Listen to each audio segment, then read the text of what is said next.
If this has been the worst year of your life, that means next year will be better. If it gets worse, then congratulations. Well, most people think it's a Friends t-shirt. Don't know why you think that. But you're right. Congrats.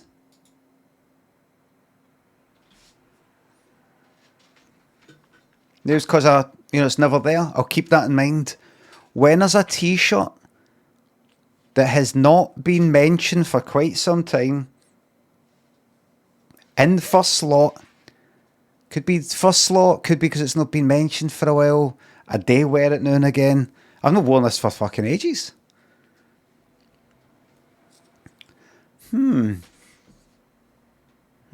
Twitch has scrubbing now. Oh, is it there now?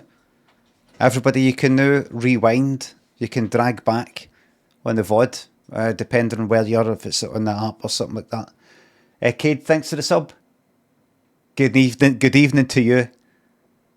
Hazy, thanks for the bits. Thanks for the sub. Cade, I'll never forget that time I raided and you were like that.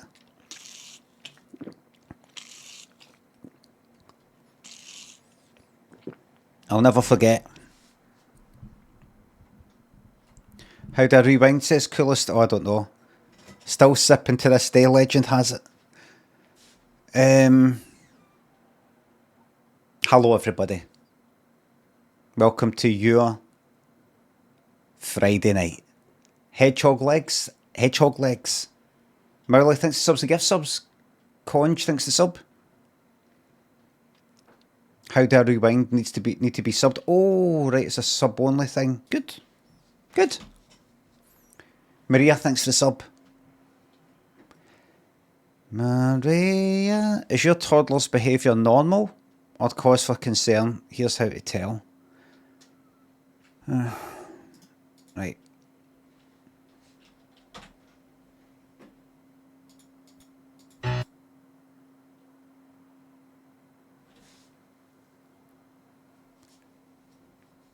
What's that?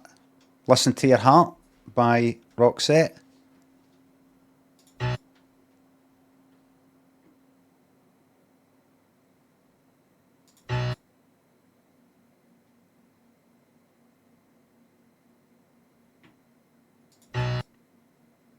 What is that?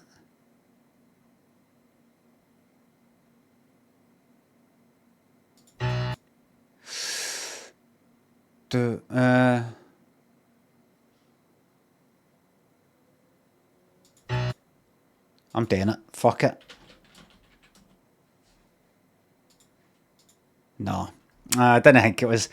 I think Listen to Your Heart's got a kind of wee synth thing in there as well. Don't know.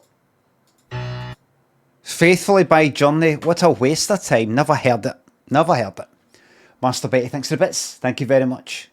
Kirst, Betty, thanks for subs. Thank you very much for you're one of many. Thank you very much.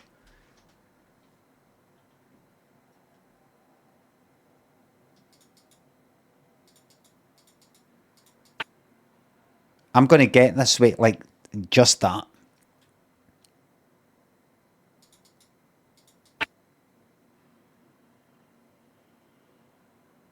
All the way is up.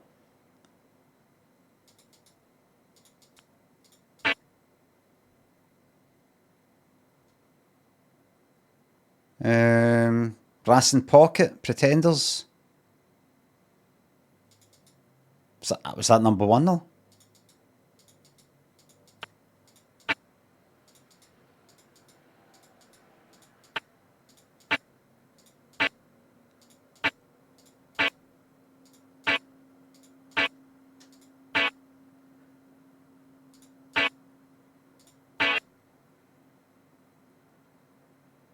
Is it? No. I was right.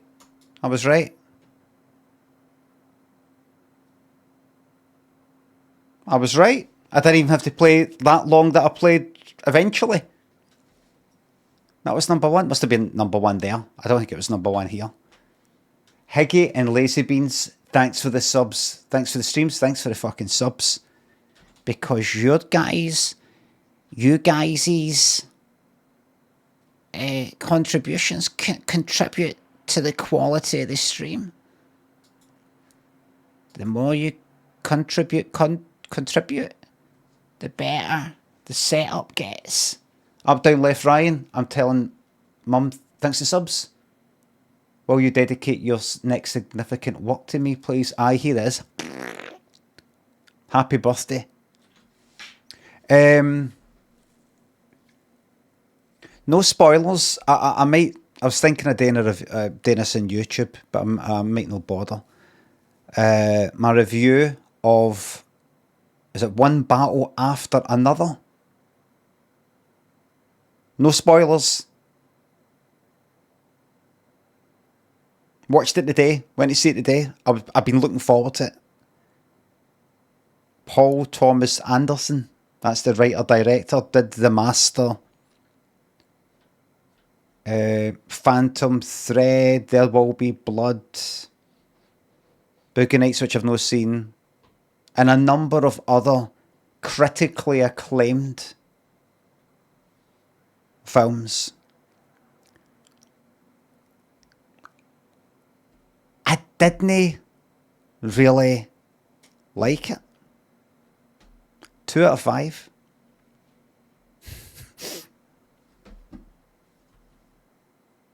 I'm going to say it on YouTube. I should make a wee video by itself because you always feel you have to fucking apologise. It's a highly rated film.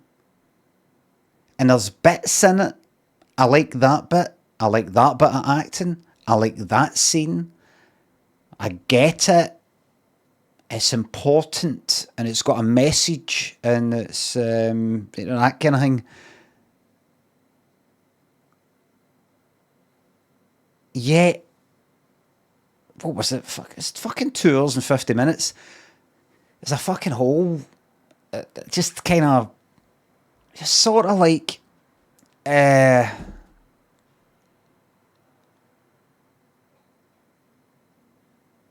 something about it just wasn't kind of. And I went to pirate it. I went to see it today. Just wasn't that. And one thing, it would have just been like a kind of 3, right? 3 out of 5. Because I like to mark out of 5. I don't do any of this marking out of 10 shite. I commit to my reviews. I commit to them. There is 7 out of 10, 7 out of 10, 7 out of 10, 8 out of 10, 7 out of 10. You got your 1 out of 5, your 2 out of 5, your 3 out of 5, which is in the middle, 4 out of 5, or fucking 5 out of 5. That's it. 5 is too small a scale. No, it isn't. Because I've seen people do marks out of 10, and even then, they do things like 7.5, 7.5 out of 10, right? So it's out of 20 then. Naked Flame, 6 a sub. I think about Eyes Wide Shite on the daily. You're very welcome. Jake, thanks for the bits. Can you give a big fuck you and a middle finger to the cunts over at Circuit Laundry? Genuinely evil company. I don't know who they are and I don't want to be sued, but there you go. I'm telling Mum thanks again. Oh, sometimes. Some cussed. Thanks to the gift subs. I don't know if I thanked you, Betty. Thanks again. I liked him in it. I liked her in it. I liked them in it. I liked him in it. I liked when he was being like that. And but I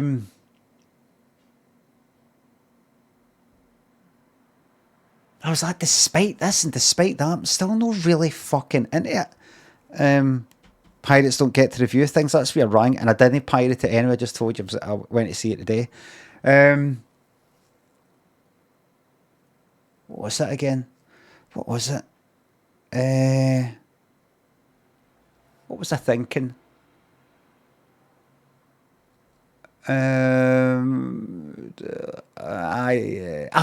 was bits see if you look it up, it's described as a comedy adventure. Don't think that it's like the Goonies or anything like that. It just happens to be kind of funny in bits, and it's a bit of a kind of, then this thing happens, then this thing. That's one of the things I was that into. Kind of like, I know it's called One Battle After Another, but it's kind of like this, and then this, and then that happens, and then this happens, and then this happens, and that happens, and then this happens. But I see there's some bits that are meant to be funny, and I got what they were trying to be funny about, but because I wasn't into it, and I've said this before with comedy stuff, I really don't like comedy stuff. It's not a comedy, but see when they're trying to do something that's meant to be funny, and I'm like, ugh, I'm not into that. It's so fucking shite. In ways that just a straightforward drama won't get wrong. Even a horror. What I mean is, it's dead easy. Comedy's dead subjective. All it takes, like, imagine I was to say something dead funny right now, right? Just a joke. You go to say a stand-up or something like to tell a joke, right? Imagine a wee bit later they tell the same joke. It's not funny anymore. Unless that's the joke, right? But that's it. That's it used up. That's it. It's gone. Whereas with drama or something like that, you can kind of get away with things maybe repeating, or I don't know. You've maybe seen that before, that kind of thing. I'll give you one fucking example, right? This isn't a spoiler or anything like that, right? Plaw, thanks for the sub. Mudgay, thanks for the bits. There's a big shout out to your niece, baby Fionn, who was born last night during the Marvel stream. If you could say something in baby voice, as you understand, that'd be great.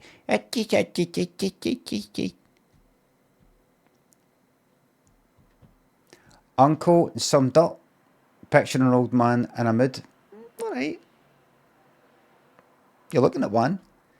Silk Road, thanks to sub.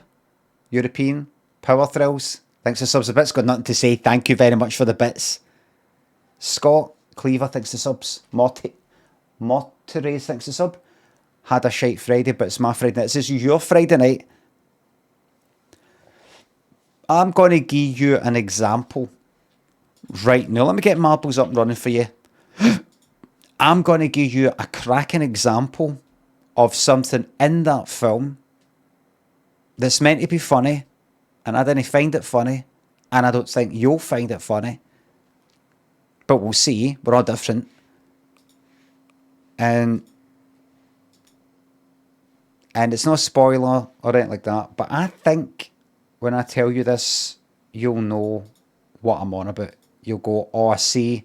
Thanks for reminding me that sometimes comedy can be very subjective. Wait a minute. Alienated is one we've not tried yet. Hold on. Don't date yet. There you go.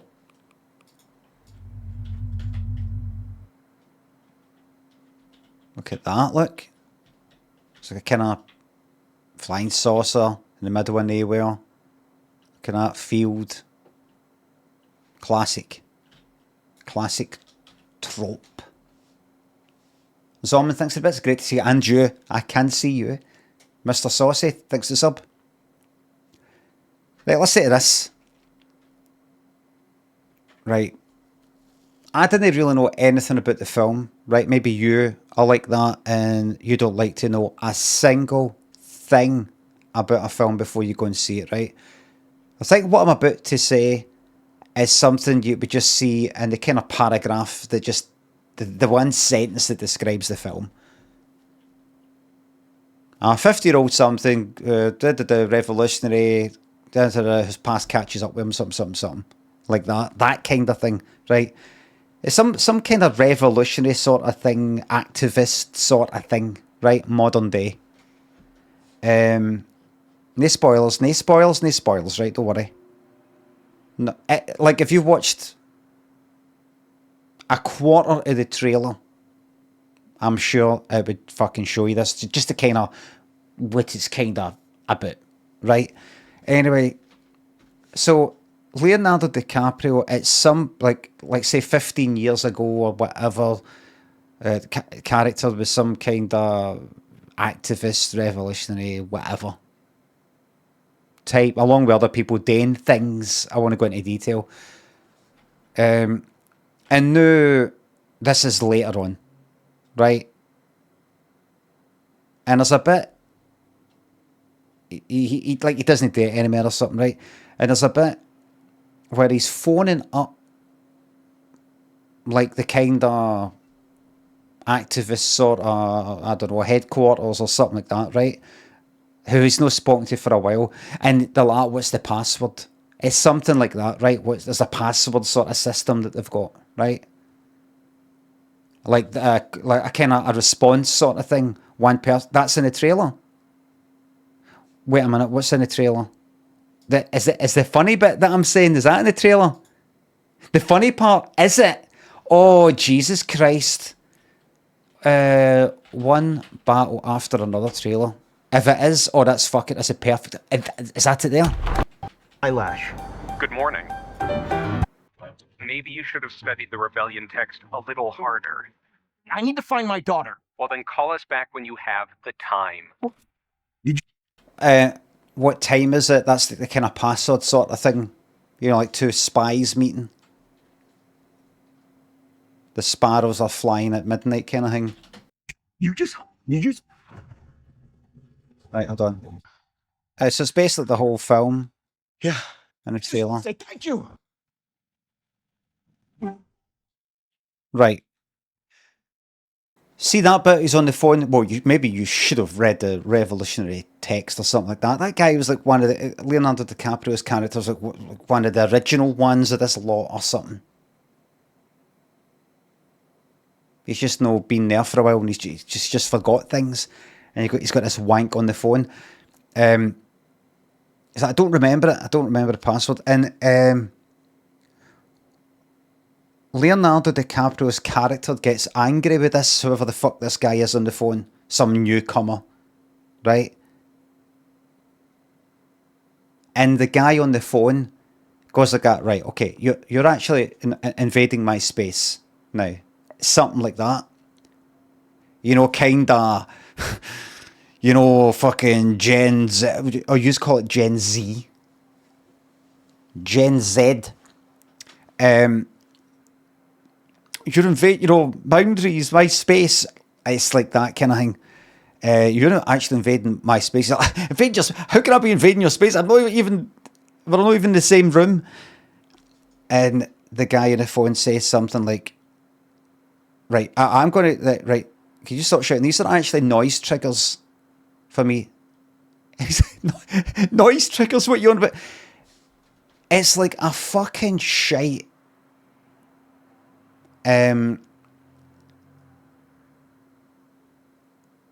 Like, I'm meant to be laughing.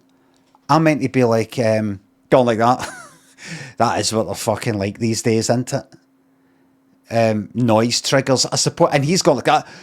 We're meant to be revolutionaries. How like that kind of like pure spelling the fucking joke it. Like a kind of satirical fucking, you know, some of these younger ones, they mean well and all that, but they're so sensitive. And it's like a kind of Saturday Night Live sketch, but with a slight, not that he's fucking right wing or anything like that, his character, but that just kind of older generation on the same side as a younger generation, but clashing with them because the younger generation are maybe more sensitive, or have got this language that describes, I don't know, fucking boundaries and trigger this and, you know, trigger that whole sort of thing. Like, it's part of that you would maybe hear 5 years ago.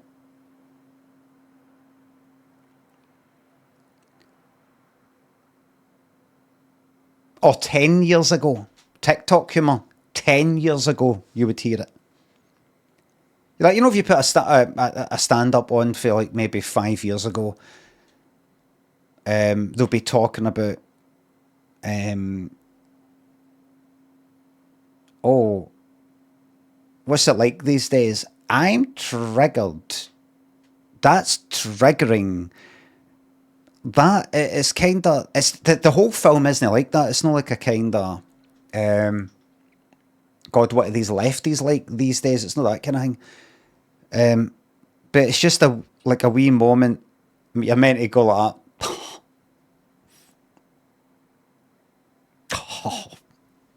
You know, like that. And I didn't find it funny. I don't mean, obviously. I'm sorry, but I don't find that funny. I just I get it. I get it, but you're fucking 10 years too late. Do you know what I mean? And there was other wee bits that were sort of like comedy moments. And I was just like, oh, right, this is maybe comedy acting this bit. That's a comedy moment. This is a funny bit. And I didn't like it. Do you think he thought it was funny? Who?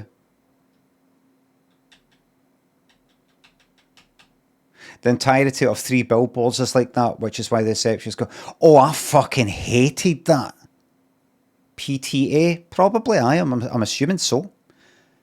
3 Billboards, what's it called again? 3 Billboards and whatever it is. I just thought it was pure desperate sort of, this is a funny bit. We're speaking funny. We're saying funny things. This situation's funny, isn't it? You would think me coming from a comedy background would be a bit more into comedy stuff, but it's that's Americans. That's a lot of shite, that. Stuff about Americans not getting this, or Americans are like that, or I don't get irony and all the rest of it. A lot of the best fucking comedy comes from America. Wonderful Science. It's just that. It's just, have you seen the fucking stuff for down south? Have you seen the fucking comedy stuff for down there?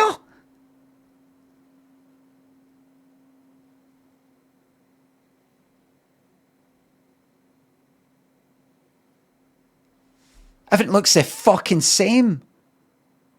Everybody speaks the same. All the comedy, all the stuff's all about the same stuff.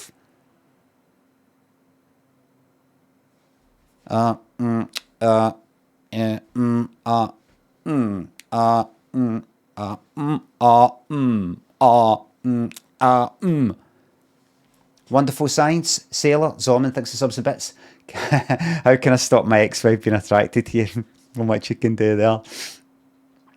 Scottish humour is exactly the same though. No, it isn't. No, it isn't. I'm Scottish. My humour isn't all.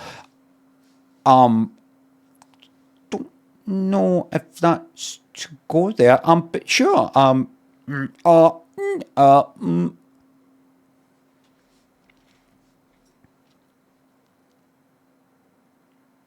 My stuff was never really about, you know, oh, here you big dunderhead, big streak of pish. Scottish humour is just accent. Mine isn't. I don't think. Maybe for some people they're like, it makes it funny that, is this offensive to say? It makes it funny that he's Scottish. It's accent. Roxmore, Wonderful Science, thanks to subs. Sailor, Zorman, Otto, thanks to subs. It's been a while, keep on trucking. Maybe about a truck in the night. Autumn and Kablam, Larry David, Sharks Temple, thanks to subs. Hello to your wife, Jill. Go back for your honeymoon yesterday. Oh. Roxmore, thanks for the sub. DJ Boy, thanks for gifting a subs. And thanks to Valorant for the extra ones. Why is it not coming up? Zorman, Mr. Saucy, Shark Temple, thanks again. Violet Diggs, MS, thanks for subs. New badge, enjoy. Why is it not coming up in my thing?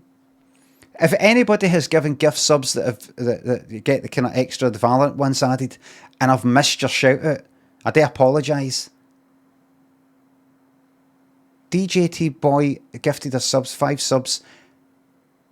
It's not fucking there. I can see it in the chat, but it's not coming up my wee dedicated thing. I will try and fucking spot that. Matthew thinks the £3. It's not out yet, but have you seen there's a... Thank you very much for starting by saying that, by the way. But have you seen there's a roguelite Star Trek Voyager? Yeah. I have seen that. I saw that the Tuvix thing. It looks more like a... What do you call it? What was that game I played? The Alters? It looks like one of the ones, you know, like inventory management, and right, I'm going to put that there and that there, and a bit of that, you know, deciding what to do. Doesn't look like a roguelite. It looks like a like resource management sort of fucking thing. Like FTL. Aye, that kind of thing. The Alters killed this stream. Aye, no, can't I go back? Damage that's fucking caused. There's no undoing that. The decisions I've made in the last 5 years, I have to live with them, but that's part of being an adult, you know what I mean? Part of being a grown-up, you know, it's just living your decisions and regret. Craig, thanks for gifting that sub. You know? It's never been the same, aye. It'll never be the same. Things will never be the same again. Not the beginning, just the beginning, it's not the end. They'll never be the same again.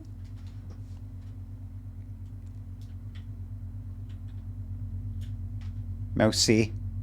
Adulting is so hard. Everybody get ready. Oh, the bet. Of course. Start prediction. Have I got that bet in the history? I fucking have. It's the last one there. See, I've got 2 minutes starting from now.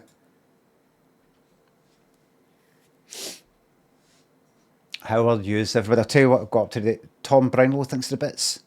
The beta band tomorrow night, my friend Philip. Were you a fan? No. I don't know what they sound like or anything. Not really into anything, really.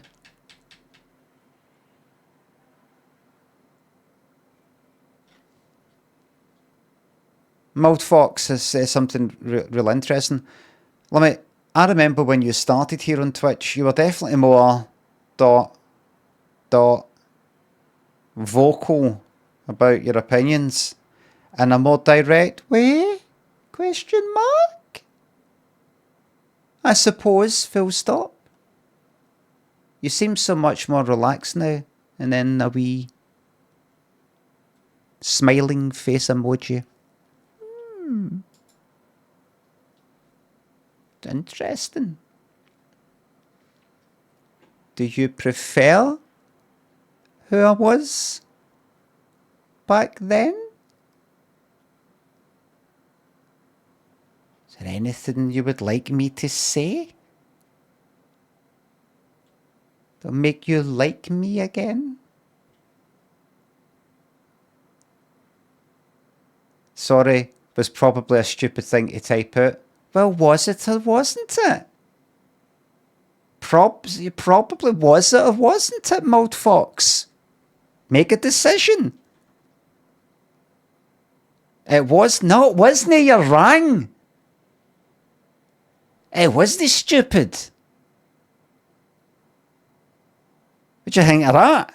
Fuck, alright, yeah, there you go. Is this bullying? I hope so, Ben. I hope so. Aim and Light, thanks for subs and gift subs. Oh, thanks for gifting that sub to Moldiver. Demo, thanks for subs. Same amount of time as a GBH case. I don't think the case lasts for 20 months. Do you mean the sentence? The case itself? A lot of these court cases take about a year.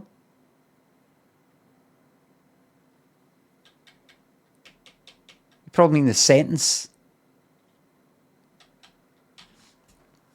Remand. The time you spent on remand will be taken into account. Molecule thinks it's up. Are you Brian Limond?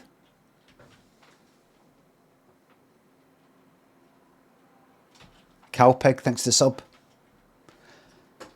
I don't know, what could that possibly mean? Opinions? May I direct my opinions? I don't know. There's certainly a lot of things I don't talk about anymore. I try to steer away from, if that's what you mean. Anything vaguely kind of serious, I try to steer away from as much as possible. Mold Fox, oh, you're the person. Mold Fox, thanks to the sub. Anytime I've went on a kind of rant about things, about serious things, about things that people are talking about right now, the state of the world or the country or something that happened, that thing that's in the news that's fucking tragic or something like that, I just realised that I never come out the fucking other end of my wee 1 minute rant, 30-second fucking rant, 5 minute rant, feeling better or the same. It's always worse. If it's anything kind of serious, I always regret it. Always. I never feel better. I never feel like I've changed anything. I never feel like I've made things better. I just feel like I've come on to kind of entertain myself. People have fucking watched this to get a wee bit of fucking entertainment in the background or just something to watch. And I'm rabbiting on about the same fucking stuff that they hear all day long on social media and then in the news and all the rest of it, or in their real life, and then they come on here and I'm fucking doing it as well. And then that's the end of the stream. See you later. Thanks for the subs. It's venting and can help to rage together. I've looked at the stats in my head. I've got the graphs, the charts in my head. I can see it right now. I can see the percentages, the plus and the minus. What difference did that make? That much. That. Negatively. Potneck. Terra thinks the subs. Be woke or do a right-wing pivot, please. Daffod thinks the sub. Almost upwards. Thank you very much. No, it's just it's something I just want to get away from, and I want to be a place where I just talk about Google reviews of restaurants and cafes in the middle of nowhere, do some trucking, play some games, watch some fucking Scylla, talk about Top of the Pops.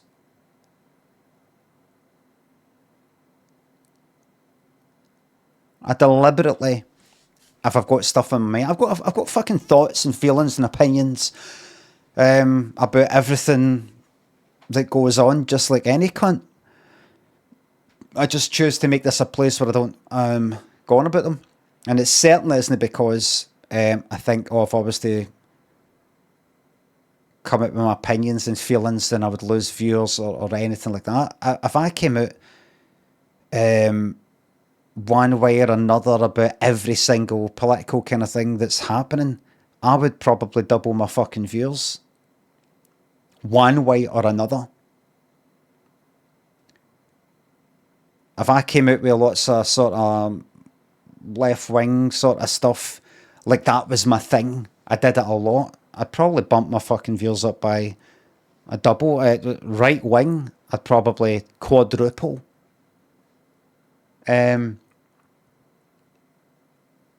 So it's not for any kind of I want to retain my viewers, so I like to just sort of sit in the fence and not say anything or feel anything about anything.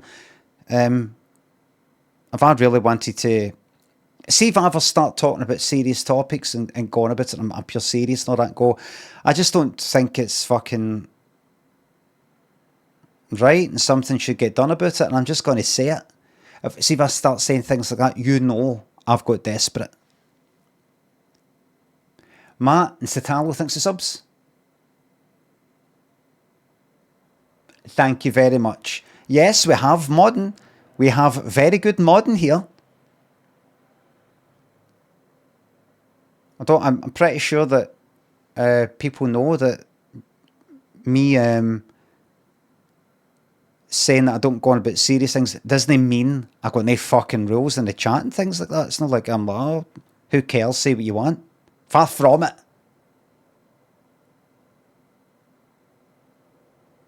Fen Reynolds, you've had it, haven't you? Oh, you've had it. Blue Aspic and Flunk.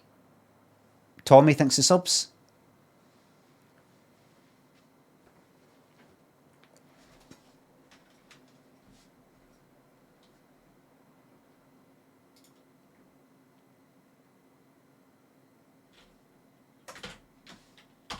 Right, let me get the music ready for you. Tonight's song will be, let me think. I need to sort out my... Last night I was doing a Marvel stream. The Void, thanks for gifting a 10 subs, which Valorant has added 2 extra gift subs to. Making it 12. Thank you very much. Tommy Gunner, thanks for the sub. It is a welcoming and cosy community. Like when I do the kind of nighttime, nae cam, nae mic rival streams, I put music on. I go to Google, YouTube Music, and I just pick a song that I like, and then I do start radio. But I keep getting the same fucking tunes, and what I keep meaning to do is give a thumbs down to every fucking song that I never want to hear again, including the ones I like. I just want to get new ones. I've got all these subscriptions to YouTube, different channels, as in I follow them. Get this feeling. Who's that? Who's this person? Oh.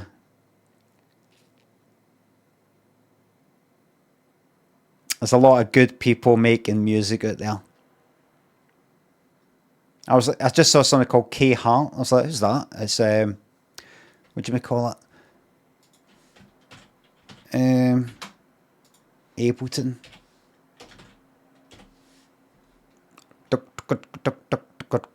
No Ableton tonight. All right. K Hart.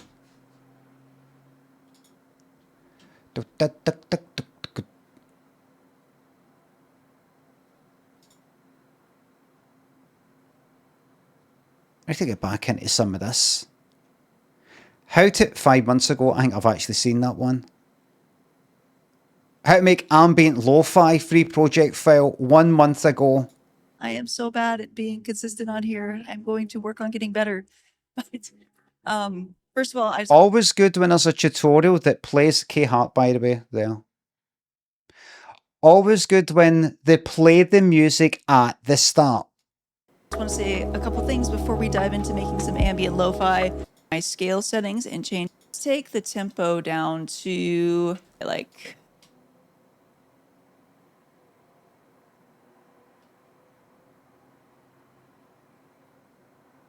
See, this is like the new Ableton. See all that stuff up the top left there? See all this sounds, character, acoustic, analog, arpeggiated, basic, brights. That's these kind of like tags. That's not the one I've got. And I've not got this synth either, this meld one. Don't worry, we've got Marbles is coming. 73, somewhere around there. Shape and the roughness up a little bit. It's fucking magic fucking about with all that. It really is. Keep pretty, which is the A major 7. So let me go ahead and voicing. So we have the root. Press the up arrow on my keyboard. So let's change it. It's magic. A little bit slower, maybe somewhere like that. And then let's change this phase. Oh, lovely. Right. Oh, so I was going to put music on. That's right.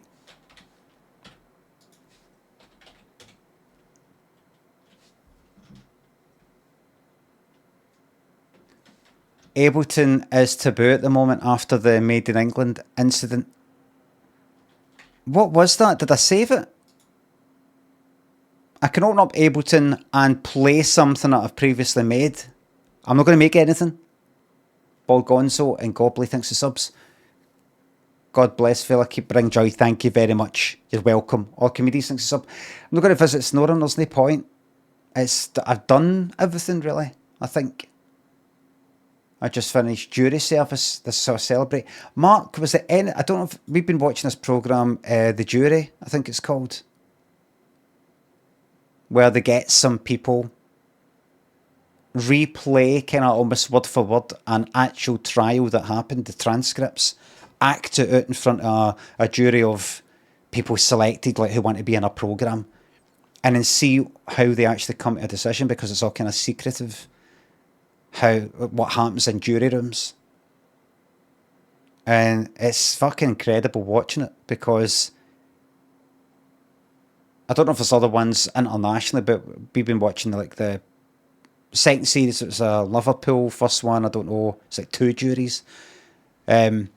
Seeing how people go into the wee cliques and things like that and go, I'm not changing my mind. I'm not changing, like that. Made in England. I'm like, is this how you're fucking, if you ever, imagine you've murdered somebody and it's left up to these fucking clowns to decide what your future is, if you're guilty or not. Gray, thanks to sub. Free promotion. My band just released our first album. On top of the hours of entertainment you're given, could I also have some free promotion too, please? Thanks. Well, you neglected to name your band your fucking album. Good luck to yous. Were you put in charge of the promotion? Did they get a shout out? Aye, kinda. You read out my thing? Good, so you read it out? Aye. So you read out that name, the album and you read out what I said. So you read out the album and the band and everything. I said, can have some free promotion, and he said, aye, you read out what I said. I don't mean to be a wank here, but I'm asking you a question. Did he name the band and the album? So why are you giving him a hard time? I'm asking him to answer. Yes or no? No, but I said, Craig Fanman, you're on. Thanks for the subs. Thank you very much. I was made in England. Oh Jesus! I don't remember it being that bad. Did I know? Did I know? Did I know there's something else? What's this? All right. Cats, feed the cat, feed the cats. Toppings so big, feed your cats. You must be so bad.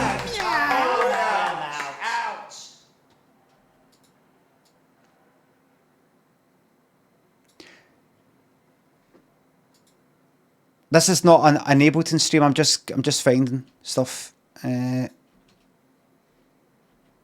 this soloed or something? What's this? Oh, you're smiling. You're smiling. Know that you can be. No, that didn't work out. See, you're seeing the Feed the Cats one was all right and everything. You belong. Come on, Eileen. Alba Games. Alba Games, a new games company from Scotland, for Scotland. Alba Games, a new games company from Scotland, for Scotland. Alba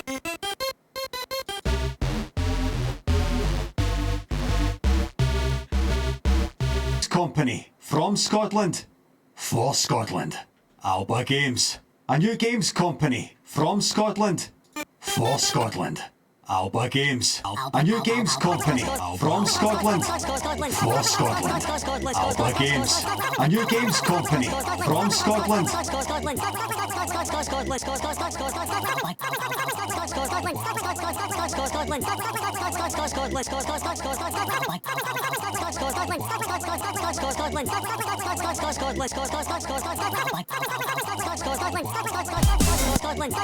What's doing that? Oh.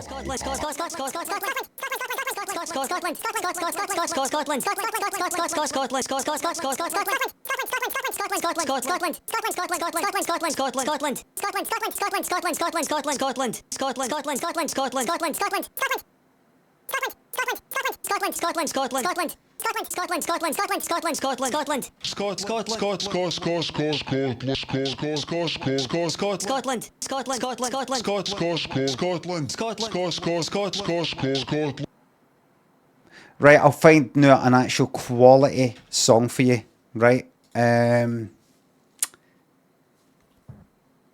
What's thanks to sub? 66 months of me.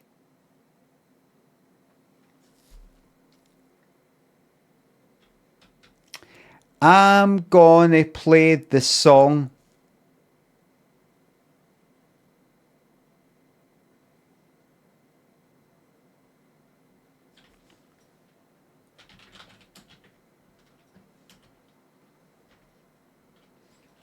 Having a gangbang, black lace, because it's Friday night. Want something sexy?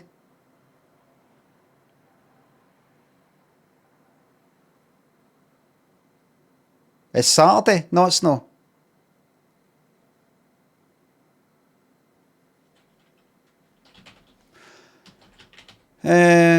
Black lace. Because I could do that. Hold on. Just got to double check. That's the real one. That's the real one.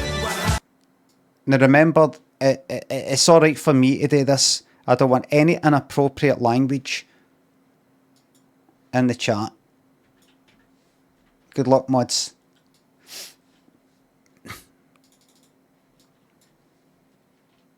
Here we go. What?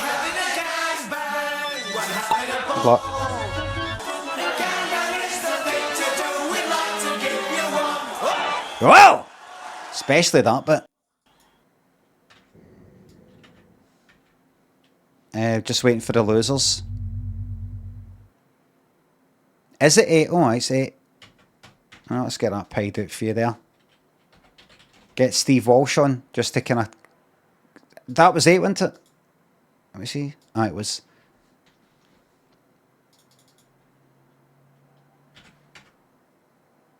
Can't wait for more Silk Song.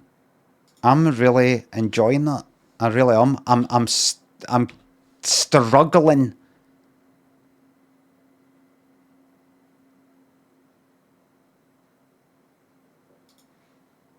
to not play it.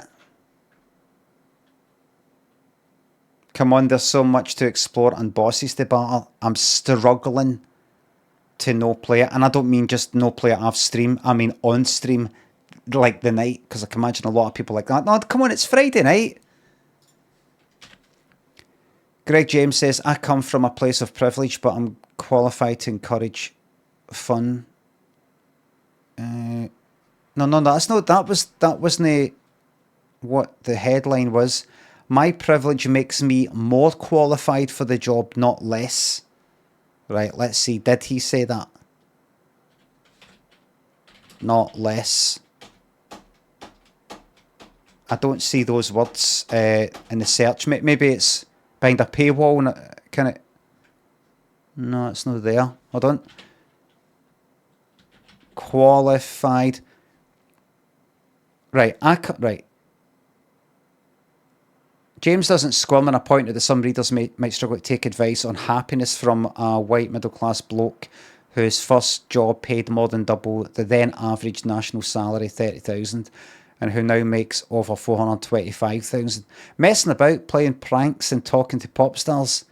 Alright, that's him saying that. Instead, he leans in and nods earnestly. He's painfully aware of his privilege. I come from a place of privilege, but because I'm paid to do fun stuff, I'm qualified to say there is fun stuff around. Only somebody with fame and money, this is the person writing the article, says, who meets people with loads more of both on a daily basis can tell you those things don't spark the enduring joy you can get from eating cheese or waving at fire engines. I get up every day thinking about what cheers people up.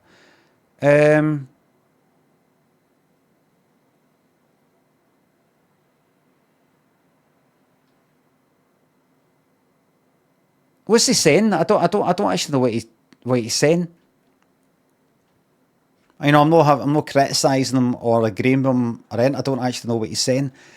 Is he saying? No, what's he saying?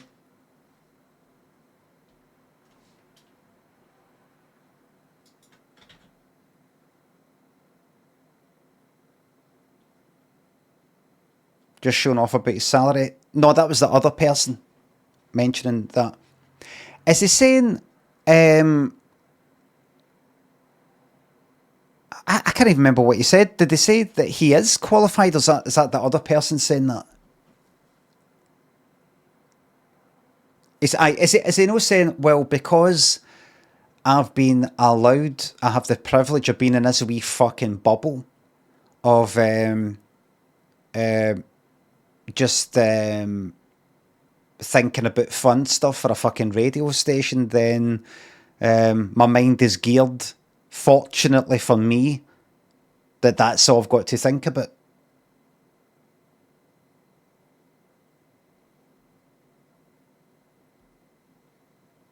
Is that what he's saying? He's a jester and offering you outside. So you could sort of twist it one way or another. You could go like that. No, what he's saying is he knows that I'm very, very fucking privileged to get this amount of money just for basically having a fucking laugh. So fortunately, it has become my main focus in my mind, thinking about what fun things can I think of for my job. Because that's my job. And that, like maybe somebody who works in the fucking community centre, like as a volunteer, with no fucking money, getting no money, is kind of more qualified to think about fun stuff because that's actually the role they've been given. Can you come up with like fun activities and stuff like that? So they're kind of like good at it because they've been that's their job, as opposed to gotta be working in a fucking war zone.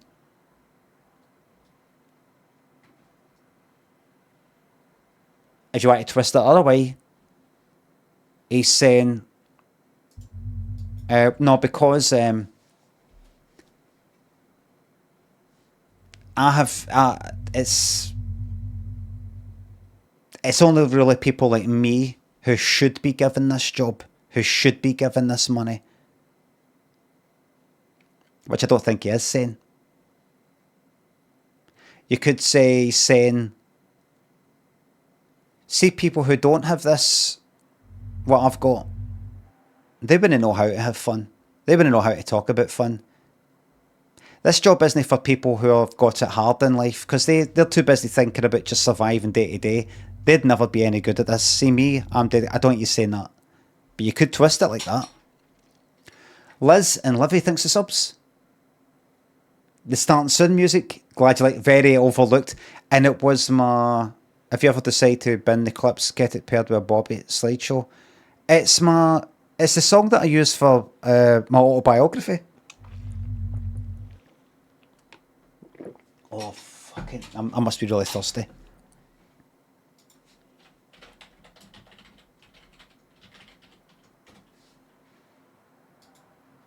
I did a wee promo thing. Is that it there?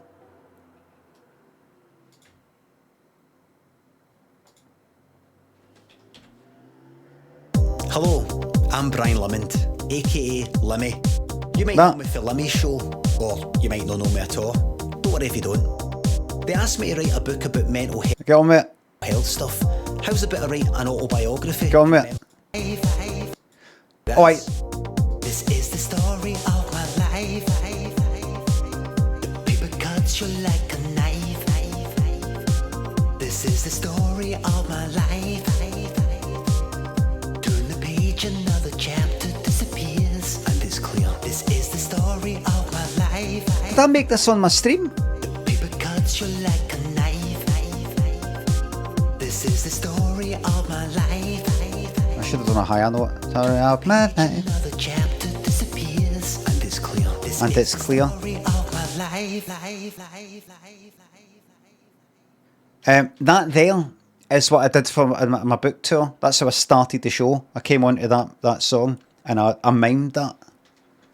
And as I said before, I did that in Leeds, in the Waterstones in Leeds, and it wasn't on a wee stage. It was just like on a kind of like just a carpet.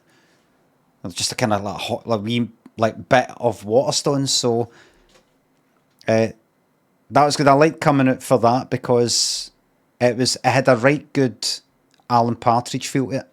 Oh, kind of like that. Power Thrill sinks to the bits. You can't take yourself too seriously with these things. How did I get her back? He says Power Thrills. You just got to let go. Scroobius Pip, thank you very much for the raid. Sorry, I missed that. Hello, Raiders, and what was tonight's? Young Sandwich Bunny, thanks for subs. Bad Dog, Matty, Bad Dog. What was tonight's?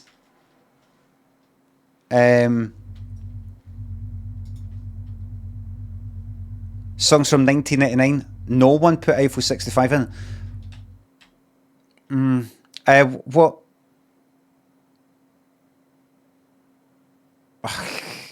What was the one then? What one? There's no point me trying to guess because you said that the people. What was it they said before? Like last week's. It was like some Lauryn Hill, that thing. Come on.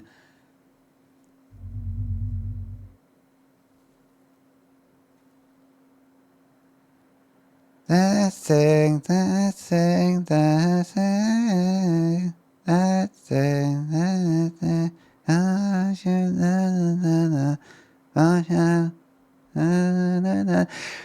The best song of 1999. Cher, I believe by Cher, 1999. Blue Dabba Dee should at least have got a mention in a cultural impact sort of way. Thanks to sub.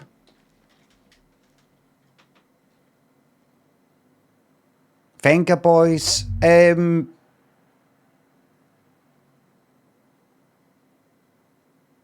Oh, come on. Power Thrill sinks to the bits. Okay, thanks. Just getting rid of the rest of my bits. Thank you very fucking much.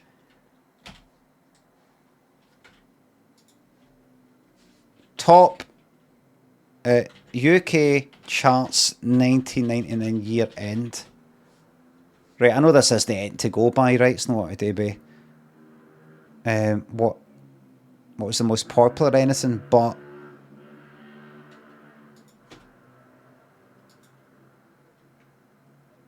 that was 1999. Aye, so it was. Why is this so big? Baby One More Time. Now imagine a billionaire comes up to you and says, I will give you £1 million if you tell me the name of Britney Spears' first hit. The big one. The one that goes like, da, da, da, da. I'll bet if you tell me the name of that. If you say, hit me baby, what? Bang, you've just lost $1 million. One more time. Just lost. Baby One More Time, it's called. So imagine it with the hit me bit, but take the hit me bit out. Imagine they've went like that. We kind of put that hit me bit in because it could be kind of seen that it's problematic. So just take the hit me bit out and just leave it with Baby One More Time. That's how to remember it. That's how I remember it. Baby One More Time. Blue Dabba Dee. Millennium Prayer. Oh, that's right. It was basically, what was it? The Lord's Prayer to the tune of Auld Lang Syne. And you seen it? I think he stretches his arms out like Jesus, like Scylla. McD, Tony, thanks for subs. The improv story's coming right up by it. In fact, you know what? Let's just get it out the way right now. Let's get it out the way just now. Okay. Man learns karate. Thank you.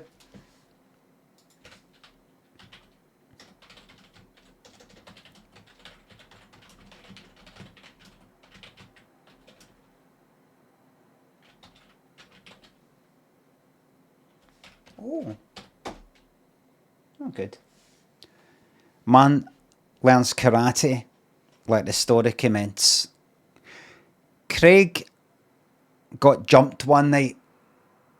3 wee guys jumped him. He's like, luckily he managed to not get his fucking, he'd kicked in brain damage or stabbed.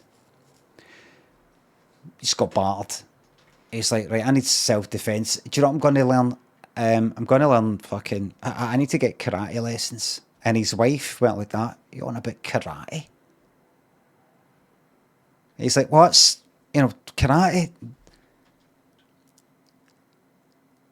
Like, nobody does get, do that fighting that got on internet? And he said to her, what are you on about? The one that would smash your faces in that cage thing. What, UFC? No, I don't want to do all that. No, I want karate. That's the kind of, you kind of learn how to like knock people's horns away and like sort of like put your, like Bruce Lee, she said, that's something that you watched when you were wee. Nobody actually does that. That doesn't actually do it, and karate's stupid. He said karate's no stupid. It's not just about the fighting, it's about the discipline and the mental, it's like to do with the focus and things like that. I'm going to go to karate lessons. So he went to karate lessons and he was like, everybody in karate, it was like fucking Wayne's. And one or two other sad bastards that were a bit older, but the one they cunt was as old as him. He's like, oh, fucking hell. He went to the guy, he said, I'm sorry, I think I'm in the wrong one.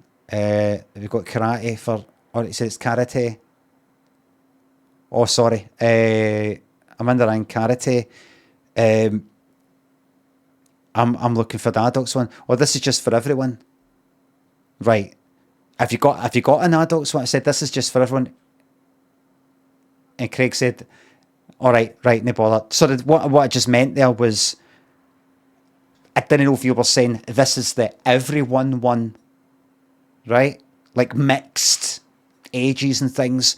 And then you've got an adults only one, and you've got a children's only one, but this is the everything one. I didn't know if you're saying, all I do is the everything one. All there is the everything one. Do you get what I'm saying? And the guy said, you've lost me. I'm just trying to get organised for the start of the class. Are you in or you out? He went, aye, I'm in. I've just, explained. Just find her. Right. Okay, guys. Okay, so we've got some newcomers. Okay, to everyone who's new, just do what everyone else is doing. But basically go through the same thing and each one. That's part of the whole thing. Discipline, practice, repetition. Okay, so just start with, and it's like this, right? So it's to start with, and then they were doing things like, huh, huh, huh, huh, huh, huh, huh, huh, and the guy was walking about like that. I went like that to Craig, just louder, really let it out, like, huh, like louder. Craig was like, huh, huh, just like really, huh, huh. Some people were turning, kind of looking at him. He's like, huh, huh, huh. Did that for a while, and then kind of kick,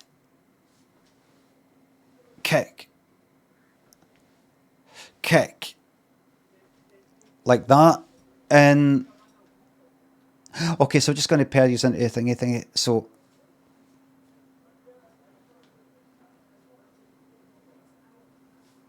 he's paired up with some wee fucking 14-year-old, just that. I don't know, should I be maybe with an adult? No, it's okay. No, we're not doing any strength. No one's going to hurt anyone, right? Sweet specky guy like that, right?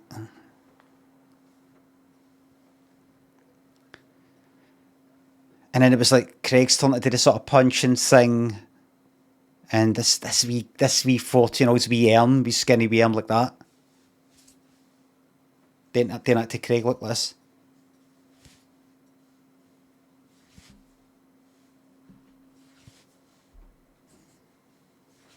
Doing that about fucking 20 times.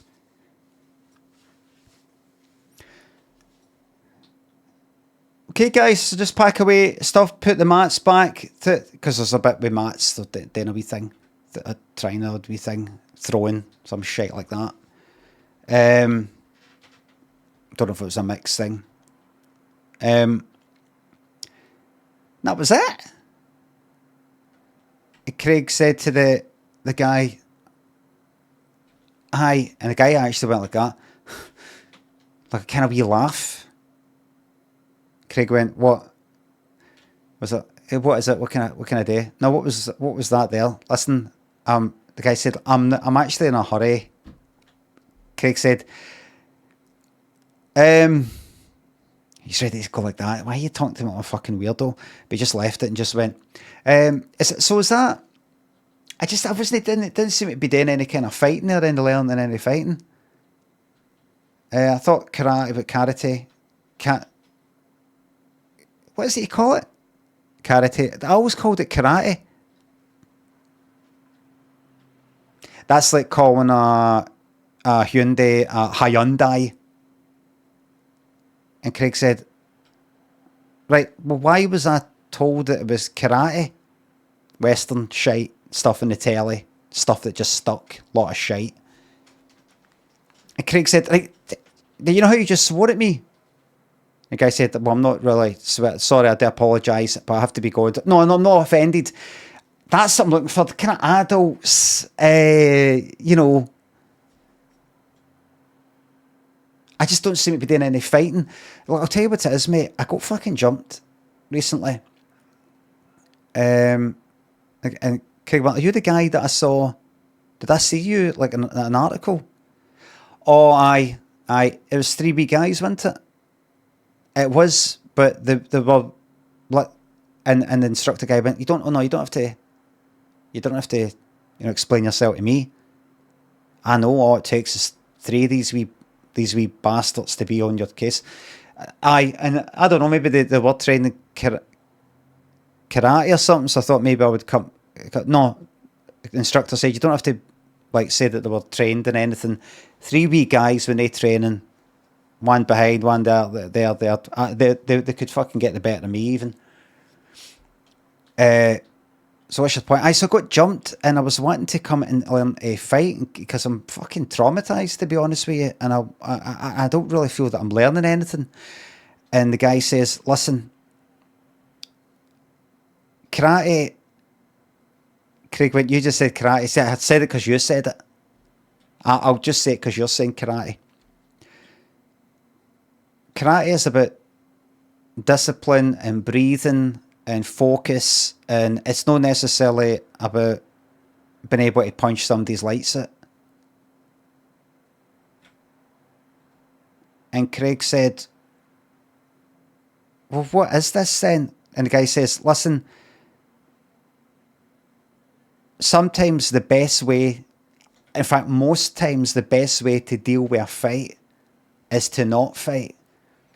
And Craig said, well, like that art of fighting without fighting. Well, I wouldn't call it that, but Craig said, you get the reference though?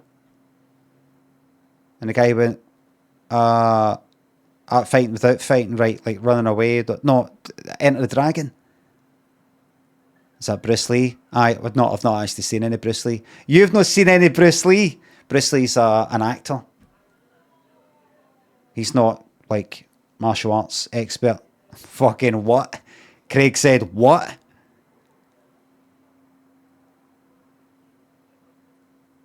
He's an actor, but he knew, he's fucking knew his stuff. He's mainly an actor.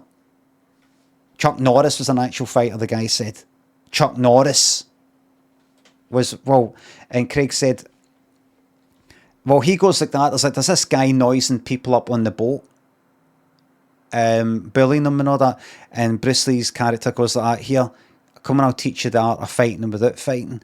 And he says, I'll teach you in that wee boat. It's like a wee boat that's trailing at the back of the kind of main ship. And he says, like, let's get on that and go to that island there, and I'll teach you. And the instructor went, what you on about? Why is he taking them out an island? Where are they going in the boat? How are they going to catch up with the boat if they go to this wee island to teach him that? I know it doesn't make sense, but listen. But that doesn't make sense. I know, but listen. And the guy gets in the wee boat, and Bruce Lee tricks him and actually loosens the rope and just sort of like leaves him sort of like behind. Here, I'll show you. Hold on, I'll get the video up for you. The guy went, I've got to go. No, I'll show you.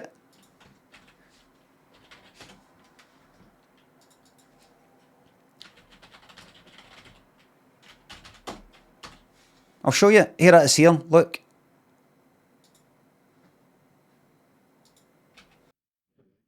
What's your style? My style? I remember that. People would impersonate him. What's your style? Him? What's your style? That's right. My style? You can call it the art of fighting without fighting. The instructor said, why does Bruce Lee sound like he's in a room? Call it the art of fighting without fighting. Even though they're no... Like, why can I hear kind of echoey thing? Because it'd be recorded in a sort of like a booth later on. The art of fighting without fighting? Show me some of it. An instructor said, listen, I really need to be going. And Craig said, it's only 1 minute fucking left. The guy said, no, it's no. I can see it's 2 minutes and 12. Where else? That island. On a beach. We can take this boat. The instructor said, I don't get it. So what's he doing? But he's sort of like picking on people, and Bruce Lee says, let's go to that beach and I'll teach you that to fight without fighting. But why would he, are they not gone somewhere though? Why would he get off the boat? It doesn't make any sense. I mean, look, they're on a powered boat. It's anchored. Oh, it's no. Hey, what the hell are you doing? Hey, are you crazy? Yes, he's drowning. And the instructor said, so is he going to drown? Because look. I mean, it looks like the boat's sinking. The instructor said, I don't... So what is it you're saying? Craig said, I can't remember what my point was. And the instructor went, oh, here, fuck, you all right? It's a hanky. Craig went, what are you on about? What? What is it? Blood coming out his nose. An instructor went, did you get punched? Did somebody hit you? Craig went, no.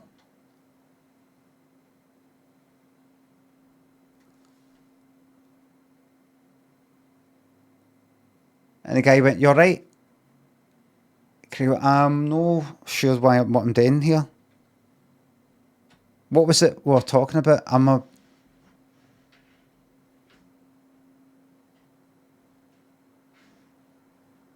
like, blood?"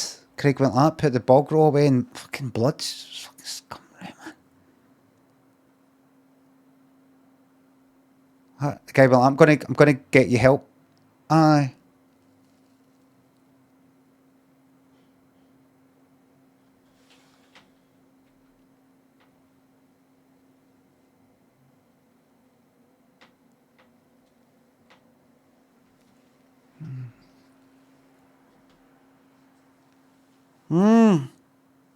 What's this? Like, he didn't start taking off the karate top lap.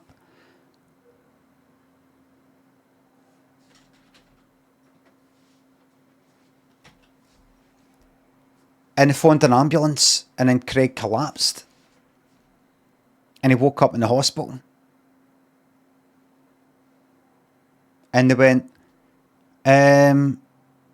okay. Craig went like, whoa.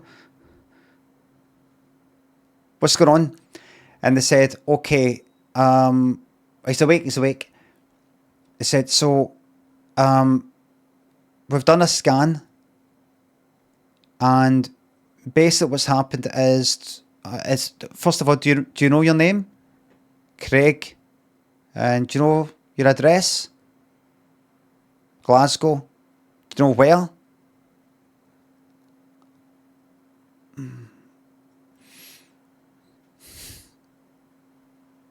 That's okay. What's happened is you sustained some brain damage during the fight you were in.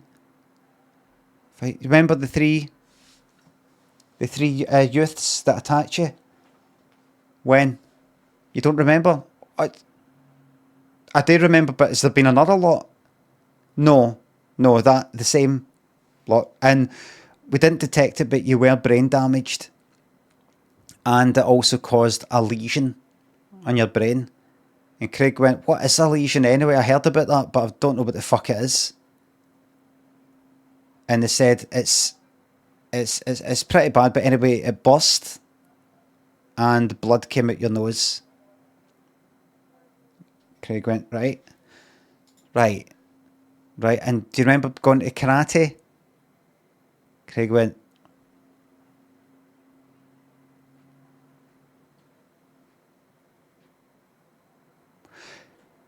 so what we've had to do is we've tried to operate on your brain, but there was a bit of a problem.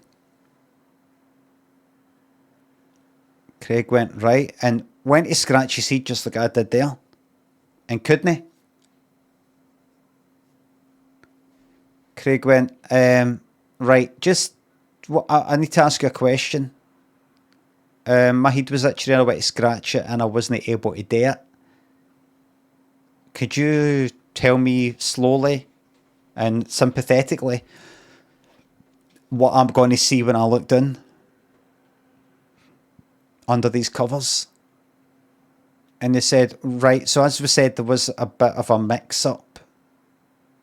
You know how some people go in for an operation on their fingers or something, and they get put under and they wake up and like one of their toes being removed instead? Yep. Well, imagine that's because somebody was in for a toe operation and it somehow got mixed up with somebody who was in for a finger operation, right? Well, imagine, if you will, that somebody was in for a brain operation. Like you, like me. And there was a mix-up. But instead of being one mix-up, there were lots of mix-ups. And instead of just the brain for somebody's like fingers, it was like multiple to one. if you know what I mean. Craig said, I don't know what you mean. Can you maybe speak in plain English? Basically, well, I suppose it is maybe best you take a look. You're a visual sort of person. Do you like to kind of see things rather than have all these abstract kind of stats in your head and things like that?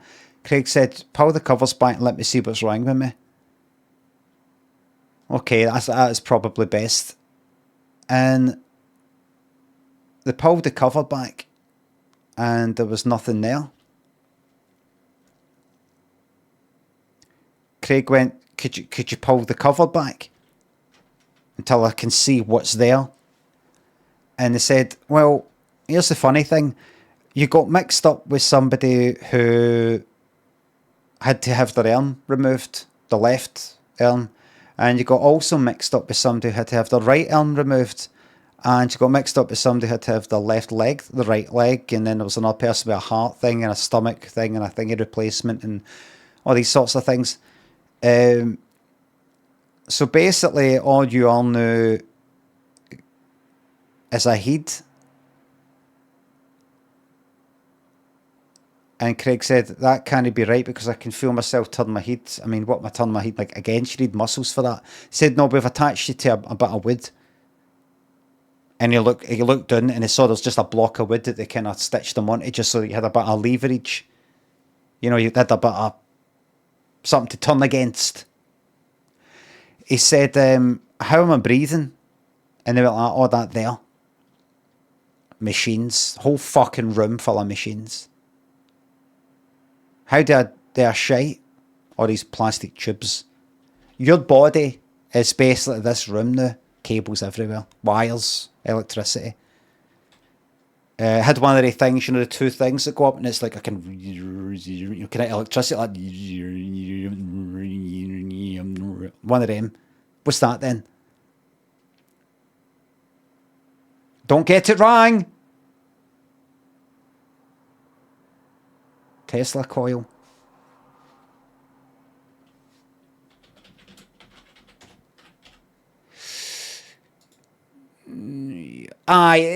Well, no, it sort of goes up. There's, oh, you can't see that. There's like,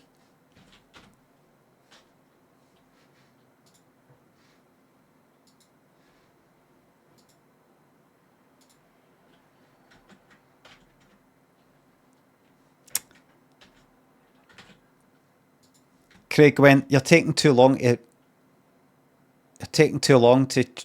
look this up. Why are you looking up anyway when it's right in front of me? And I'm having to explain to somebody on the internet what the room's like. No. It's like in Frankenstein. It's like there's two things and the things like that going up in the middle. Jacob's ladder. Electricity. Jacob's ladder. That's the one. That's the one. There was one of them. How to make it? Aye. 7,500 volts. I'm up for that, yeah. How a small one like this can be made simply, cheaply, and safely. Demonstrate both how they work and how a small one like this can be made there you go. Cheaply and safely. Safely. Things like that dotted about. And Craig was like, right, I think I would like to die. How would I go about that? And it was like a nurse there, nurse went like, I don't think the doctor would be happy about that. And this doctor came in, just happened to come in at that time, round specs, zany hair, and looked at Craig and went like, it's alive! I had to get fucking restrained. And Craig went, right, I think I'm done here. I think that's me. I think I'm done. How would I go about entering the end of life? stage of my life. And in walked that karate instructor. And said, how's it going, Craig? You okay? And Craig went, who are you? That's right, you don't remember. You were at karate lessons before you collapsed. I was outside there. I overheard you want to die. And Craig went, yep. And he said, well, you've got two options. One is, well, three options. You wait until you die of natural causes, which probably won't happen because, you know, you've been kept alive over this. You probably live to about 300. The second is we just switch off all the machines. I think that's a bit too mechanical. The third option, this is what I can offer you today. But this is a one-off offer and I'm out here. You say no, I'm out here and you'll never see me again. And Craig said, what is it? I punch you like, give you a karate punch. Like that. See that? It's called a dragon punch. It's the most powerful punch there is. Know that? That's the most powerful punch there is. 1 inch punch. Craig, what are you going to do? Guy said, well, basically, imagine that's your head there, right? Imagine that's your head there, right? See if you're 1 inch away. It's about that.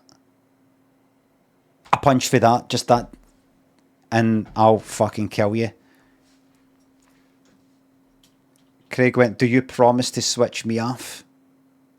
Aye, I've seen it done. Who have you seen it done? I've seen Bruce Lee do it. He didn't kill anybody, but I know how to do it. Let's see.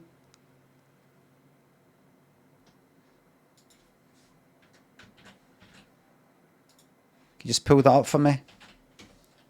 And the karate guy went like that. Look at me, I'm showing you stuff just like you were showing me stuff.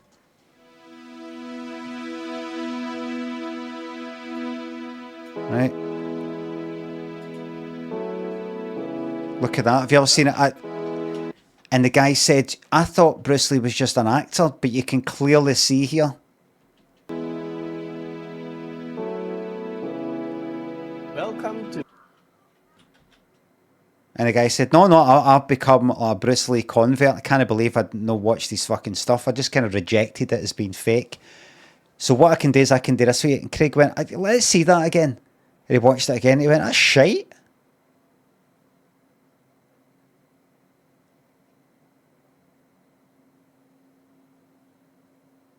That's shite. I just pushed the guy. Just pushed the guy. That's all that was. You started with that and then gone to that. That's like practically, imagine you're like that distance away from somebody like that. And then go like this. Just push them. It's nothing. The karate guy said, you're the guy who introduced me to Bruce Lee. I thought you'd be more appreciative. And Craig said, right, so what is it you're going to do? So I'm going to fucking do that punch and I'll finish you off with one punch. It'll be like a bullet to the head. No more pain. And Craig said, right, just go on with it then. And the guy said, right, you might want to leave so you don't get sacked. So they all left. And the guy went like that.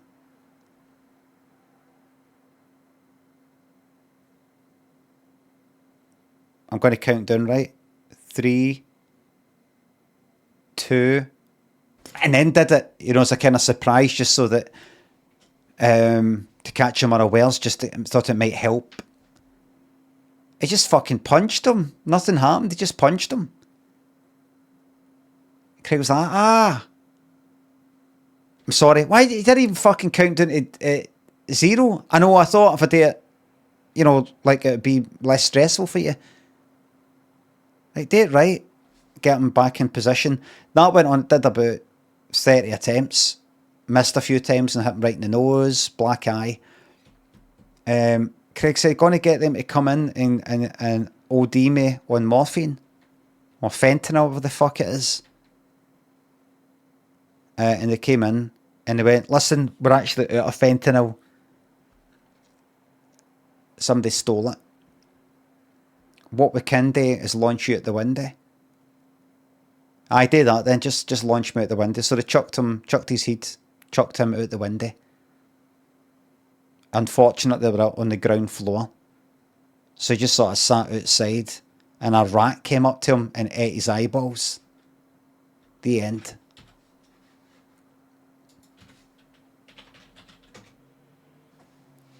That's a true story. Do you want to know how I know? Cast your mind back to the mad doctor, scientist one that came in. That was me. Daisy, Queen Cat, Sejo's Castle thinks the subs. Can I get a return ticket to the gun show? That's your first one. That's your second one. Dilbert thinks the bits. I'm a young lad coming up the ranks and I'm confused. Can you give me some guidance? Absolutely. Guess I'll watch.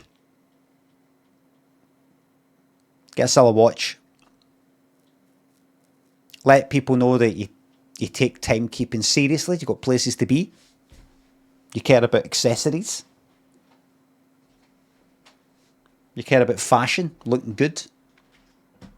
It's a timeless accessory, the watch. It shows that you're still rooted in the things that matter. Yes, you've got a watch on your phone, but you're rooted in the things that matter, like a good suit.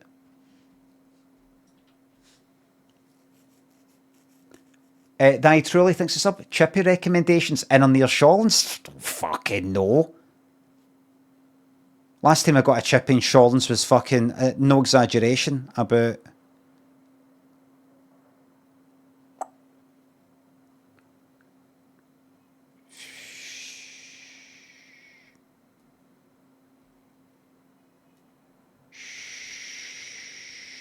...25 years ago.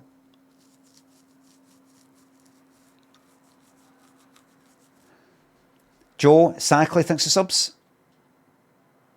Idle, Hume, Ethel, McD, Tony Bennett, Power Thrills thinks the subs. Thanks again. Sadnesses thinks the sub.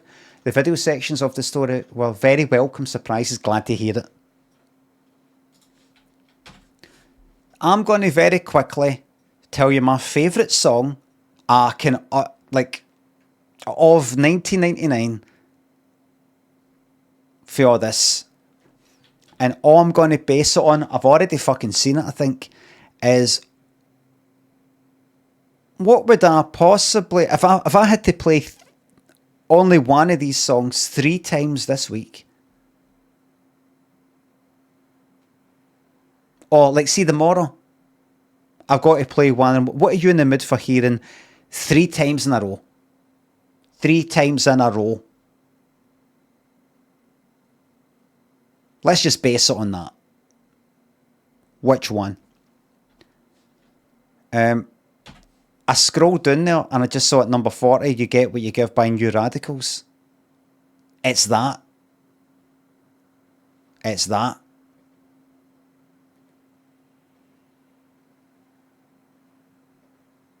There's other ones I would have played more back in the day.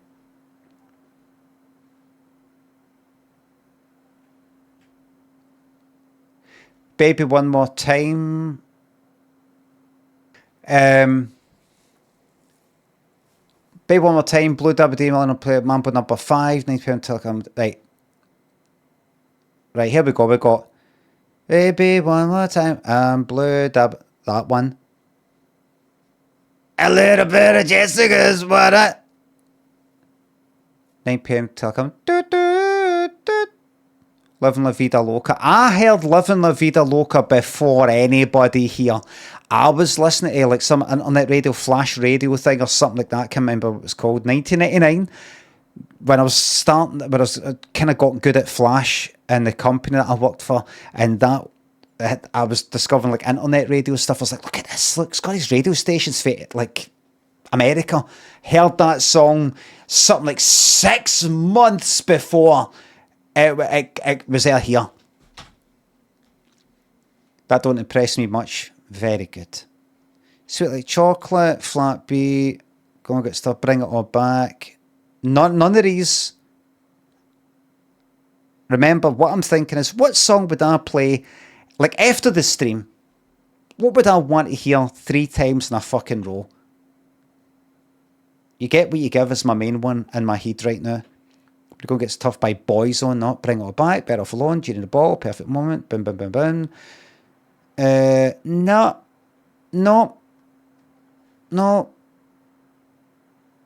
My Love Is Your Love, Beautiful Stranger, Turn Around. I've actually been out for a fucking walk before, no that long ago, a few months ago, and I listened to that on fucking repeat. Turn Around, Fats and Small. That really takes me back to going to this student union. I wasn't a student at the time, but I wasn't even really into that fucking song. But it reminds me of where I was going, who I was hanging about with. That's the thing with the music, it's like smells. Takes you right fucking back. Hey! What's wrong with you? That one. We like to party. World of West. Do you know what? To this fucking day, I have still not heard Everybody's Free to Wear Sunscreen, Baz Luhrmann, or however you say his name. To this day. I remember people talking about it. It was #1 for a bit. I was like, what's that song? I heard it described or something. Oh, it's like Everybody's Free, no Rosala, but it's like this director guy speaking there. It. Still not heard it. And you know what? I'm gonna keep it that way. I want it that way. See, it would be that, but I already listen to that a lot. Every now and again I go like that, play I Want It That Way, Backstreet Boys, or some other one.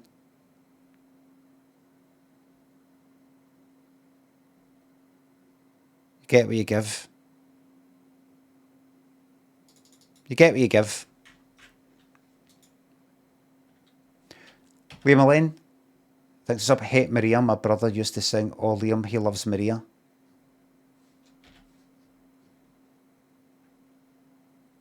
Maria. Oh, that. Maria.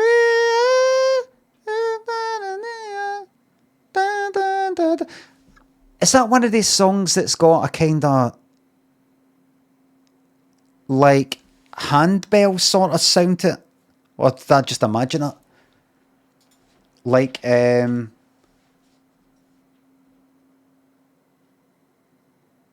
Question of Lust by Depeche Mode, but no, what's that Erasure one? It was part of that whole Crackers International, whatever it was called. The whole Christmas thing. Stop, was it? Dun, dun, dun, dun.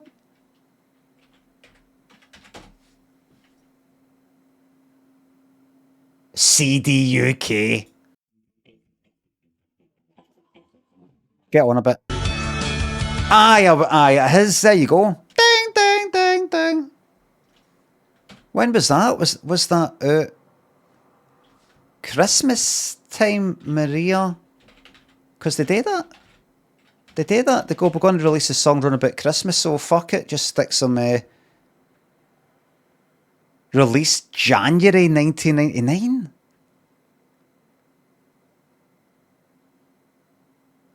Why did they put them in? Kind of Christmassy sounding.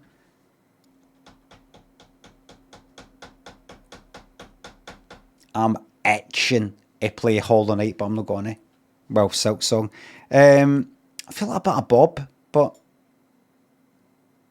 I'm gonna commit to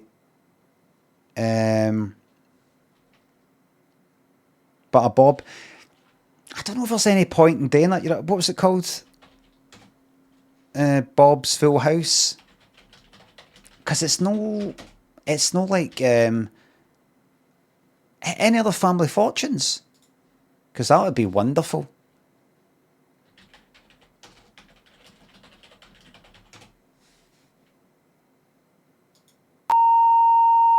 I've seen all the. I think Mr. Doc. I mean, you got to look at the most recent ones. Recently uploaded. Not necessarily going to get told about the Bob ones. Are you doing it? Searching? Have you decided to crash? Connect to the fucking internet. Hello? Am I still on? Am I still on? Please tell me I'm still on. Please tell me I'm still here. Good. Right. Bob's Full House.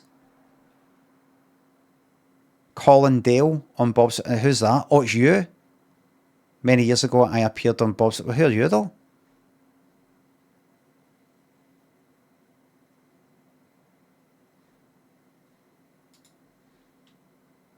Hold on.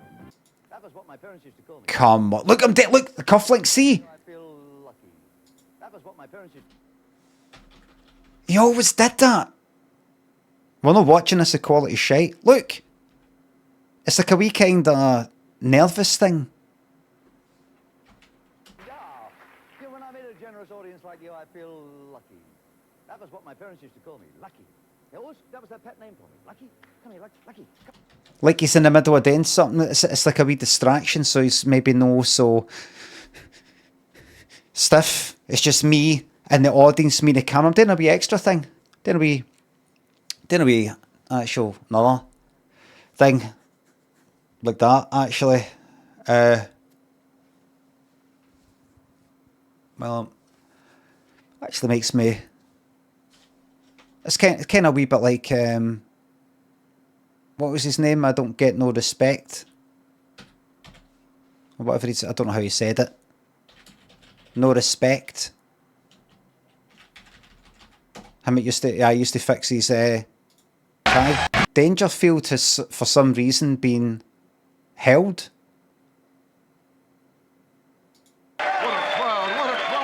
I bought a waterbed. There were 2 Cuban guys swimming in it looking for Florida.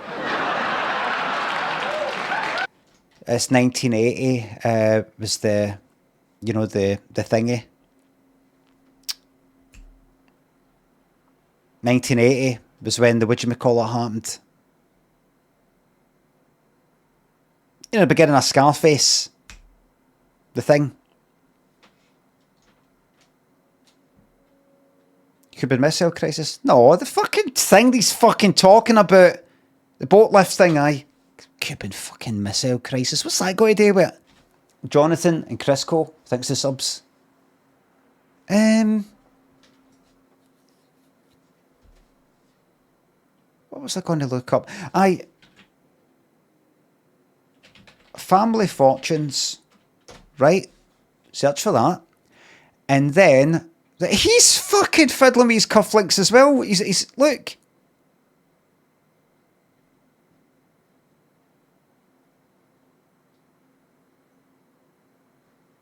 He's cancelled. That's right. Right. 12 hours ago. Oh, Christ. And who's in this one? That's 83. Is that Bob? No, Bob. What's he called? Max Bygraves. Oh, that's just the prizes. Celebrity Special. Was that Wincey Willis? Yeah, this could be quite good. It could be fucking shite. 1983 Celebrity Special. Kind of shite with it, Bob, though. With it, the get treasure hunt on. Fucking treasure. There's nothing fucking happens in it. Nothing happens.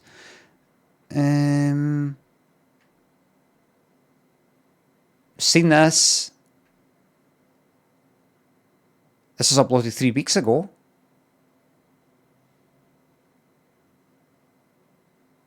This was up. Have we seen this? Oxford. Rosaline, Marilyn, Maureen, Charles Play. A lawnmower, cycle. My left here. Have we seen this? Hold on, I've got a wee thing I can click. Horny Bob. Oh shit. It's all women on one side.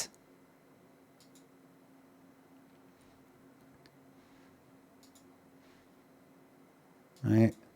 tonight's hidden prizes are a lawnmower, a dishwasher, a sewing machine, a microwave oven, a China tea. Will we try this?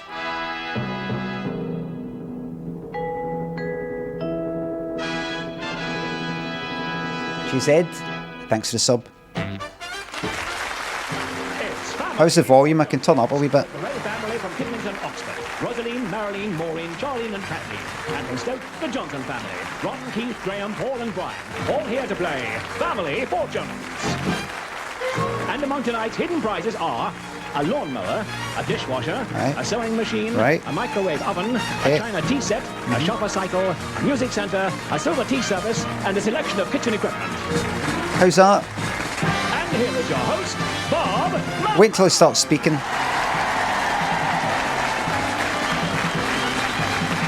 I'll put the mic volume up as well.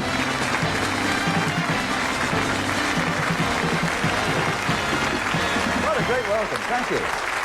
Well, welcome to you too. Yeah, a very, very big warm welcome to this, the first show in our third series. How's the volume?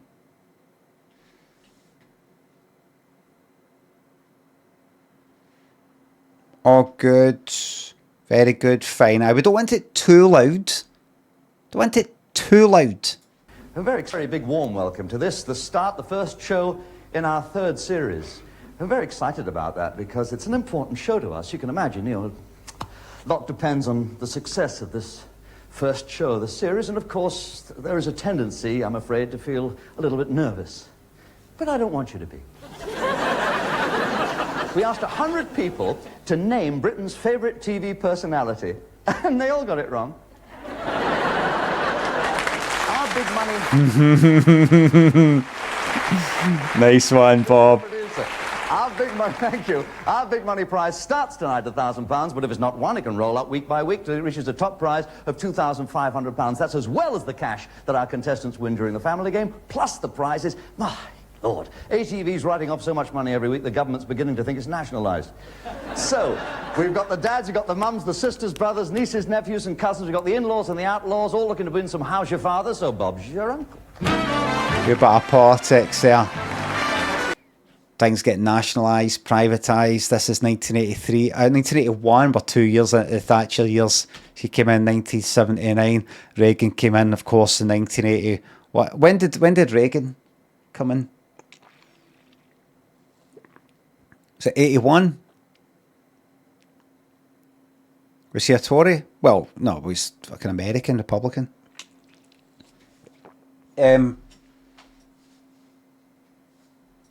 I miss 321 so day.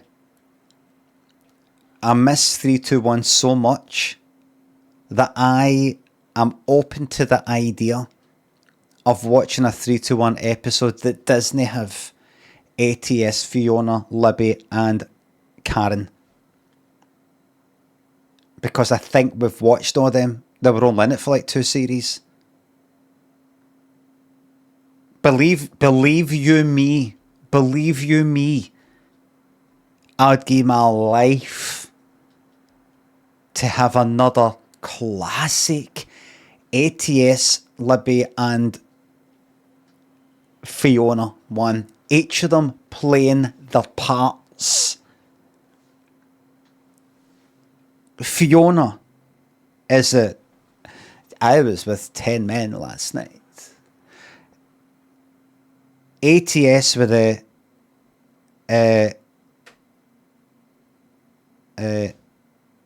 I killed a man. What was it? What did she call Edward?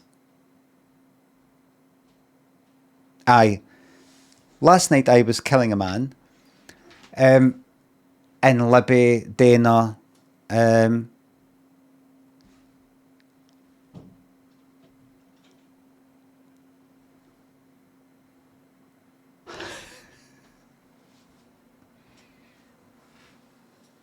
pure daft. I don't really know what my name is or my age is or what's up, down, left, right, back or forward. Just a wee character I'm playing. Thank you. It was inconsistent. She'd be all daft and then she'd be on with her her dance troupe. And she's like, yes, I'm a choreographer and we're doing shows in thingy, Blackpool and thingy. You're like, well, wait a minute. Lipstick, are you daft? Or are you no? You can't just come on one. I mean, I don't know if it's like a whole series. Like, so we're going to make you be kind of like daft and you forget your name and stuff like that. That's what, like, you're going to be doing that, right? And then next week she's on talking about, so we're going to be in Skegness, Blackpool, thingy, and doing really well. Oh, good on you, great stuff. And then the week after that, back on as, oh, I can't remember my name, me. Probably wasn't like that, but it's inconsistent. I think we've watched them all. Or them. So that warm, cozy, familiar feeling of watching an episode and going, oh look, Alison Temple Savage is in one of the sketches. And look, there's Libby and Fiona's playing somebody, and there's the two fucking guys that we hate. Rewatch. I just imagine the feeling of, like, go stick it on. It's Saturday night. It's Sunday night or whenever the fuck 3 to 1 was on. Got a feeling it was a Sunday. It's them again. I don't remember them at the time, by the way. I'm just making that up. Massive Bertinks to bits. I've not watched Casablanca. 3, 2, 1. Have I no? There was a reason for that. I think there was a bit of dodginess. I can kind of skip through it though. Could watch that. Hold on. There's a wee bit of dodginess. Wait a minute, let me just check. 3, 2, 1, Casablanca. Can always just skip through it. Stuff that maybe has no. Stuff that's maybe aged slightly.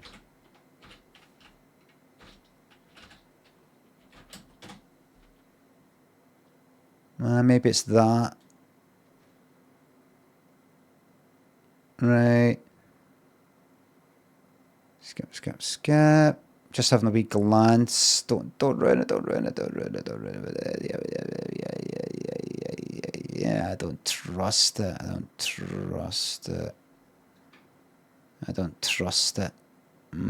Could be alright. I could just maybe skip through.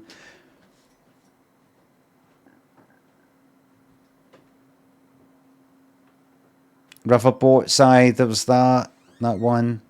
Maybe Castle. Oh, just gotta skip through it.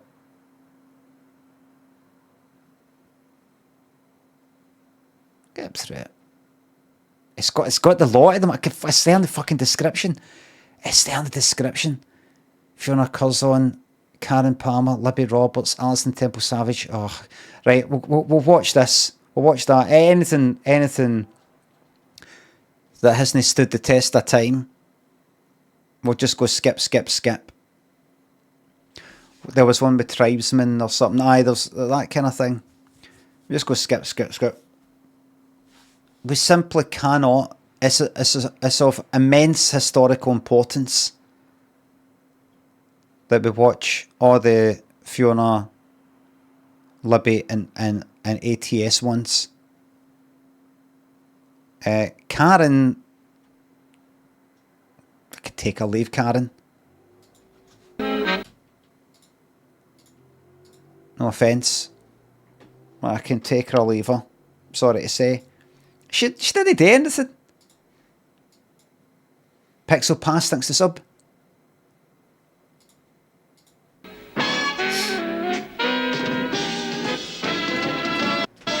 Here we fucking go. Design says, I prefer Family Fortune. Sorry to hear that, my non-subscribing friend.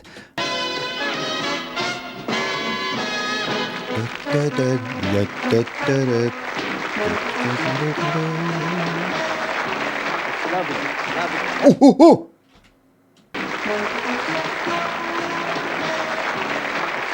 Oh wait, it's not him.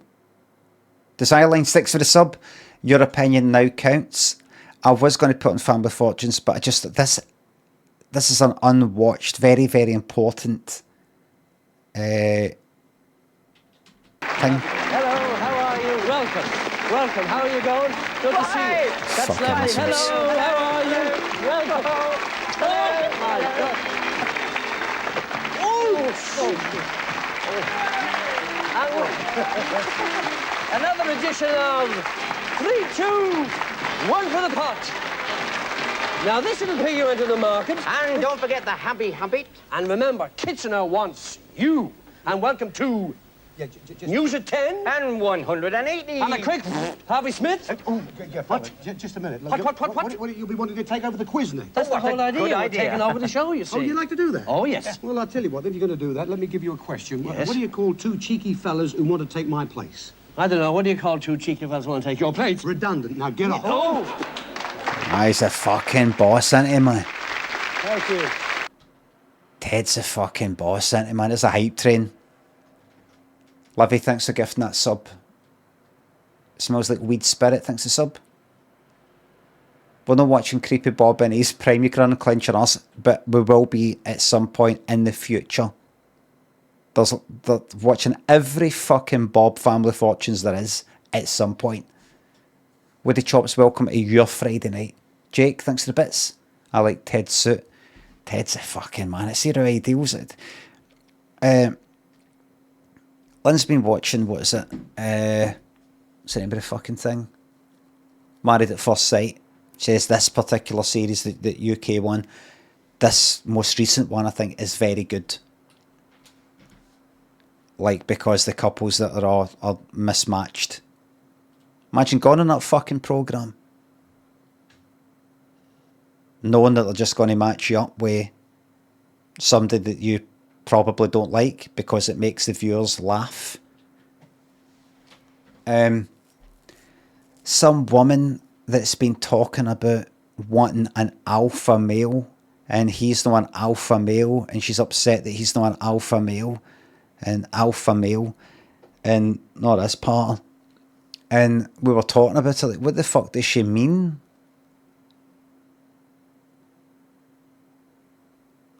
Like define it. Like, what does it fucking mean? What is it?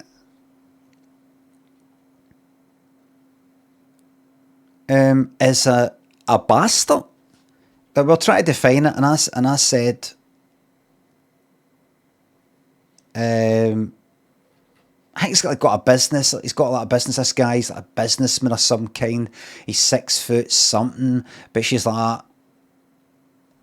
no, she's looking for an alpha male or something. Like, what are you on about? I said to Lynn, I think what she means, Lynn was saying, I think she mean like a bastard. She wants some fucking guy that's a bastard. I said, I think what she wants is maybe a corporate psychopath. Maybe that's what she's talking about. Like somebody who's on the phone and saying, I do this, do that, doesn't get flustered that much, makes decisions that ruin people's lives and doesn't give 2 fucks about it. No conscience. Goes to the gym. Maybe looks good without going on about it too much or something. Something like that.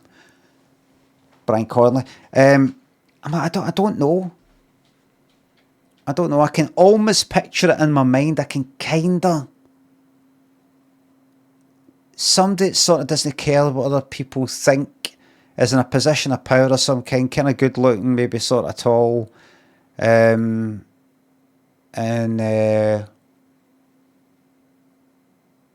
something like that. No kind of weakness of any kind. No second guessing. That kind of thing. Something like that. He's just describing himself. No, that's not me. So I mean, I'm constantly fucking second guessing. Oh, you talk about the looks and things like that. But I mean, Colin and Jay, thanks for sub. Happy Friday, my lord. Can't believe it's level 2 hype train and nobody's taking it to level 3. It's devastating here on a Friday night of our times. But Ted, though, I found the definition. See the way he deals with other men. Like that. Like, you two, out of here. Go on. What an absolute alpha.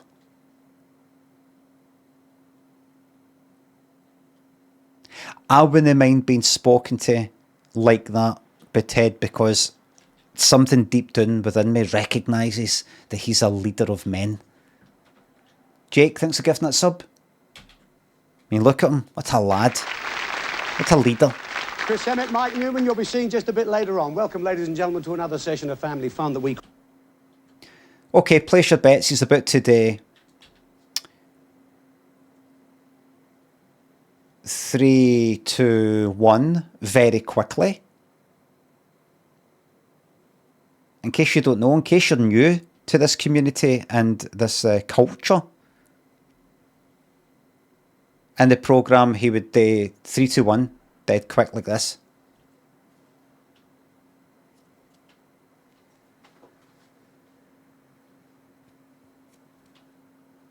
And everybody in school would try and copy it and go, you're not doing it right, you're not doing it right. And I discovered recently, because I go through frame by frame, that he never did it. He never fucking did it. It's never 3, 2, 1. It's like 4, 4, 1.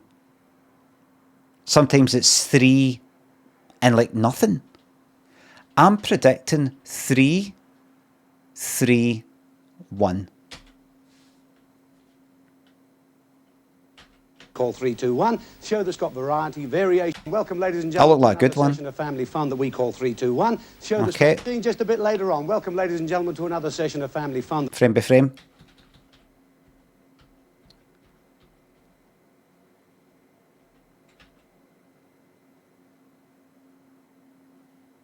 Now that's a 4 there. But it is a 3. Like... See, here's the thing. See if he does like what appears to be a kind of 4 that then turns into a 3. I was ready to give him the 3. Go, well, we got there eventually. No. He started off with a 4. That's a 4. Then it morphs into a 3. Then it's another 3. It's another 3. And then it's 1. So that's a 4. A 3. A 3. So it's a 4, 3, 3, 1. 1, show that's got variety. You 3, 3, 1. You called it. Doggo, please listen to me. I just said it isn't 3, 3, 1. It's 4, 3, 3, 1. Please listen. Anonymous gifter, thanks for gifting that sub. Axel, thanks for the sub. Can I get a shout out for all the Friday hashies? Big shout out to the hash heads there. The hype train's still gone, everybody. You're in for some big fucking emotes if you take part. Really big emotes that are yours for life. Maybe. Variety, variation, and valuable prizes, but one booby prize, remember? Here's the household hardware with the handmaiden. Dusty bin with Karen Palmer. Now, Dusty's dressed up as an Arab because the theme of our show this week is that...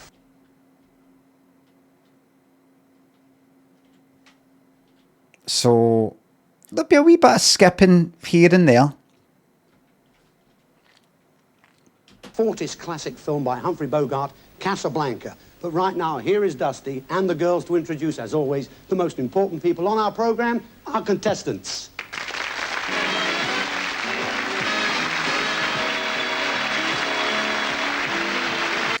It's the sheer arrogance of how he said it.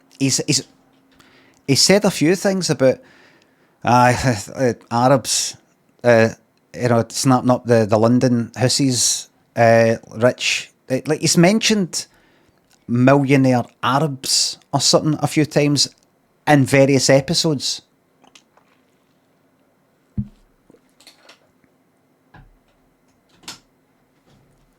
Wrong continent as well. That's right.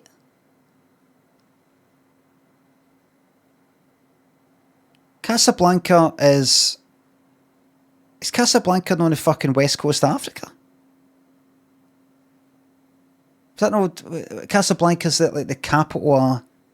It's in Morocco, right?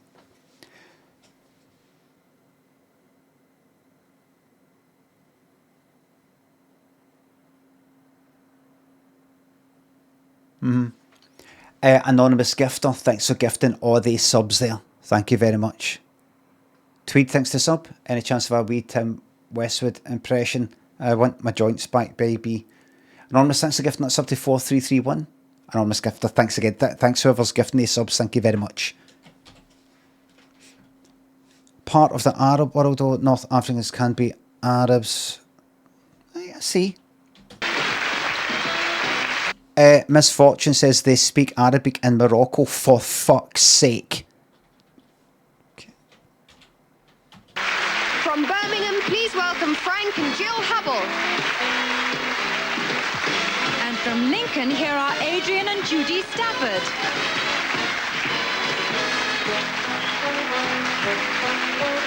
And from Harrogate, Gordon and Linda Thompson. See, I've got nothing against... who's her name again? Karen, who you just saw at the start there. You will not see her again till the end. You only see her again till the fucking end. By the way, dodgy bit in this episode 2950. I think it's fucking through it, man.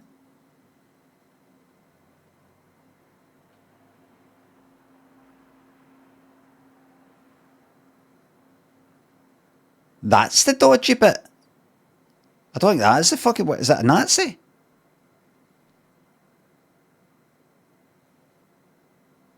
Oh, no, I'm not talking about that.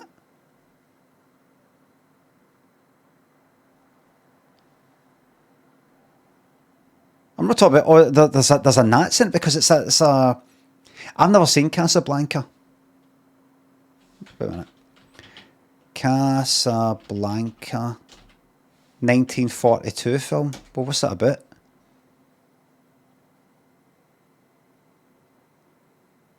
Casablanca is known for its blend of Arab Muslim heritage and modern. I'm that's reading about actual Casablanca.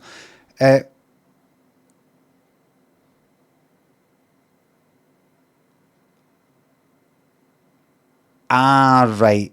How'd you say that again? Vichy? Vichy? The kind of like the French government that was controlled by the Nazis or whatever. How do you say it? And what? Vichy. So I would say Vichy. Fucking yes, there he is. English people would say Vichy. But they also say things like easy. I don't say easy, I say easy. Whereas somebody from another part of England, Manchester, would say easy.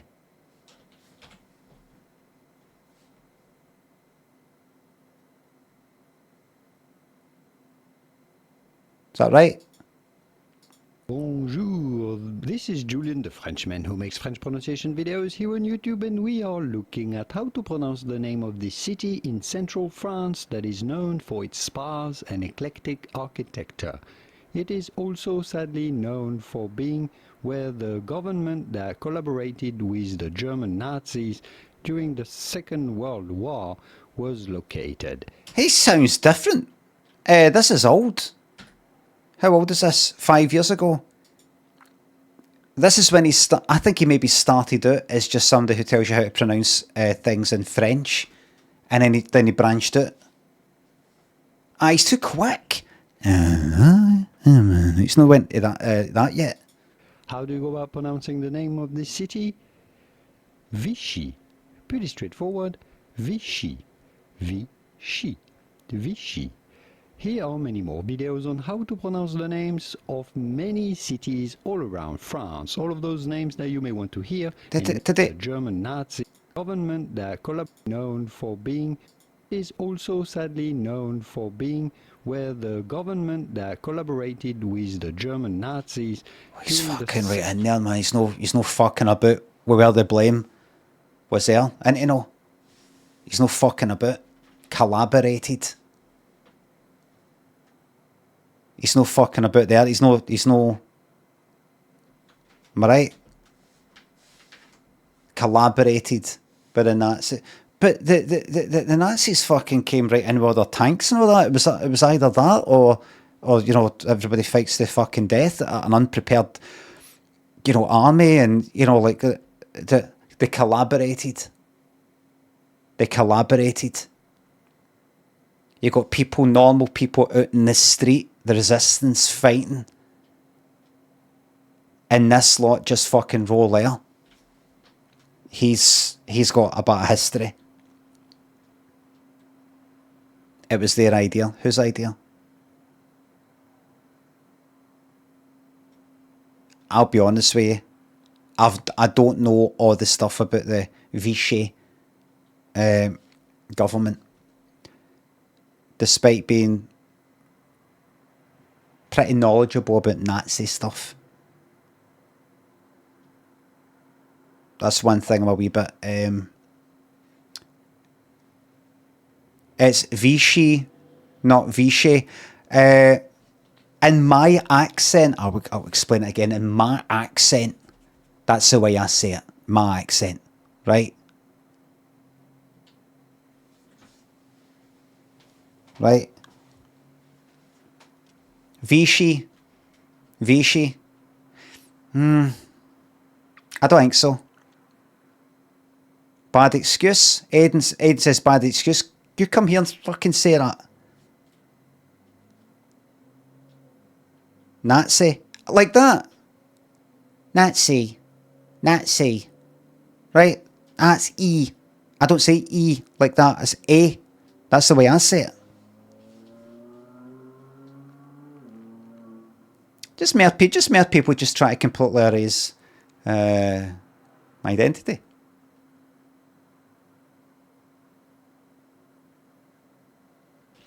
Right, anyway. Ghost Hacks Gaming thinks the sub. What excuse can I give my work so I don't need to go in tomorrow? I can stay up all night watching tele with the wondrous community. Depression. Addiction. Mahoney thinks the sub. I've made a rich man even richer. Thatcher be proud. Thank you very fucking much. Jazz Tendency, the return of 3-1 definitely deserves hype. Thank you. Gaz here thinks the sub. Yes. That's your level 6. I bet you run it there.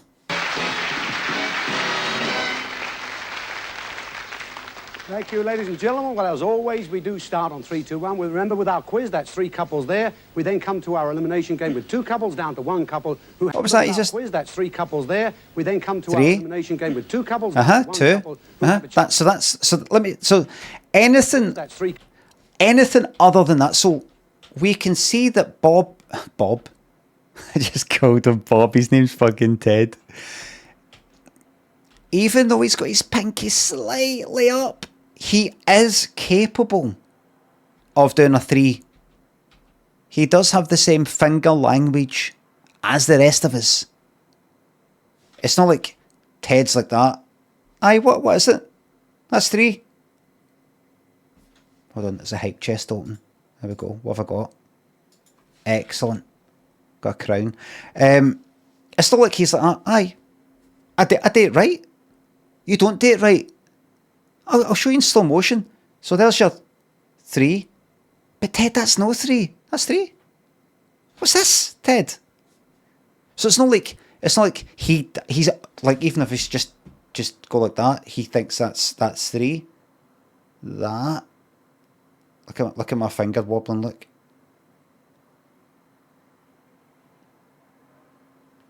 My fingers. See if I do that. Then your fingers wobble like that. Put your fingers together like that, right? Like that there. Can I normally if it's like that? Try not to put my fucking horn up. Talking about this Nazi stuff, but like see if I sort of put my fingers apart slightly. They start to bump into each other. Try it. Put them together and then move them just slightly. Try and keep them just very slightly apart. Did they wobble? Did they wobble a bit? slightly. Mine have always, well, for quite a while. If I just move them a wee bit, I can feel them. You twitch. That's why you need a tripod for things. Oscillate Todger thinks for 1,000 bits. Don't listen to haters. Thank you very much. Dale, glad you love your Friday nights now. Everything's different. Royal Sunshine thinks the sub. Right, here we go. So he does know what a 3 is. He does know how to do 3 with his fingers. Couples there. We then come to our elimination. So he's got no excuse. He's got no excuse. Down to one couple who have a chance to go through where all the big prizes can be won. So let's meet our first couple tonight. We've got Gordon and Linda, and you're from... This cunt is probably 25.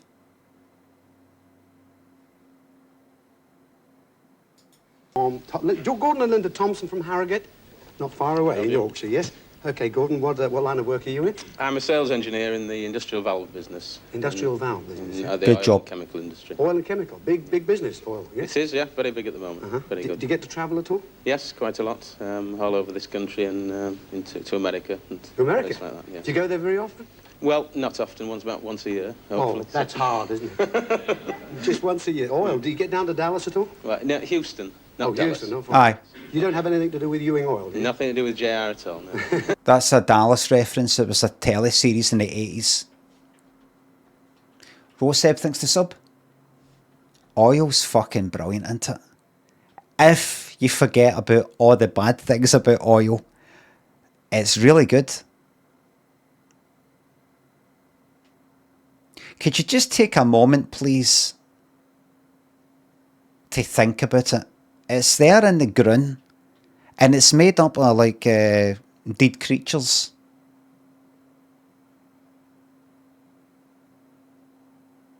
And we can extract it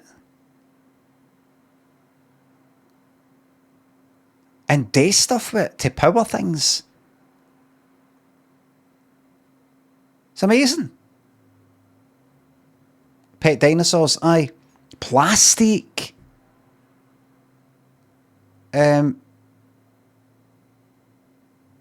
Stored energy is fucking amazing. If you forget about the oil spillages, the impact to the environment, the impact when you actually use it, the impact in retrieving it,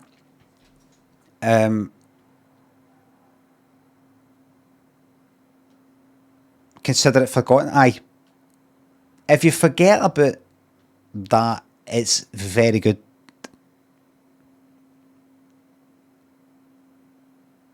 If you forget everything, no, forget it. There's upsides.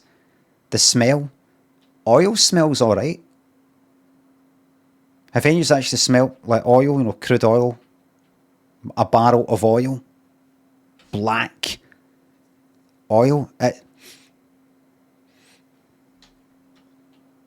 destabilising other countries. Aye, that aside, no, I've not smelled a whole barrel, but I've smelled like fucking oil.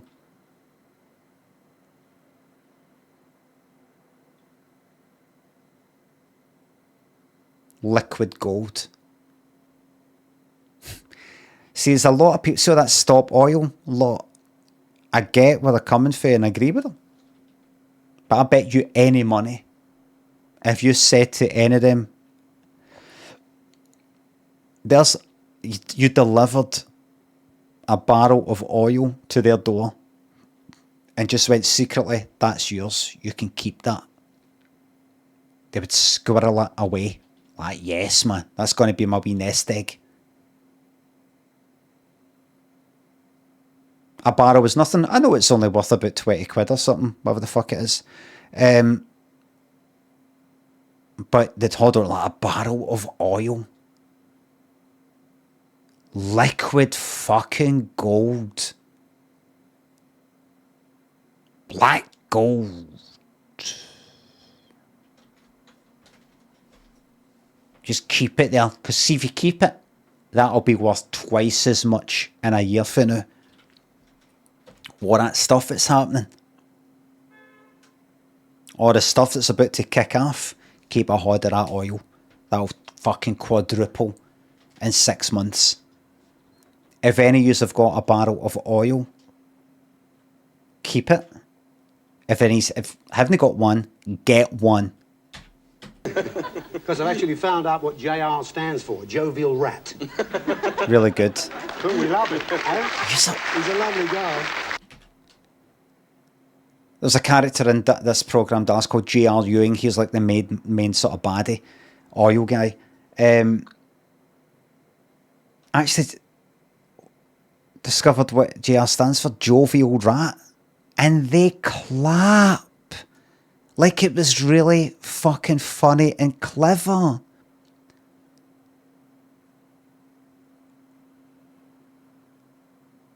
It's got about 20 million fucking viewers back then. Linda, you're a housewife and a mother, and how many children do you have? Two. Two, A I little see. boy 2 and a little boy 6 months. 6 months. Oh, quite a young family. And when you did work, what did you do? I was a personal assistant to a company that made canoes. How's the volume? I know it's a wee bit quiet at that bit, but remember there will be applause. It's alright. Can you cope? It's a bit quiet. Right, hold on then. Filters. Put the gain on. It's boosted by 3 decibels. And canoeing films. Before that, you worked for a dog food firm as well? After that. Oh, that was after, was it? Afterwards, I yes. see. I went to a dog food manufacturer. That wasn't PAL, Prolongs Active No, Life? no. Much better. Much better. There's a new one now, you know, that contains LBW. That's Lega Barbara Woodhouse. It's quite nice. Let's have your questions. Did he just make up the LBW and then said something Barbara Woodhouse in the 80s, 70s and 80s was a dog, a telly dog trainer? Walkies! People do impressions there. She was right into her choke chains on the dogs. With your questions, it's Alison. Just go like that. We just give it a like that. Gat, thanks for the sub. Choke chains were cruel, says Handles.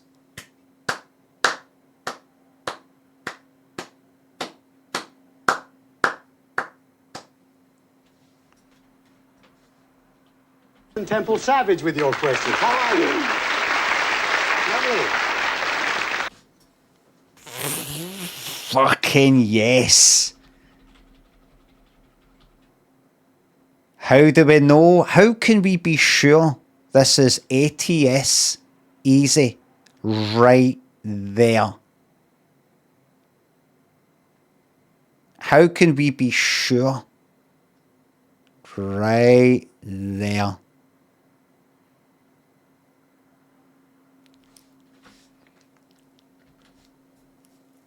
A wee bit too old for dimples now, but I did sort of. Yeah. They were there. Believe me. They were. I'm fine, Edward. I've been shopping in the Christmas sales. How have you been doing? Oh, very well. I found something that's guaranteed to keep down my heating bills. What was that? Paperweight. About the only thing that would, I would think. Would you like to choose your questions, please, Gordon? Here we are, just one of those. Thank you very much, Alison. Now, you know in the... Now, unfortunately, we didn't get the Alison Temple Savage character. How many times did she actually say something about men?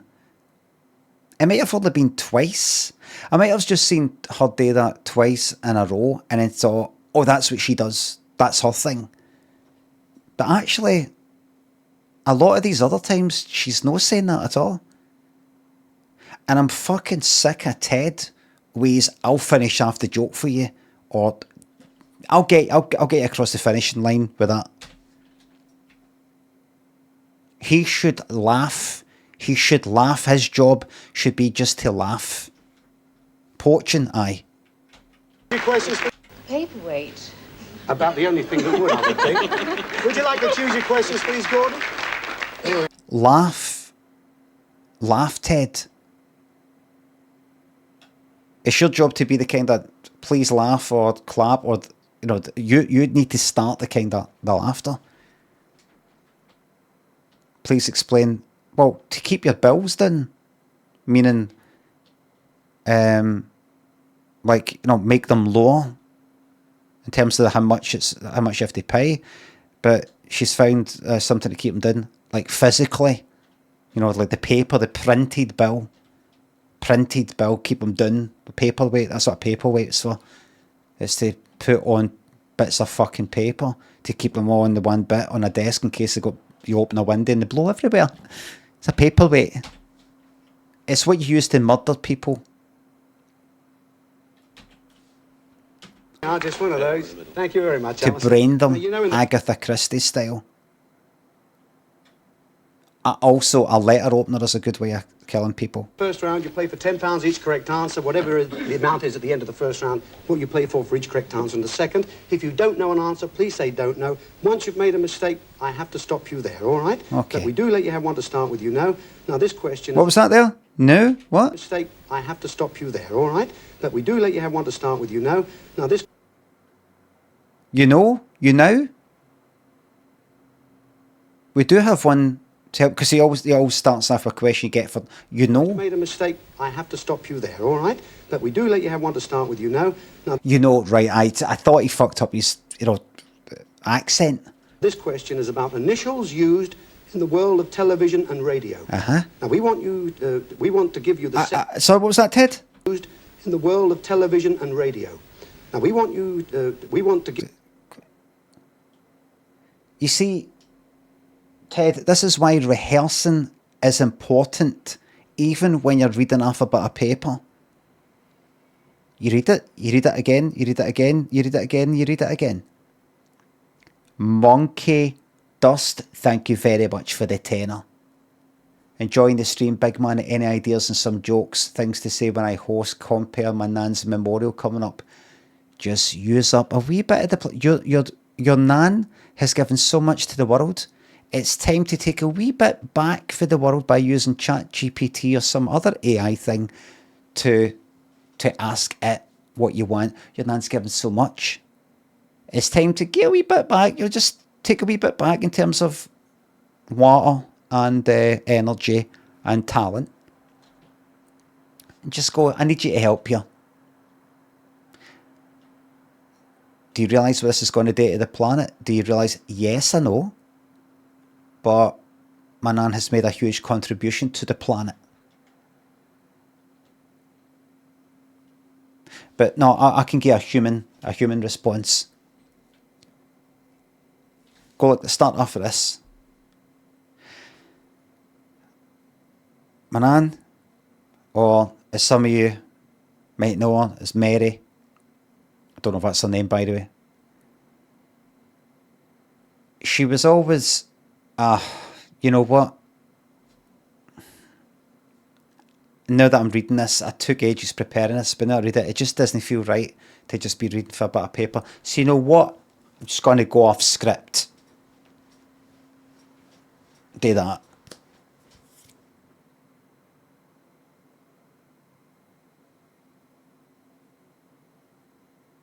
And then say,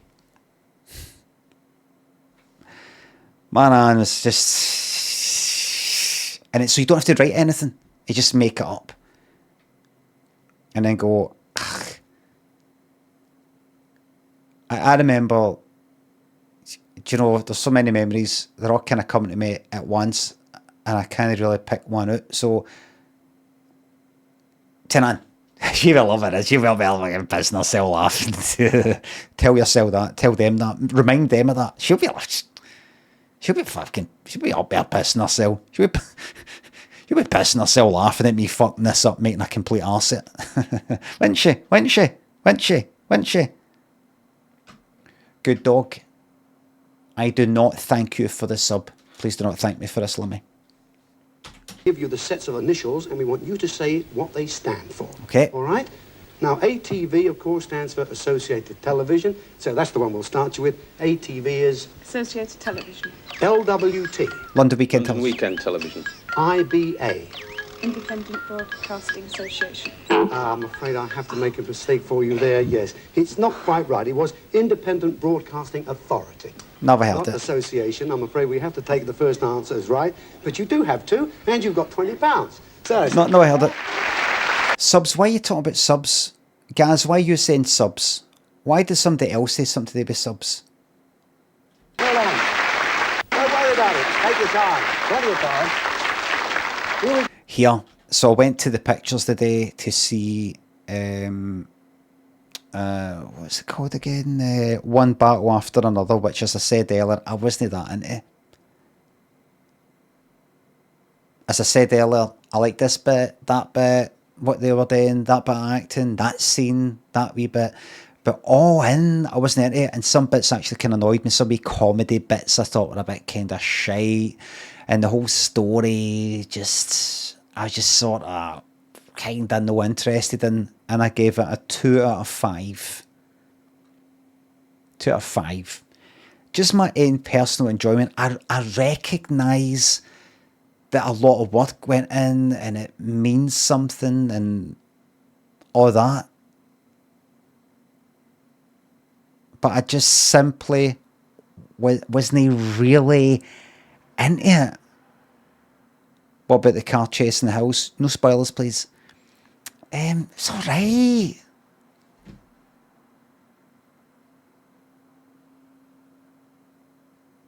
It almost, in a way, when I think about things like that bit and that bit, they're almost like just bits. No like sketches, but just like bits that as if somebody's saying, I like the idea of, I've not got a film for this yet, I don't know what I'm going to put this in, but I like a car chase that's got these kind of hills like that, right? And then this thing happens, right? Don't know where it's going to go. I wrote it 10 years ago, I don't know what I'm ever going to do it. And then this other thing like that, and another thing like that, and another thing like that, and then just sort of join together.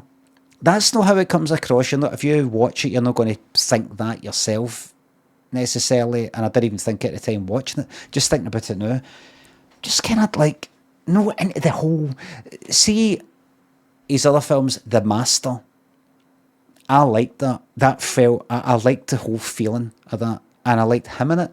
I liked the story. I liked what it was about. Kind of liked it. Liked it. Davey thinks for the highlighted message, as my dad says, anyone who watches films wants their head examined. Really?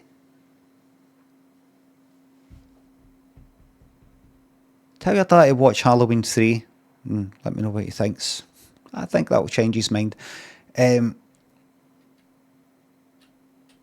What's that in it? But I liked The Master, which is another one of his films, and I liked Phantom Thread, which is another one of his films, which is kind of like, there's people who like that film, Phantom Thread, and there's people who don't. They're just like, nothing happens in it. I liked to kind of pace it. I liked this, what it was about. Kind of, I've not seen Magnolia yet. Marvin Nasm, thanks for the highlighted message. Turned 50 years of age today, and yet here I'm watching someone else watching YouTube. That's fine. That's fine. What were you wanting?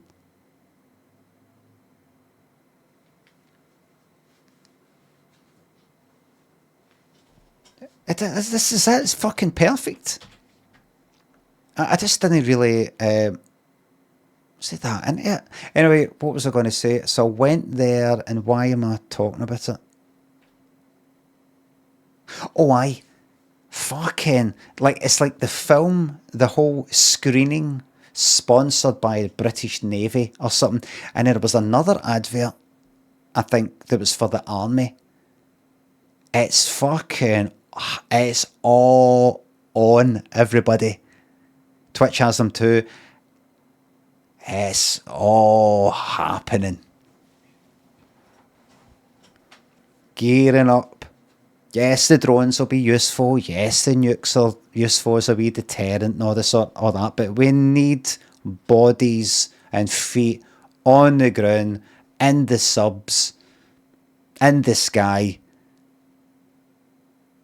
We need good old-fashioned people, and we need to get them out there because it's all going to kick off. Unfortunately, I'm a wee bit too old to participate. Lord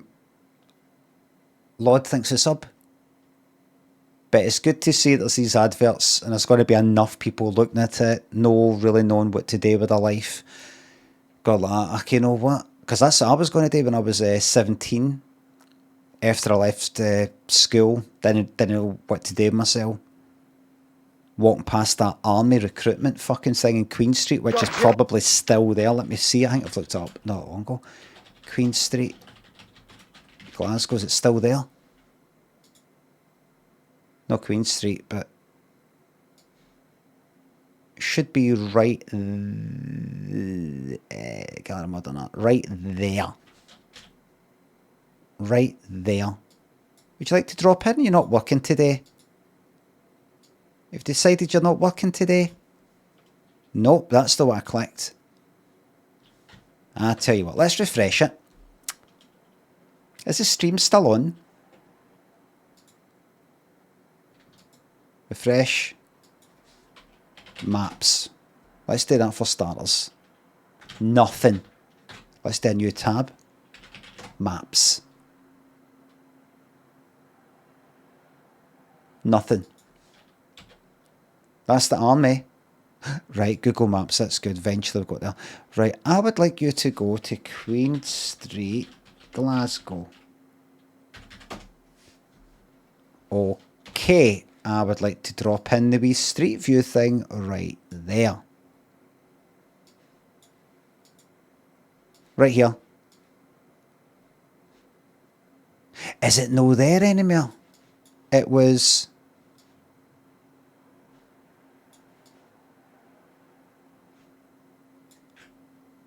I think it was right there, 2018. Let's go back a bit to 2008. There we go. There it is there. I walked past that when I was, what would that have been? 17. About to turn 18, so... What would that be then? 16, 92. But 1992, kind of walking past that before going to college. Before deciding to go to college, which was up there. You walk past it. I think I went in. I think I went in and picked up a thingamabob. It's just you look at all that and you go, all I need to do is walk in there. Look at that brutalism. You want to see brutalism? I was something I was going to take a video the other day. All I need to do is walk in there. And I don't need to fucking think. I don't have to go like that. There's CV, applying for a fucking job and all that. They'll just tell me what to do, where to go, do this, do that. I mean, that is very fucking, it's very tempting. They'll tell me what to do. I'll feel like I'm kind of doing something kind of maybe important in some sort of way. Maybe, maybe no. They'll sort my head out.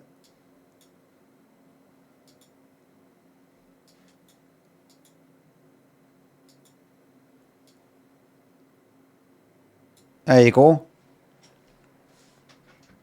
Exactly why I almost sound like, aye, because if you're like 16, 17, that's a fucking perfect age for getting something into the army. Impressionable age. Young and no kind of past it. They're open to your, what do you call it? No brainwashing, but that whole indoctrination sort of fucking thing. Too young to kind of answer back.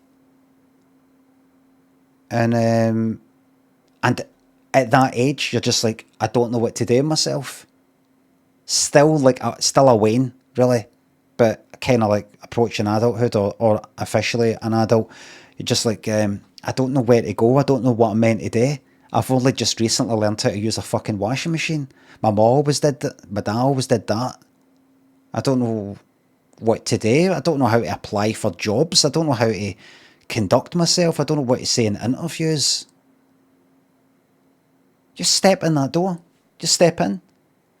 We'll tell you where to go. We'll go that. We'll go that. There's your fucking uniform. Get up at fucking 5 in the morning. We're going for a 10-mile fucking jog. Do this, do that, do this, do that, do this, do that, do this, do that. Do you want to be in a submarine? Aye.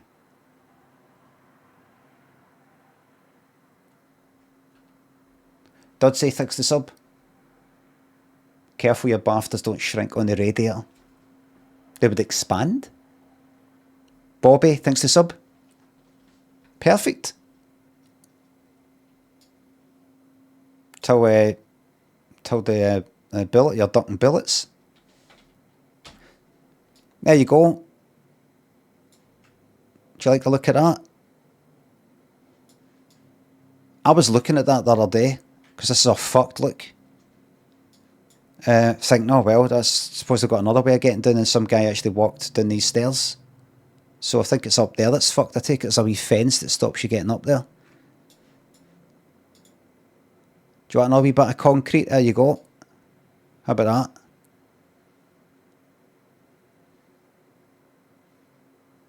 There's a bit of concrete for you there.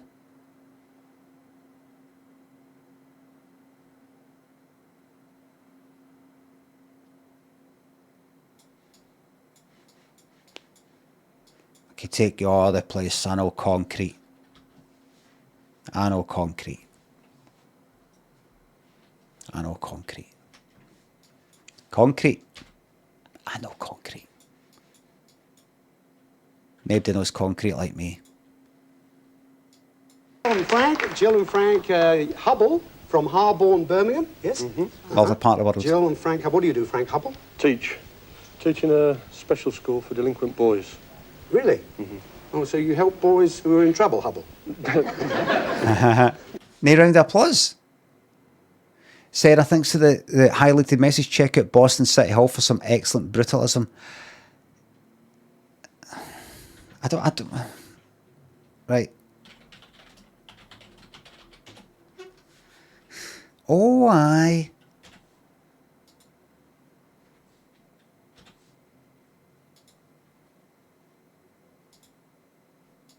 That's a bit of concrete there.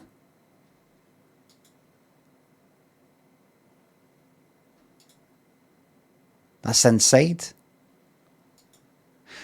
What's that now abandoned chapel in Scotland that you can sort of sneak about in? St. Peter's Seminary. Right. St. Peter's Seminary.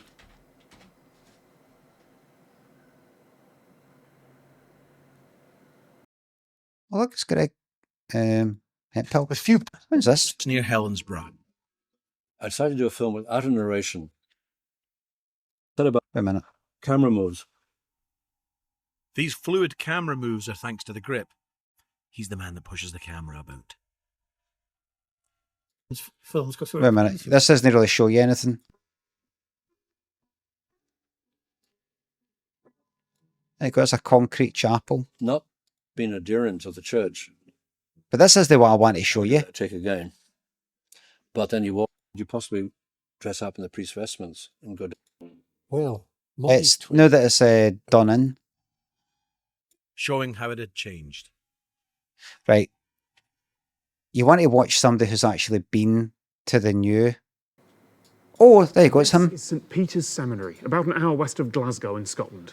Or rather, it was. It was built in the 1960s to be a training school for priests, and I think it's a beautiful.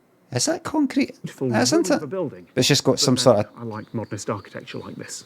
In 1992, this was put on the list of historic Scottish buildings in Category A, which means that it's of national or international importance. And architecturally, it is one of the most important modern buildings in Scotland. But by the time it was listed, it had already been closed for years. The Catholic Church had decided that priests should train in towns and cities, not in remote places like this. And besides, times were changing. There weren't as many people who wanted to be priests. No one was interested in buying the place, and the church couldn't afford to keep an empty and extremely high-maintenance building running for no purpose. One of the troubles with a unique Looks structure nice, like this doesn't is that it's expensive and difficult to keep repaired. One of the troubles... Good for if you want to buzz some glue. Any glue sniffers? Do I have any glue sniffers? Andy, thanks to sub. Passed my second block for wrestling and coming home to Limmy. What could be better? You take a nice wee seat. Beautiful place to be, but a glue sniffing up there. With a unique structure like this is that it's expensive and difficult. Had a huge concrete chapel in it. We have a responsibility. Good for if you want a pish or a shite. We have, by statute, to try Look at that, look at, imagine that, a skateboard. Look at that. Maintain some kind of security in that area, to ensure it and so on. But after 40 years, we are at our wits' end. In 40 years, we have worked with every imaginable idea. Developers have thought of turning it into a community centre or a hotel complex. Aye. And everything in between. There were inherent weaknesses in the building. Those who lived there have nightmarish stories of water ingress, for example, of the fact that the wind would blow so strongly through the windows that curtains would be lifted to be almost horizontal. Aye. So the building itself was not an easy building Good to idea. live in or work in, Good idea. which made it even more difficult. Leave it like that. Alternative use for. One arts organisation spent millions on making it safer, removing asbestos and old fittings, using it as a stage for light shows, hoping to turn it into an arts venue. But then they ran out of money. And besides, by Look, see that? See what that? Building is in the middle of... Just leave it as that. Right, so people can go and at their own risk, go inside and take their pictures and videos like he's then in that video. That's it.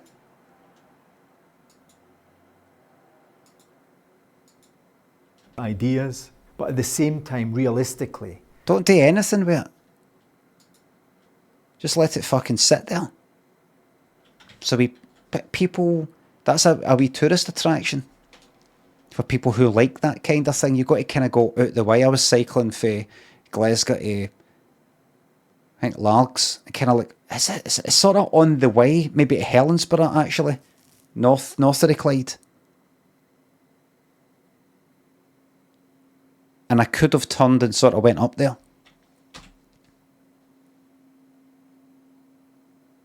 So it's good for anybody who's like, who likes doing YouTube stuff. Just Joshy, thanks to the sub. Helensburgh away, too far for Largs. Well, it's not it's too far, it's a different way. You're on the north coast, you're on the north of the Clyde. I thought that was maybe in the south. You've got to go in the south for... Largs is on the north side, yes. I mean, I know that... What do you do for sort of hobbies? And don't say you dabble in Scrabble, Hubble, because I won't have that. What do you do, Craig? I wouldn't dream of saying such a thing. No, only me would do that. I couldn't get my tongue around it. Art and craft mainly. See the way there was a bit of banter there, Ted, and you let him say I kind of get his last word in, and you let him have that, and you laughed. Can you not do that with Alison, Temple Savage? Can you not do that with Libby? Can you not do that with Fiona? Biggest hobby at the moment is with Round Table. Really? Now, that's a marvellous and enterprising organisation. Does a lot of good work for a lot of good people. And Jill, what sort of work do you do? Part-time clerical worker. And who's that for? Electrical wholesalers.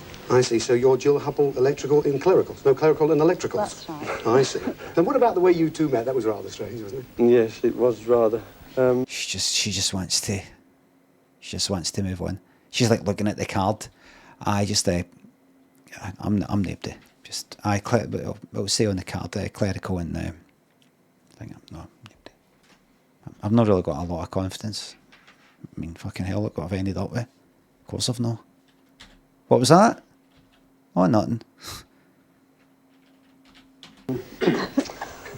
A friend and I went out for a drink one night. Sat on one side of a table. Oh, it's a story, everybody. The way you two met, that was rather strange, wasn't it? Yes, it was rather. Let me see her again. And Jill, what sort of work do you do? Part-time clerical worker. And who's that for? Electrical wholesalers. I see. So you're Jill. Part-time clerical worker. Let's go wholesalers. Okay, that should be everything. Right, let's just move on. Part-time clerical worker.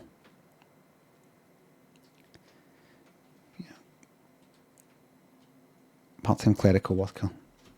Electrical wholesalers. Okay. It wasn't my idea to come on this.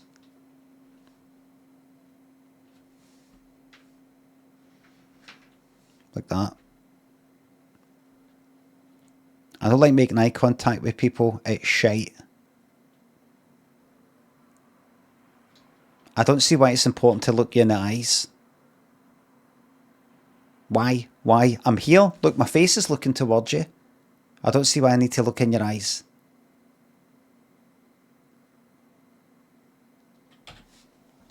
I'm listening. I'm listening. I'm listening. Couple electrical in clericals. No clerical in electricals. That's right. I see. And what about the way you two met? That was rather strange, wasn't it? Yes, it was rather. She's a hacker. You can tell. Isn't she? Kieran thinks the sub. She's a computer hacker. A friend and I went out for a drink one night. Sat on one side of a table. Jill and two of her friends came and sat at the other side of the table. Annoyed us by getting served first. And Jill, just having a drink, nice, quiet drink. Friend said something, and there was me. All over you? All over. Oh, that's a nice introduction, isn't it? Soiled your clothes, huh? Yes. Hubble, bubble, soil and trouble. Okay. Okay, Ted, you can't just script these fucking jokes acting like you just came up with it. So, she's a laugh. She spat her drink over him. She's a bit quiet and a bit shy in a programme like this, but that means that drives somebody to the drink. A lot of shy people, you know, to bring them into their shell, get a wee drink to them, and their life and soul of the party. Davey, thanks for gifting that sub. Let's have your questions. And it's Libby. This is Libby Roberts. Hey, Libby, that's better. A nice smile now. Place your bets. Daft. Libby. Or just kinda nondescript. I'm going to actually gamble and say nondescript. Just general quip. General joke. But a little earlier on today, you weren't looking too good. Why was that? Well, I had a letter from my bank manager saying that I was £50 overdrawn. It really shocked me. I bet. What did you do? I sent him a cheque. Well, that would clear it, wouldn't it? Yes. Select your questions, please, would you? Thank you, Jill.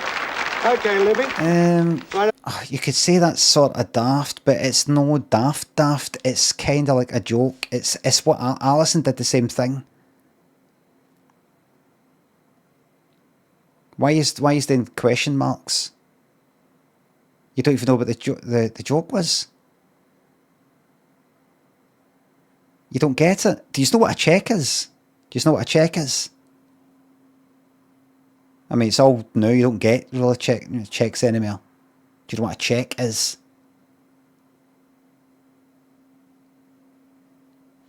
It was a way to pay people money from your bank without getting them actual cash. You'd have a checkbook and it's a bit of paper with the bank details on it, and you go, pay fucking John Smith £100 only, and then you do 100, and then you rip it off and you go, and then somehow them with just that name, John Smith, so any fucking cunt could do it. Any cunt who just happened to match that fucking name that you wrote down, if they found that check, they take it to their bank, either put it in the cash machine at the bank, or actually take it into the bank and say, I'd like to put this check into my account. And your bank goes like that, all right, and there's the bank account details of the person that's paying you the £100, and that's it. The paper way to transfer money that wasn't cash. All right, now explain bouncings. All right, so a check would bounce if I think you could cancel it. I think you could write somebody a check and then they go and take the check to the check you gave them to their bank, expecting that to be all fine. Normally takes like 3 days for it to clear, for that money to actually fucking appear. You could, once you've written a cheque for somebody, go straight to your bank and say, I just wrote a cheque for somebody. Yeah, I don't want, I just want to cancel it. Is that right?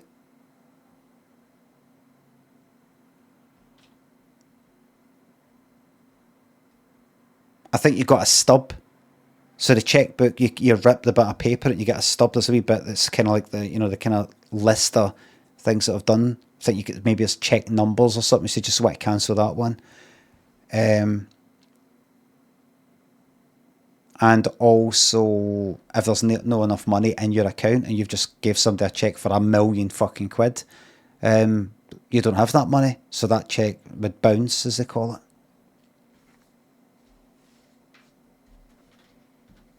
So what she's saying is that she's 50 quid overdrawn. Bank manager got in touch with me, you've not got your 50 quid in. And she wrote my cheque. Which doesn't make sense, that's the joke, because she's writing him a cheque like, oh, here you go, here's money, it's a cheque from that same bank.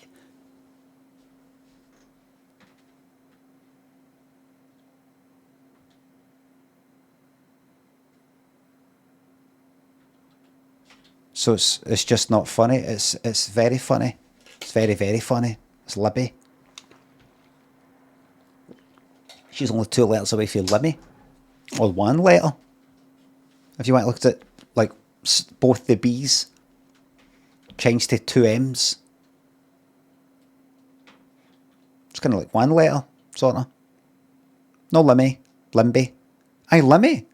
Aye, if you did like limb, like a limb, it sounds like Limmy.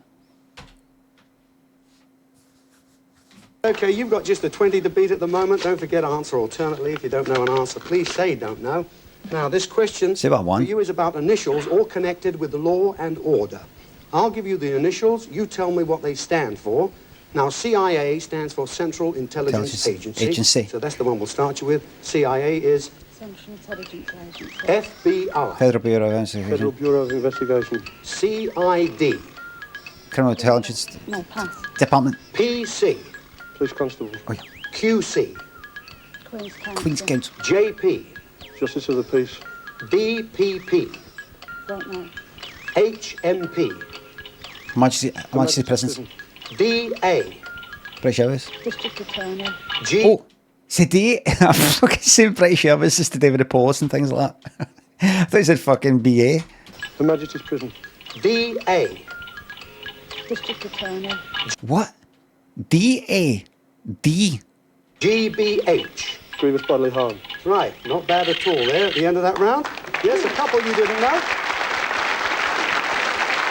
Just 2. 2 you didn't know. DPP was Director of Public Prosecutions. CID, Criminal Investigation Department. Well, I think you've got 8 there, so you have £80. It's the SID. Well done. Okay, that's the SID. As it people would say when I was younger, it's CID. What they are, CID. You can tell. One of their hubcaps, whatever you call it, is off. Anybody remember that? That was fucking true, wasn't it? That was true. I thought people just made it up. Or was it? Was it true? That's an unmarked police car that have one of the hubcaps off.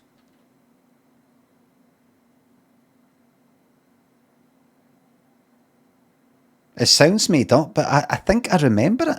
I think I remember somehow seeing some sort of proof. Could be a lot of shite. Could be a lot of shite. Police, CID, hubcap.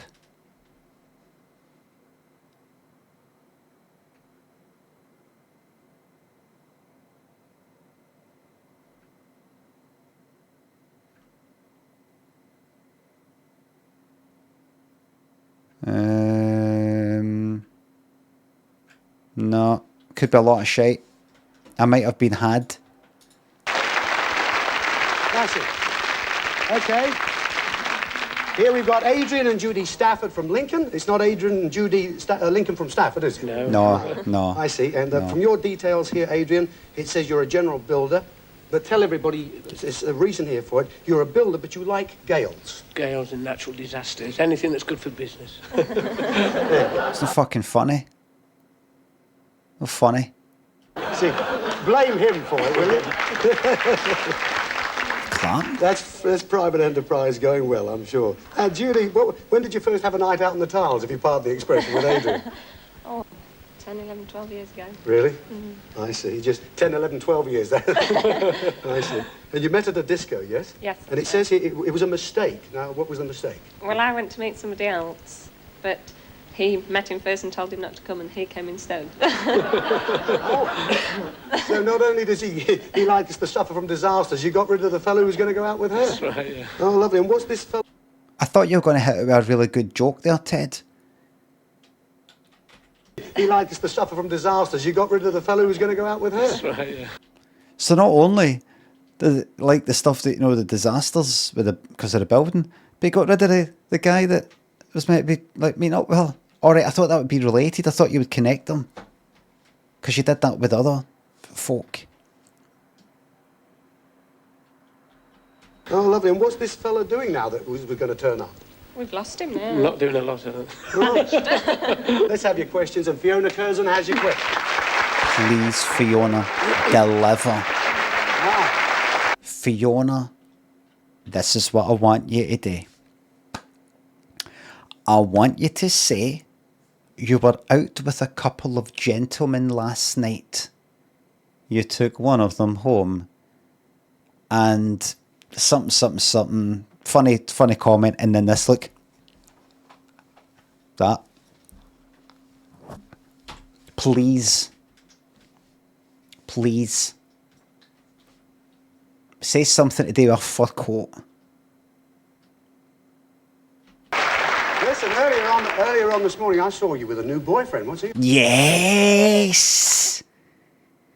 Good fucking start. Good start. So I saw you with a new boyfriend. Yes, well, I had another one, that's my breakfast boyfriend. I've got my lunch boyfriend and my dinner boyfriend. Oh, 3, that's a lot. Well, then I've got my supper boyfriend and my nightcap boyfriend. Oh, that's a lot of boyfriends. Yes. And then that's it. That's the character. Yes, he's super. Is he? But he's very conceited. Do you know he has his initials on his handkerchiefs? Well, lots of people have their initials on handkerchiefs. Not paper ones. That's conceited. Paper ones. Brilliant. Yes. You see,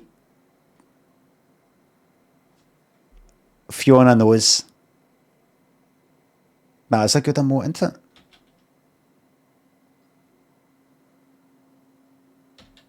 it? The ring face. Oh, aye. She knows when I do my joke, I bust out laughing, and that's the, you know. So people know, oh, right, I'll laugh now. Alison Temple Savage, Libby. They're not that desperate. And it's their undoing. You know, sometimes you just got to do that. You've got to laugh at your own joke to tell people this is where you laugh. On his handkerchiefs. Well, lots of people have their initials on handkerchiefs. Not paper ones. That's conceit, wouldn't it be? Yes, let's have your questions. Thanks a lot, Fiona. Because she could be, if she didn't dare to laugh, some people get into their head that she says, not paper ones. And besides, you know, there could be more. There could be another few words. It lets people know, I finished now. It's like taking a bow. I finished now. Now you can, you know, laugh. Okay, Judy, thank you. Good stuff. Now then, here we go. You're round here. Don't forget, we let you have one to start with. This question is about jobs and occupations that are often referred to by 2 letters. We will give you the 2 letters. We want you to give us the name of the job. Now, the one we'll let you have to start with is CE, which is civil engineer. So CE is Civil engineer. BJ. Disc jockey. CO. Clinical officer. No, I'm afraid it is commanding officer. We can accept that? Okay, yes, we can accept it. Good, clerical officer. Okay. SRN. State registered nurse. Right. AB. MC. Master of Ceremonies. MP. Minister of Parliament. That's member. Well, again, I've got member of Wait, Parliament. what's that? MP. Minister of Parliament. Well, again, I've got member of Parliament, yes. He's like, you fucking better geese it, mate. You better. You better. You better. You better. That she's not getting this one. They can't get it. They can't.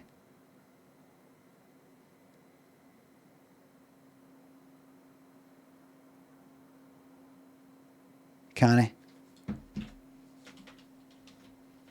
It is member of Parliament. Maybe. Might also be minister. Maybe it's... We've got to accept member, I'm afraid. Nevertheless, just a mistake, member of Parliament. There we are. What have we got there, then? We've got one we didn't know, AB, which was able-bodied seaman, by the way. So there you got 1, 2, 3, 4, 5. I think £50 we should have. We have. £50. AB? Right, seaman aside, right? AB is able-bodied seaman. I didn't hear the S. It is the lowest rank in the Navy. If you yourself would like to know about other ranks of the Navy, remember you can fucking enlist. They're wanting you. They're waiting for you. You. They're sponsoring fucking film screenings in the Odeon. There's posters everywhere. Everybody's like that. Don't know what to do in my life. Can I get a job anywhere? They want you. They want you to go to the front line. It's all kicking off. Forget about this Call of Duty shite. The real deal. It's waiting for you. It's waiting for you. Serve your country. Hazard thanks for the bits. Thanks for another late night dose of nostalgia straight to revenge. You're very fucking welcome. Glad you're enjoying it. Serve your country. Get out there. Boots on the ground. So, at the end of the first round, we have got couple number 1, Linda. Imagine it. The decisions that you make right now could lead to, in 2 years from now, 3 years, you could be on one of the subs that launches one of the nukes. Fucking imagine it. You're safely in the fucking water, man. They're all up there going, oh, here, imagine you're having to be in a submarine. That's terrible. No, it'd be terrible not being in a submarine. Breathing in all that fake air and everybody's farts. They'll be breathing in nuclear dust. They'll be breathing in fallout. Because of you. And Gordon, they're on £20. Couple number 3 here, Adrian and Julie on 50. In the lead at the moment are Jill and Frank, £80.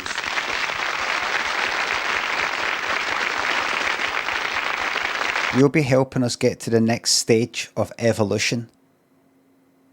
Humans have stopped evolving. Right? You'll be launching the nukes. You'll be helping us get to the next stage.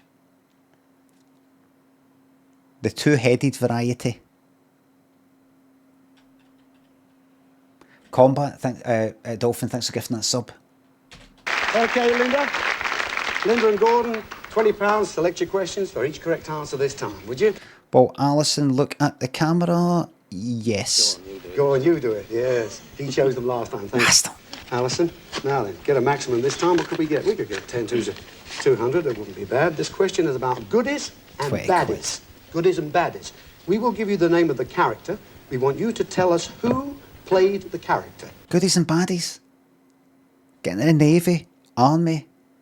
You don't have to bother with this fucking Twitter, social media shite or working out. I know what they did was bad, but also, if you look at it this way, if we look at the root causes, none of that fucking shite, gun in your fucking horn, and there's that lot with a gun in their fucking horn, and you shoot them before they shoot you. That's it.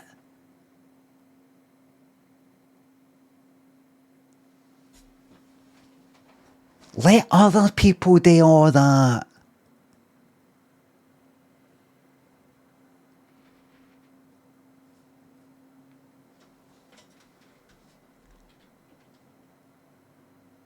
Then you prestige.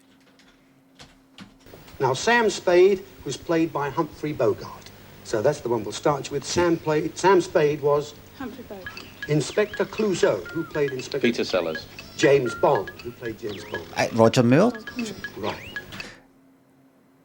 Roger Moore. Roger Moore hadn't yet played James Bond in 1981, perhaps. Superman. Do you know who Superman Christopher Reeve. Don't know. The Godfather, who played the Godfather. Marlon Brando. Ned Kelly, who played Ned Kelly. Don't know. Fucking... Was that not actually played by Mick Jagger in a film? Wonder Woman. Wonder Woman, you said? Linda Carter. Linda Carter. The Incredible Hulk. Well, it depends who you mean. The Hulk? That's Lou Ferrigno.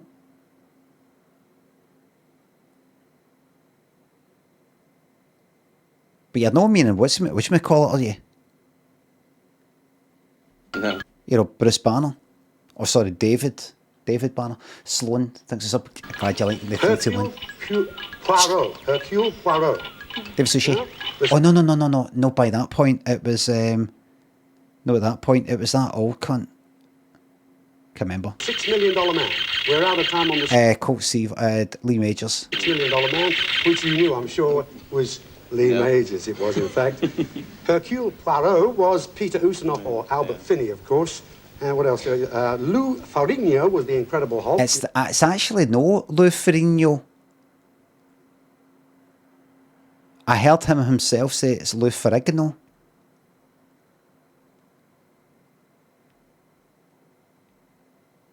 The fellow who goes a little green. Superman was played by Christopher Reeve, so therefore you've got 5 right, so 5 twos, you have £100. Yeah. I'm right.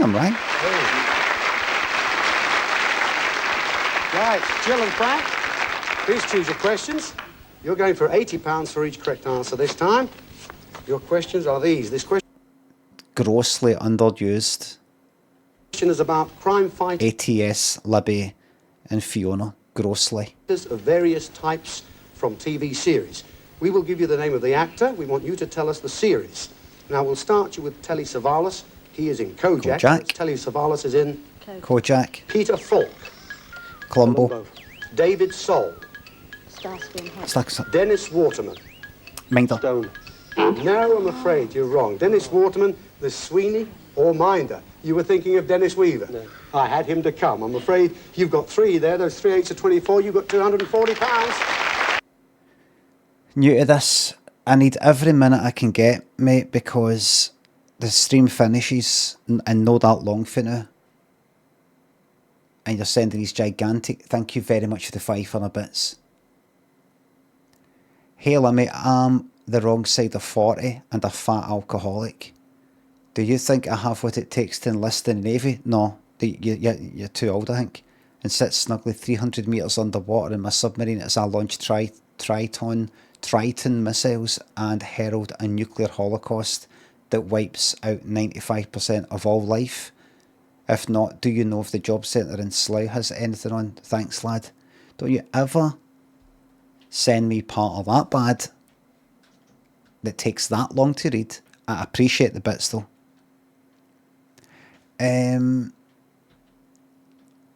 You're not going to get into the Navy. Count your blessings, because it's going to be everyone's going to get dragged into it. This is the next big one. It'll be in about a year, I think. I'm fortunately too old for it. So I'll watch fucking magic being on this island right at the west. Miles away from everything. Fucking magic. Because see, if it really all does kick off in Europe, you can just fucking jump in the water and start swimming the Atlantic. Got all that water there, they'll never find you. And the continent, all these countries are next to each other. It's so easy to just fucking wander right in, just like invade. We've got the wee island right to the west. They fucking hate us there. And the continent, they're like, I wish we were there. A fucking island, a motor in yous. So if it all comes in, you can just jump in a boat on the west coast of Scotland and just fucking head out. Leave it all behind. Leave them to it. It's no your fight. Get in a wee boat, get some food, get a picnic, and just head out into the open fucking ocean. And when you run out, just fish. And don't worry about running out of water, surrounded by fucking water. You'll find a desert island out there. There'll be an undiscovered one out there somewhere. Pineapples, coconuts, wild boar to hunt.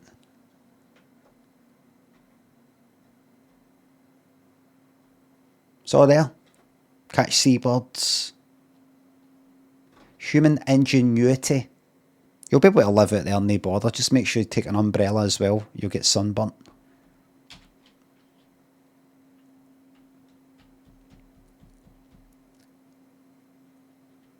Don't worry about it. Don't worry about things kicking off. The worst thing that can happen is you die. And you're going to die anyway. Comfy thinks to sub. I hope I'm watching a stream and the big one drops. What, this? The 140 is right. Well done. Okay. Here's Adrian and Judith's questions. Thank you very much, Fiona. All right, now let's see what we have for you this time. This question is about arch villains and baddies. We will give you a clue to the character. We want you to give us the name of the villain. Right. We'll start you with Batman. Now, the villain in Batman is the Riddler. So it's Batman and... No. No.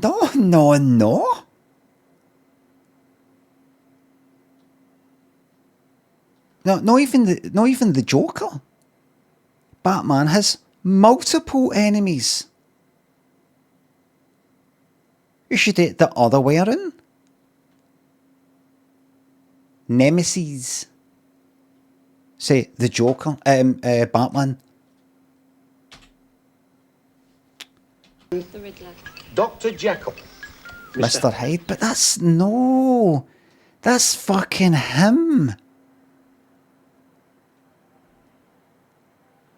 Dr. Jekyll consumes a fucking like chemicals, potion, drink, concoction that he's made. He chooses to fucking... I mean, I don't really know the ins and outs of the fucking story, but that's him. That's him. Hasabear thinks to the bits.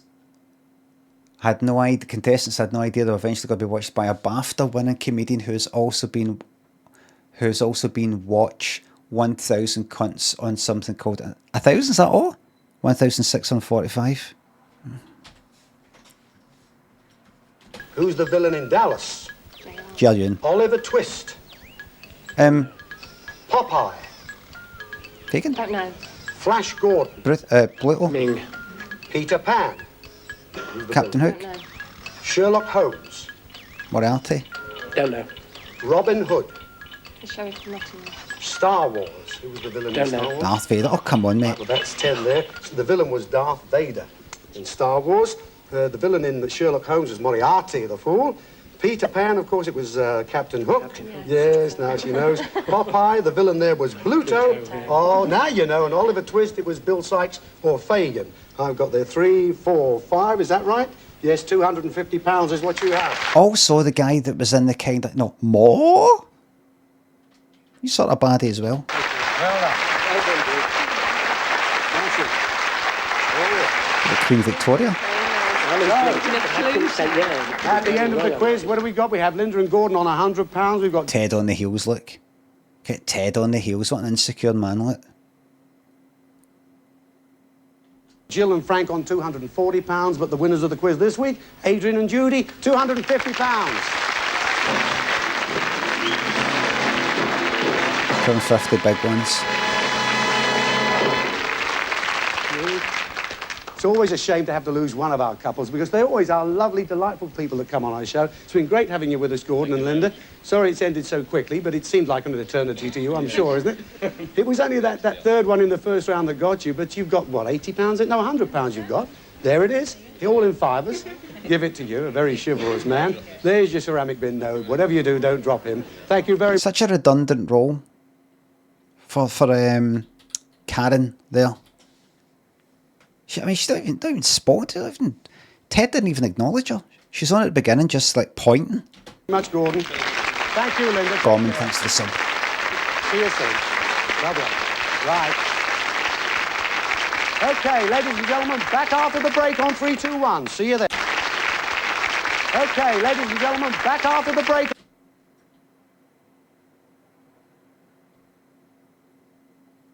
Three, 3, 1 is what I'm saying. I mean, it happened quick. Not enough to see it. No. 4. 4-2-0.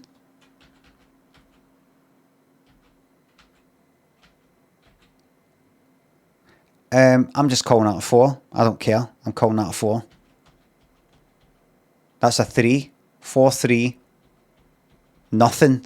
That's nothing there. Didn't even do a 1. 4-3. Didn't even do a point. 4-3. 1. See you then. Don't go far, will you? Bye. Come on, boys and here we are, part 2, ladies and gentlemen, boys and girls. We're about to play the 3, 2, 1 video elimination game. We've got Jill and Frank from Birmingham playing Adrian and Judy from Lincoln. Now, you know what happens at the bottom of your screens here. You know you have a bat, which can be video game left to right by using the control stick. The object is to hit the ball against the wall. You'll score every time you hit the wall. If you manage to break through, believe me, those points really will build up for you. The only thing is, of course, when a ball does go out of play, you must pass the control stick to your partner who continues playing. In case you don't know, everybody, what he fails to really explain well is that, see the blocks up the top, they're worth more than the blocks down the bottom. The way he says it though, he's just saying if you break through, you really build those points up. That could just mean, oh, if you manage to get lots of blocks, you'll get lots of points. That's it. Just sounds like he's saying. But I remember we noticed it once when we were watching this. The blocks up the top are like the blocks down the bottom are like 1 point. The ones up the top are like 10 each. Hazard thinks the bits. Apologies, my bad grammar on my previous message. My bad. Apologies, my bad grammar on my previous message. My bad. Apologies, my bad grammar. Hazard, thank you very much. Joe and Parker, thanks to the Prime. With the highest amount of points, we'll go through to part 3 with a chance to take home something really good tonight. Who's playing first out of Adrian and Judy? Adrian, well done. Good luck to you. And what about you and then Jill and Frank? Frank is playing first. I see his heels. Okay, you know we have a red light here in the middle, which will start to flash. When that does, of course, we're on the last few seconds of the game. So good luck to you. Here we go. 3, 2, 1.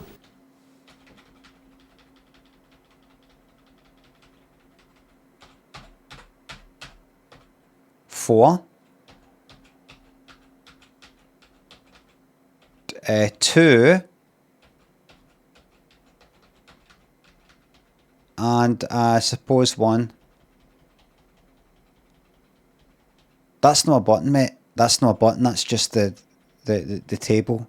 I think it's somebody behind the scenes that's done that.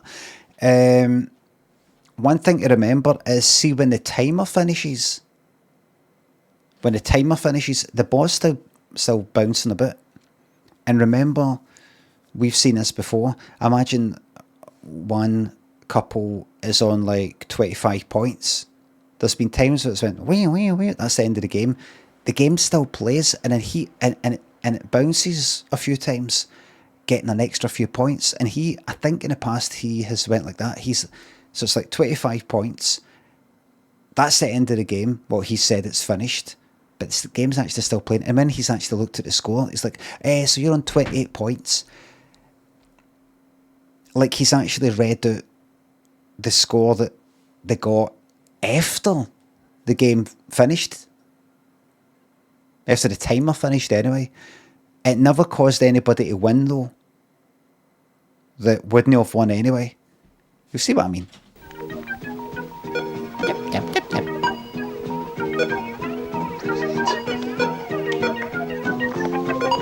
Fuck, there's shite on the left now.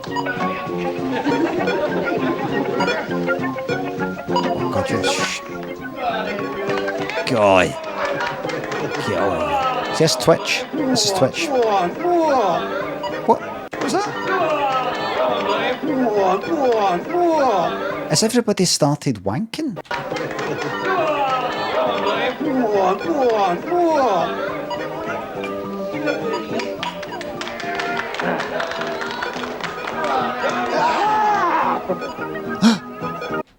There's a kind of clapping sound, and there's a whoa, whoa, and then somebody's actually came. Listen, there, hear that? So somebody's just spunked on himself and oh fuck. Well, that's it. Everybody's finished. That was quick. Come on, Birmingham. Oh no. We are flashing now the last few seconds of the game.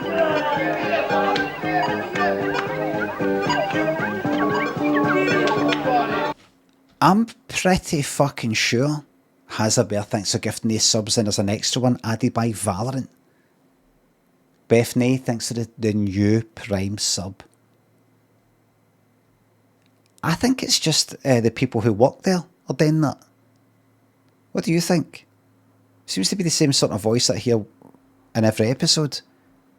God, go on, go on. They're trying to get the crowd going. All right, hold it just there. Will you hold it at the end of the game? Thank you very much. Put the control sticks down. Let's see how wait, look. You hold it at the end. 29 to 22. The timer finished as the ball was travelling up the way on the right hand side. Ends up getting a few extra points. They didn't get enough points to beat the 29. But see if he does not read out 22. The game. Thank you very much. But in fact reads out 26. That will show a flaw in this.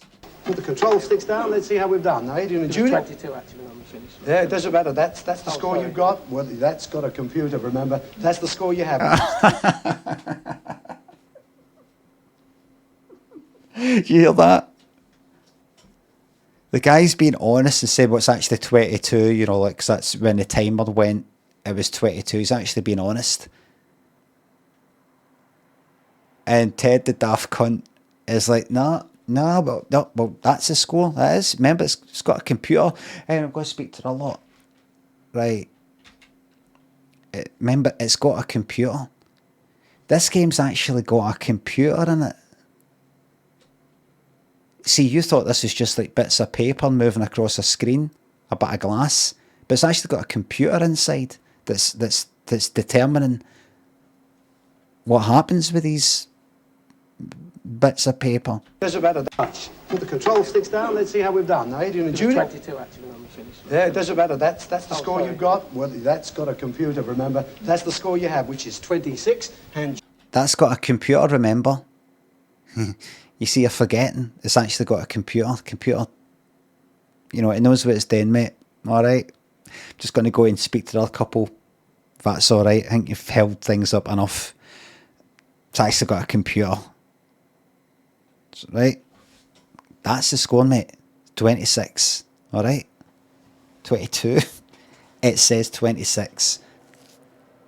Keep in mind it's got a computer. All right. Do you think you can do calculations as quick as a computer? Bring a computer out. I want to show you how. No, I believe you. No, I want to show you. I want to show everybody else. I want to make an example of you. Ronnie Hot Dogs, thanks for the sub.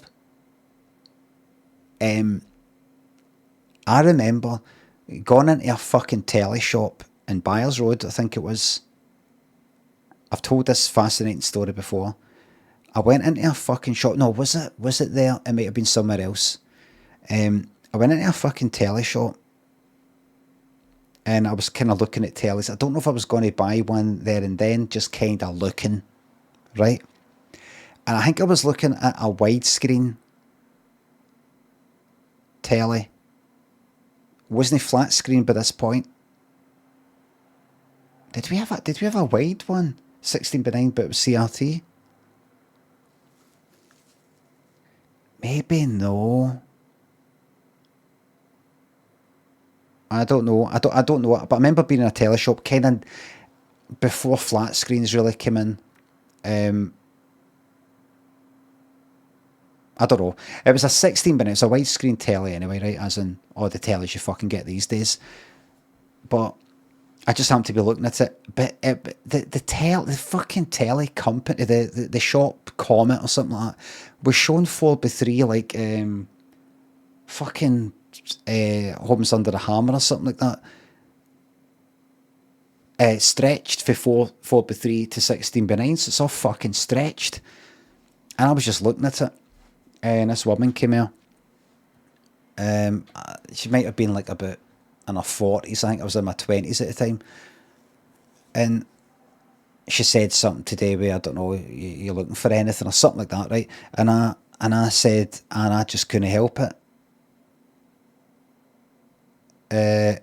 I can't stop laughing about this. Got a computer and it's fucking crying. Hold on, I need to see that again. The control sticks down. Let's see how we've done. Now, Adrian and Judy. 22 actually when we finish. Yeah, it doesn't matter. That's the score you've got. Well, that's got a computer. Remember, that's the score you have, which is. Look, the guys having to go like that as well.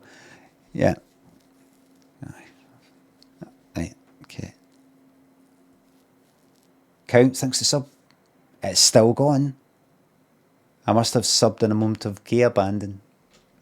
Thank you very much. He's having to agree with him. I mean, you agreed. I said it's got a computer in it. You went like that. Yeah. I was just kind of politely agreeing. You shouldn't politely agree, because that's you locked in now. I said to the woman in the telly shop, I said, I'm not sure. I mean, that there, I can see that. I just couldn't help mention it. I just started mentioning it. I can see it's all kind of stretched though. I can see you've got that all kind of stretched. Be good to see like, a film on it or something. And she said, well, you see, the thing is, this is actually how it was always meant to look. This is how it was meant to look.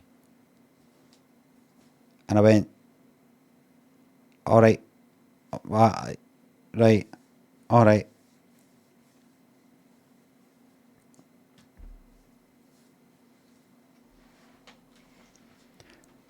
I don't think I continued the conversation.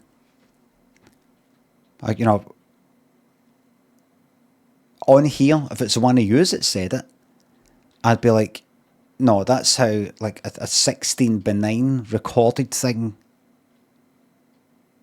would look proper on a 16:9 telly like that. You take a 4:3 thing, it looks the way it's meant to look on a 4:3 fucking telly, or cropped or something like that.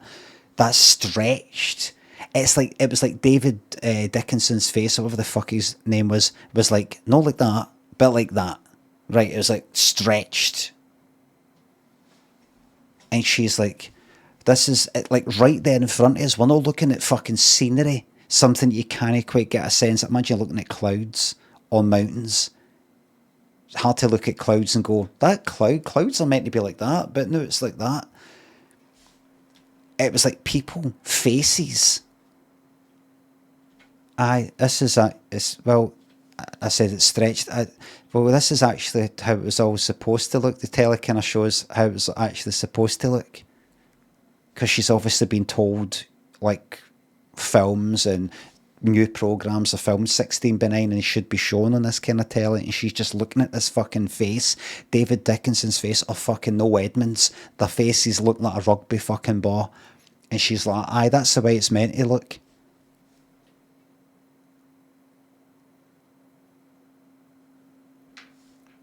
Boy kisses. Thanks for gifting that sub. And Jill and Frank here have got 29. They're the winners. Well done. See? That's nice. That's what I like. That's really honesty. He says there was only 22 there, but you did have a few more points. But you got the money in the quiz. What was that, Karen? He says there was only 22 there, but you did have a few more points. But you got the money in the quiz. What was that, Karen? So, what's your conclusion there, Ted? Very honest to them. They said they had 22, but you did have a few more points. I know the points went up. See, Ted, you need to watch this back, mate. You need to watch this back. Karen? £250. £250 they won. There's your ceramic Dusty. Your leather photo frame. Don't forget, there's been a photograph taken of you, and there's your video game to take home and play at home. There you are. Thanks a lot, Adrian. There you are. Thank you very much, Julia. Computer system. Good luck. Take care. Is this the one with the computer in it, Ted? It is. Good luck this weekend. Have a good time. So will I be able to take that computer out? Like, if I'm not interested, games, just take that computer out and use it for, like, spreadsheets and that? Plogs, thanks for the sub. Thank you very much, Plogs. Very nice of you to say. Well, of course, that means Jill and Frank, you're going through with the chance to take home something really good tonight. I wonder if we should stick the mic volume up. To show you, and we've got 5 prizes. You know, there are 4 good ones, and there's a booby, old, dusty bin. Win him, of course, that's all you take home, a brand new dustbin. But at the moment, you've also got the money you won in the quiz, which was about 240, wasn't it? Well, that's good. As I told you, at the end of each of our items, we shall be at my table. One of the characters will leave you a clue object, read you a rhyme. When you've got 3 on the table, you reject one. When you've rejected 4, the one that remains will tell you what prize is going home with you tonight. And at the top of the show, I told you that the theme was Casablanca. A great Hollywood movie, of course, Casablanca, made in the 40s. They changed... It was a wonderful film for several reasons. They changed the format. Story, a certain song. And here to sing that certain song is that very lovely lady, Marion Montgomery. Never heard of them. They changed the format because remember I had 2 couples for quite a bit.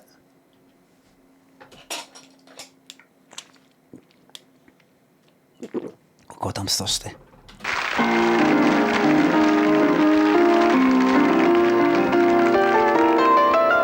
Let's see, it changed.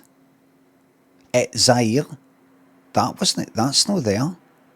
Oh, right. So Congo is there. Zaire is there.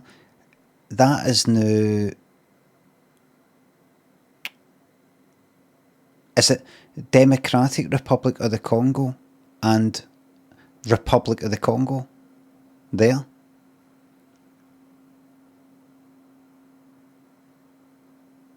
In fact, I think that the Central African Republic, I think that's about there.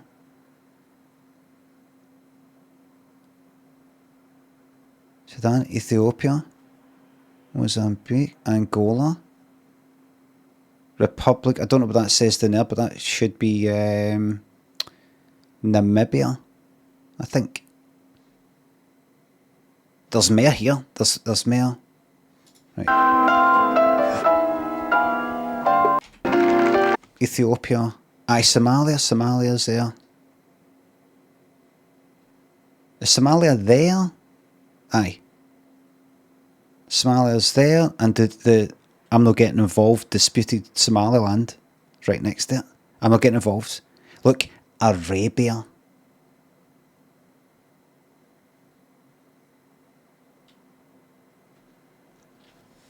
St. Cajun, thanks to sub. Eritrea, Djibouti.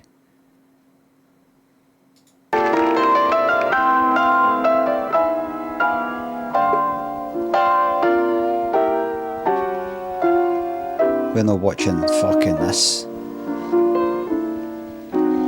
You must remember this. A kiss. Right, very good. Very good. Good stuff. Very good. Very good. Good stuff. Would you like to come up and give us your clue? There's no sex shooter. Sex shooter. Yes, marvellous. Marion, there you are, there's Jill and Frank both saying yes. Okay, he's cunts in the front here, look. Bought it on mind.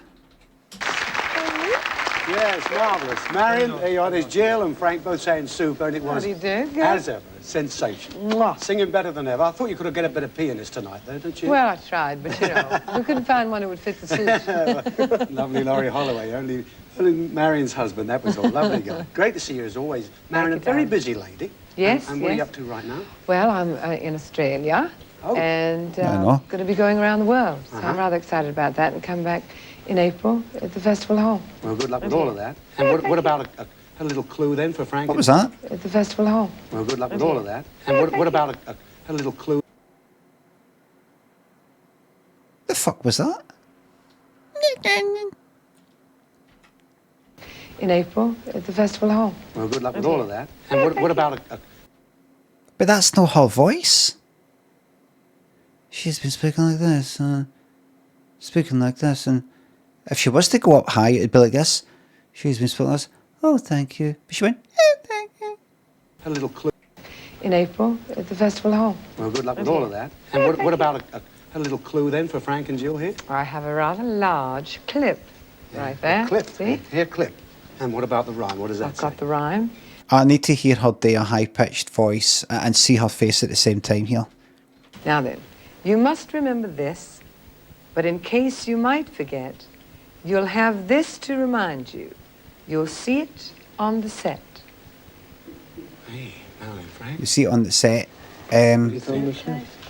Right, and that's like a metal thing on the set. You see it at aerial, like an aerial, the telly set, metal thing. You see it, you see Dusty Bin on the telly. Aerial, airplane, film. The suitcase and the grip. On the set, plenty of cameras about. Pretty well, yes, you could win a camera, Frank. You never know. But will you please thank Antenna, Marion Montgomery? Thank you very much. Thanks a lot, Marion. antenna, set. All the best. We fucking anything. Plenty of cameras about. No idea what it could be, though. Have you at the moment? No, You should whatsoever. reserve judgment on that and have a good look. He's having a good look right Have now. a good look there and see what's there. That's it, yes. OK, I'll tell you what, we'll move on then and have our next item. We'll carry on with this little screen version of Casablanca. As you may have guessed, here tonight we've allowed ourselves just a little bit of TV licence. Sam, I thought I told you never to play that in here. What do you think this is, a Chinese restaurant? Don't play it again, Sam. Well, what would you like me to play, me old flower? Hey! He was a comedian back then, kind of 70s. Was there on something called The Comedians? See, by the 80s, I kind of recognised him, but I didn't know who the fuck he was.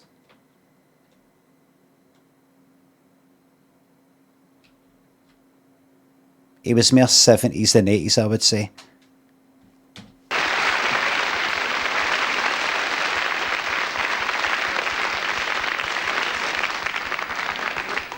Go through the book, Sam. Pick out something suitable. Right on, me old love. Hi, Rick. Hi, friend. Or in your case, low friend. Little things mean a lot. Rick, my old friend, I'd like To get you on a slow boat to China. No, I'd like you to get me a ticket to ride. Out. Out of town? Yeah. You need hands. A miracle. Couldn't you fly me to the moon and let me play a Fucking brutal, man. Listen, why don't you... rabbit, roam, roam, roam. Yeah, get out. And get under, get out and get under. Will you stop playing that thing? Rick, my friend, right now I'm the most wanted man in Casablanca. Oh, is Peter Lorre? Is Peter Lorre in Casablanca?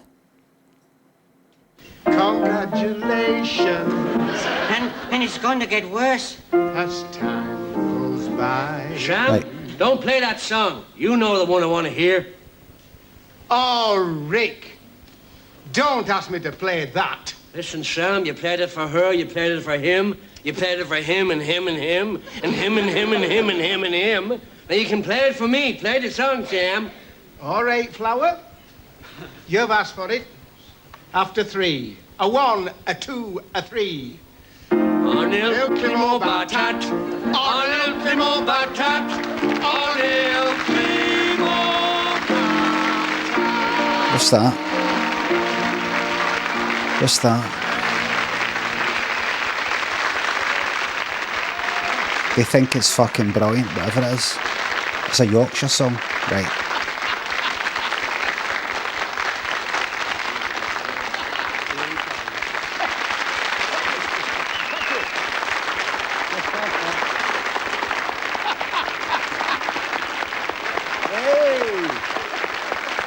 Hey, Charlie, what are you going to leave? What's your clue? Well, first of all, I'm going to leave you a button. A button?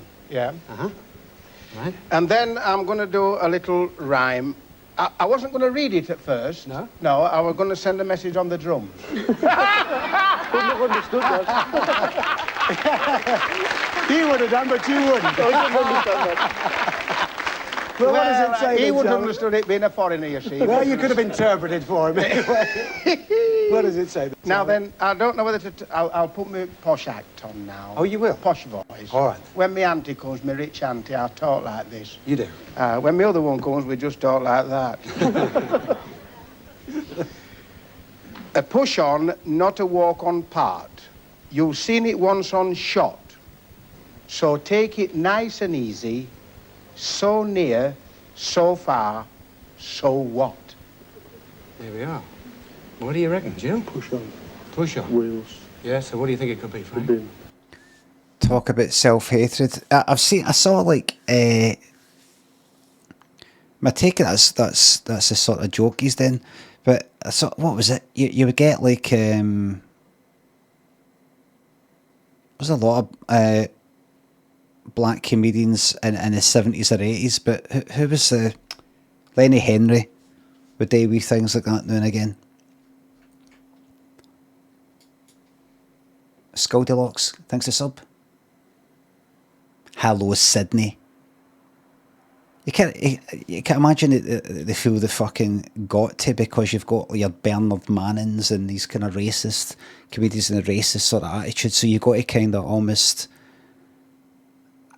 like fucking address the elephant in the fucking room and point out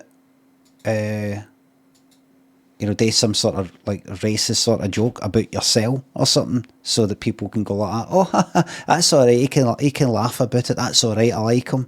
Something like that. Oh, really? Jim? Push on. Push on? Wheels. Yeah, so what do you think it could be, Frank? Oh, really? Oh, there you are. Well, that's what they've gone for straight away, but I'm sure you're going to thank Charlie Williams, ladies and gentlemen. Cheers, Charlie. Thank you very much. Thank you. Is Yorkshire next to Lancashire?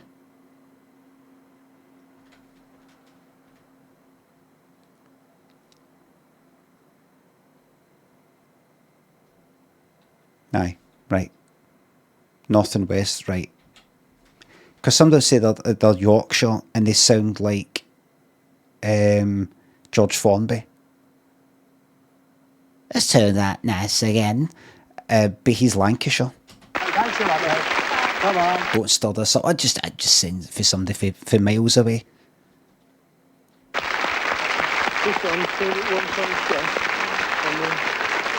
Well, Frank, you think so? What do you think, Jim?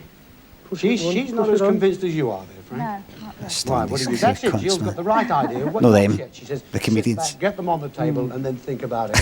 Make up your own mind. The couple. Let's get back to Casablanca, where this time we drop in at the Cafe Americana. This time we find Rick with a companion who seems to have just a little bit of a problem.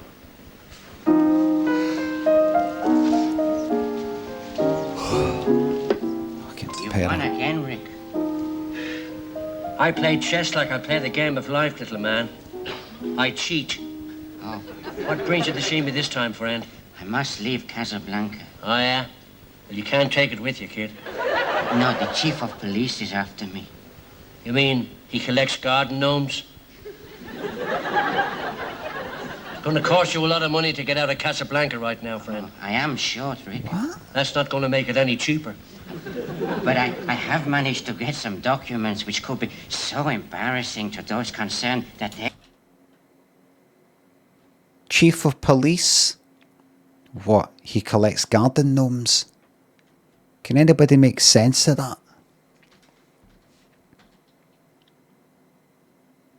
They'll get me out of here. I got them from 2 Germans. Oh, He's yeah? wee. The only... Because he's short. Has the Chief of Police been established in Casablanca? The film has been shot. Peter Lorre is wee. And what did he say about the Chief of Police specifically that would bring in Peter Lorre's own shortness into the joke? No, this guy's short. No, the actor. But what did he say? No, he's after the guy. He's after him. Oh, I see. But if you are dead short, imagine you're as short as a garden gnome. Oh. The Chief of Police is after him because he's collecting garden gnomes, and he is so short, he is like a garden gnome himself, and so the policeman wants to collect him as well. I see, I get it now. The thing I ever got from the Germans was measles. Wait a The minute. thing I ever got from the Germans was measles. I thought I heard laughing before the joke was even finished. I was ready to fucking do a full audit. I poisoned them, stabbed them, strangled them, chained them to 2 concrete blocks and dropped them into the harbour. Why didn't you shoot them just to be on the safe side? Oh, Rick, you know I hate violence. But I need your help, Rick. I need someone to look after the documents for me. It's my only chance. Oh, yeah. 4 pound of carrots, 2 pound of onions, 2 pound of mince, 6 stone of radish. You get a lot of wind. Oh, no. Sorry, that's my shopping list. These are the real documents. These cunts were in front of like 20 million fucking viewers, man. These cunts. Christ, it's so shit. It's fucking horrific. It's fucking horrific. Remember, this is before Channel 4. This is before Channel fucking 5. This is before like fucking widespread satellite cable and all the rest of it. That's your 3 channels and that's it. I'm not even really sure the fucking video shops have taken off yet.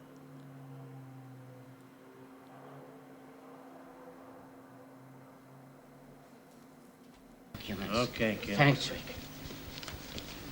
This was it. This was it.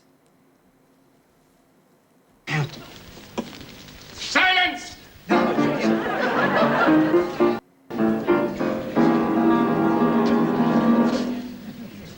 I'm looking for some important documents stolen from 2 colleagues of mine. Oh, yeah? Then you've come to the right place here, Major. Rick. There you go. How could you? Always glad to be of some help to the SS captain. Rick, you knew how important those documents were? Only to a man who wants 2 pound of mince meat, 4 pound of onions, and 6 pound of radish. That's another fine stew I've got you out of. But I thought that's what he gave him. I didn't think, oh, he's gave him that instead of that. I didn't even notice. I didn't even notice there was actually, oh no, that's my shopping list, you daft cunt. Why are they clapping? Because they're fucking stupid. Because it's 1981 and people are thick. They're as thick then as they are now. And they always fucking will be.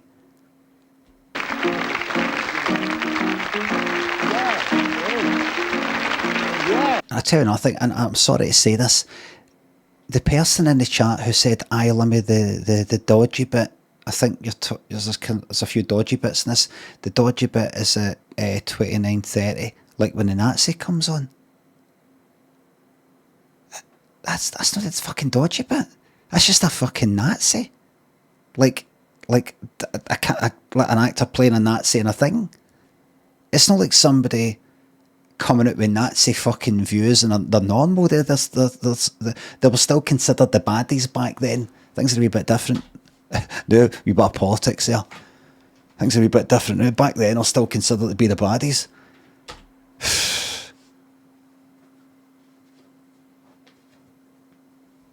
See, there was something right back then.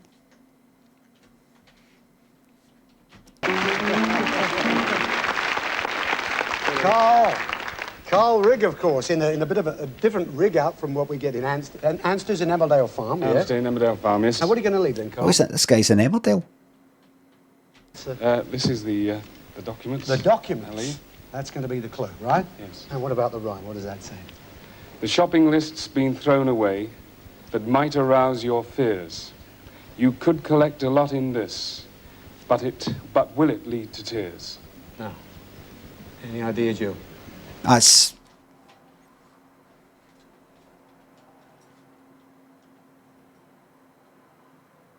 Dusty.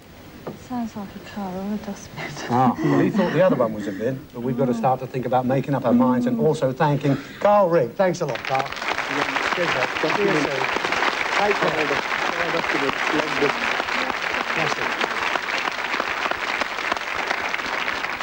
Well, Frank, the rules of the game, you've just heard that from Carl. Pretty bold being out of character with the Nazi patch still on. You could do that back then. Because, remember, it wasn't that long before that we actually bet the Nazis. So it's not like shouldn't really have that on, you know, because, you know, it's a bit insensitive, resurgence and neo-Nazis. It wasn't even enough time for fucking neo-Nazis yet. Do you know what I mean? We bet them.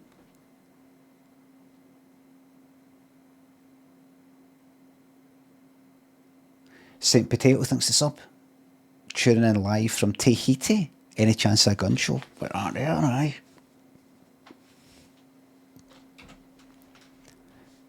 No, I'm talking shit. There was neo-Nazis and that. 81, so 45, 30, 36 years before. So that's the equivalent of 1989.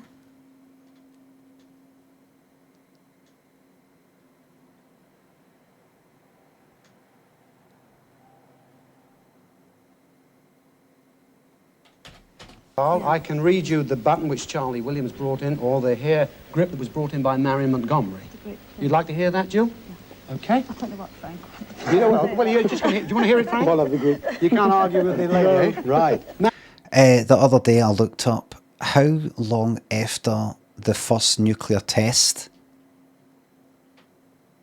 the whole Manhattan Project thing, did the bomb Hiroshima. You know how long it was? 3 weeks. 3 weeks.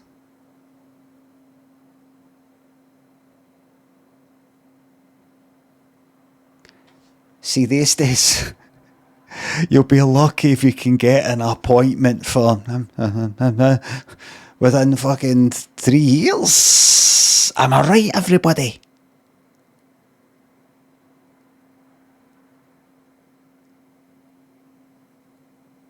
A doctor's appointment.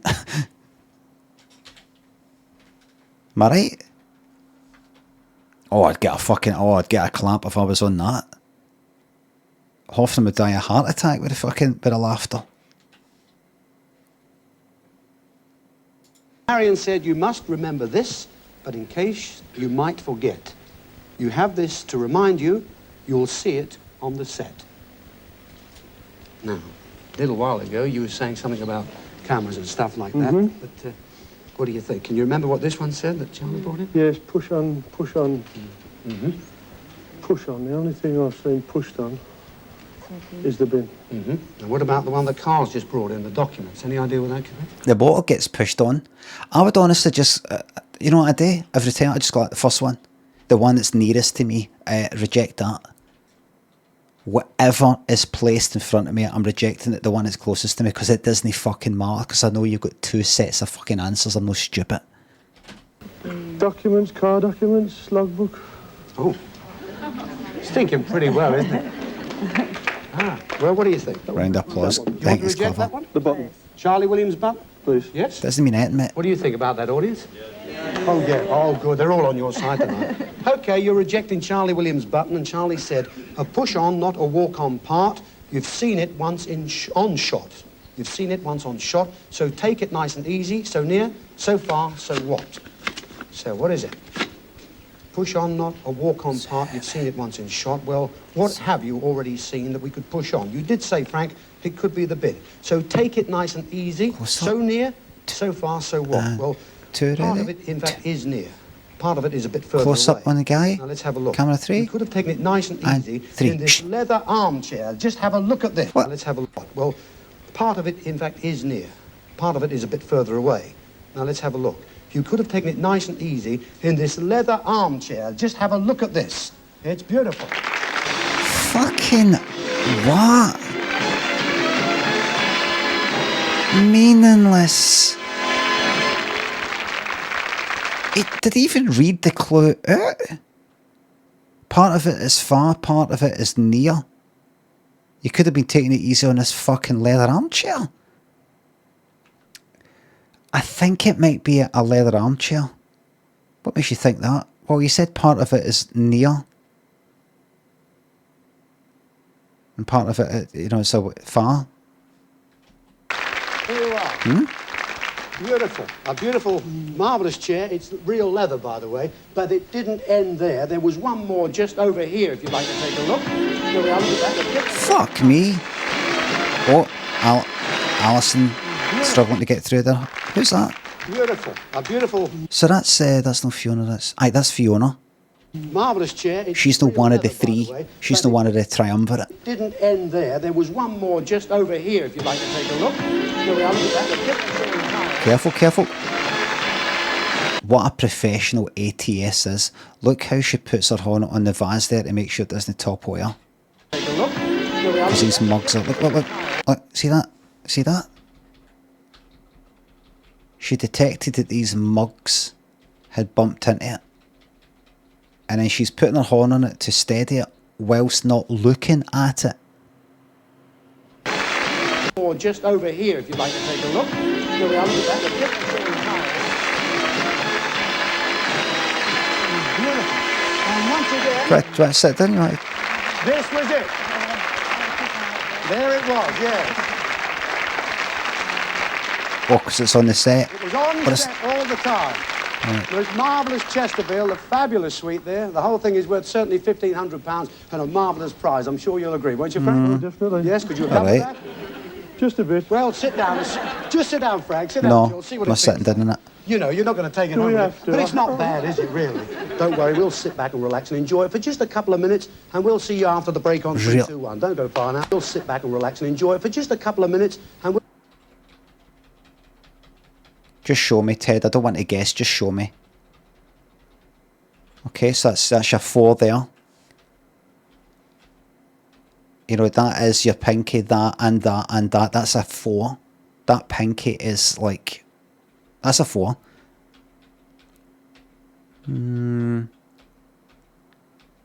Can't really say that's anything. Can't say that's a 1, a 2. That's...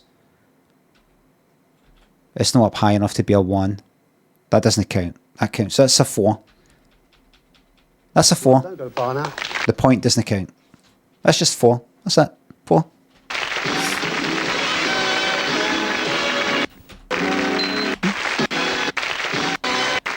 We've just... Wait a minute. I'm going to skip past this bit. You selfish. Right, we're alright. Same again, friend. Oui, monsieur. I mean the same drink again, dummy. Right, here we go. You Me and you. and me? It's been a long time, Rick. Yeah, kid. The service here is terrible. Paris seems a long time ago. Paris is a lifetime ago, Blue Eyes. Do you think it's too late to try and recapture Paris, Rick? No, it's too soon. The Germans only took it this afternoon. I mean, you and me and Paris. What we had there was... Food poisoning from the shellfish. Oh, the stolen moments on the left bank. The sound of the accordion players drifting across the Seine. Yeah, I often did wonder who pushed them in. I can still feel the tingle in your arms when you first held me in the metro. Yeah, true. You see, I didn't realize I had my foot on the live rail. Let's pretend we're back in Paris. Forget we've ever been separated. I know I'm still in love with you. And me with me. Let's pretend it's as it was in 1935. 1935? I was in Paris in 1933. Oh, I'm sorry. I seem to have mistaken you for someone else. I haven't seen Twilight.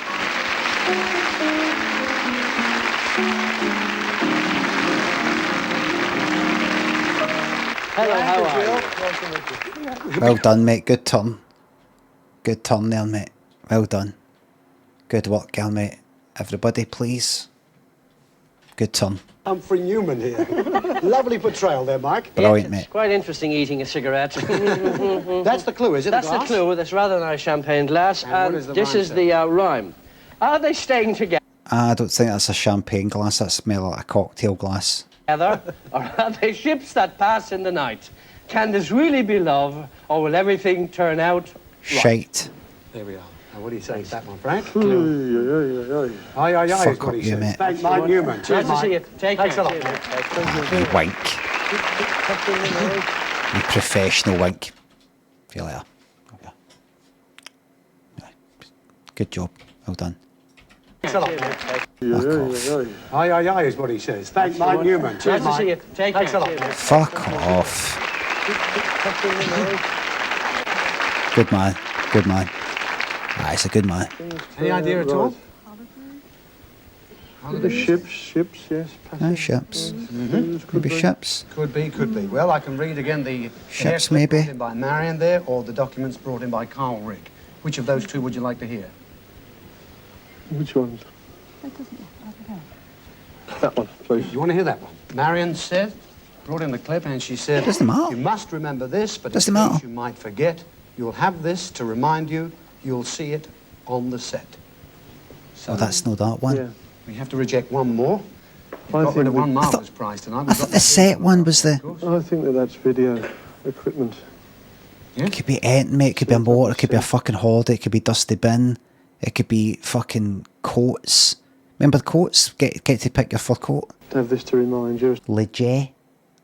Thanks for the sub. I know I've probably not said your name properly. Thank you very much. Time goes by. So, well, have you got a video? No, I haven't. Equipment at I've got a video. No, I haven't. You haven't? One's got to go. One has to be rejected. Where the recorder? Well, argue with each other. You know, it's entirely up to you. This one. He's going from one to the other. Go on then. That one. Stop laughing Want at to him, get rid of Ted. the hair clip brought in by Marion? Yes, Yes? please. All right, okay, Marion's hair clip you're rejecting. You must remember this, but in case you might forget... Could you just not blow into the mic, please? Remember you got your mic on your... Got your mic in your chest there? You'll have this to remind you. You'll see it on the set. Now then, you must remember this in case you might forget. You'll have this to remind you, or could this be a souvenir of the show? Do you think Ted's wearing lilac pants? Could it, in fact, be the bin? We also said you see it on the set. Well, in fact, it isn't the bin, Frank. If you'd have won this prize, you were absolutely right. You'd have had this to have reminded you time and time again, this remote control colour TV set and video recorder. Yes. Who's coming on with this then? Libby. Big fucking room. Oh, my. Fucking banging Libby into fucking look.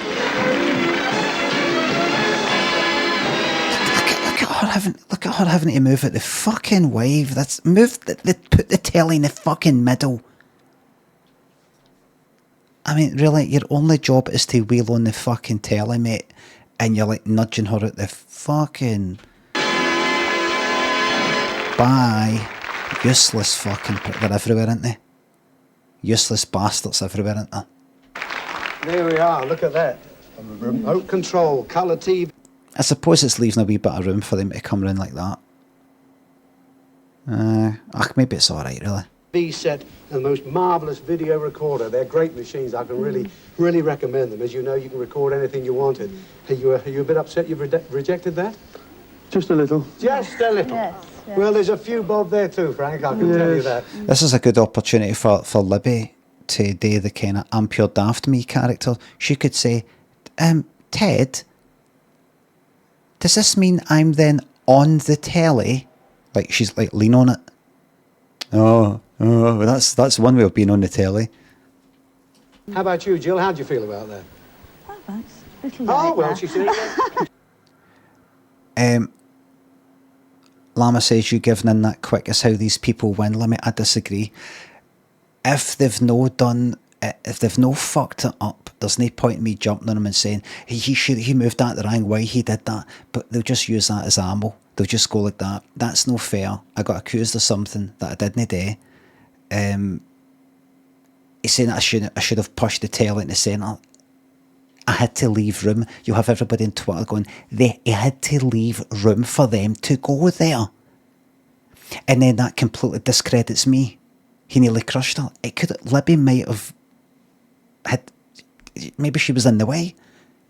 Maybe he was always going to be pushing it, and she should have walked a wee bit behind.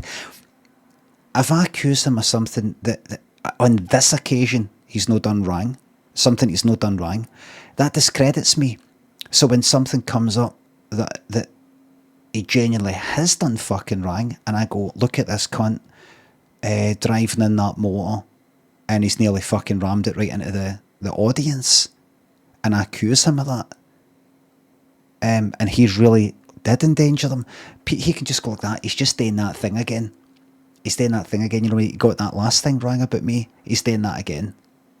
So I've got to own up. And I would actually advise some people to very, very quickly own up to your mistakes. It makes you look honest.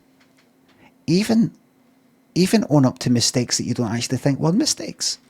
Just do it to make yourself look a bit fallible and neutral and fair and balanced, so that when you do come out with criticism, it feels fucking pure. Is this somebody who just kind of chucks out accusations to people that they don't like, whether they're true or false? Or is this somebody who's very balanced and says, no, in fairness, I get why they did that? Or somebody on your side, no, they shouldn't have done that. Why are you saying that? That's an own goal. No, they shouldn't have done that. We shouldn't have done that. So that when they can be laser accurate with that fucking lethal final blow. So I'm gonna pin this one on Libby, because I want to get that guy absolute fucking bang to rights.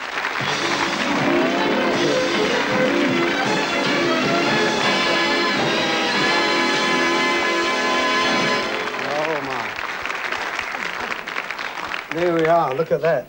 A remote control, colour TV set, and the most marvellous video recorder. We'll get them, don't worry. I can really recommend them. As you know, you can record anything you wanted.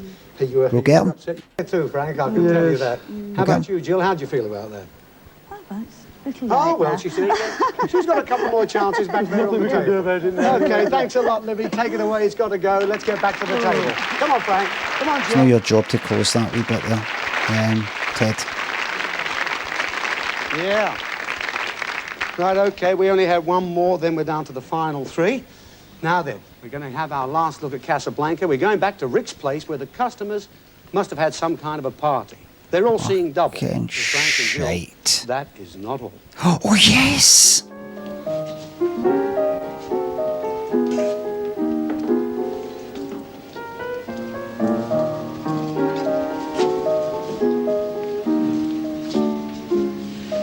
Are you Sam? Yes. I just saw Alison Temple Savage as acting, and so is Libby. Ma'am, I am. I'm Sam. Sam's your man, ma'am. I'm looking for Rick. I'm Sam. Is Rick here? No, ma'am.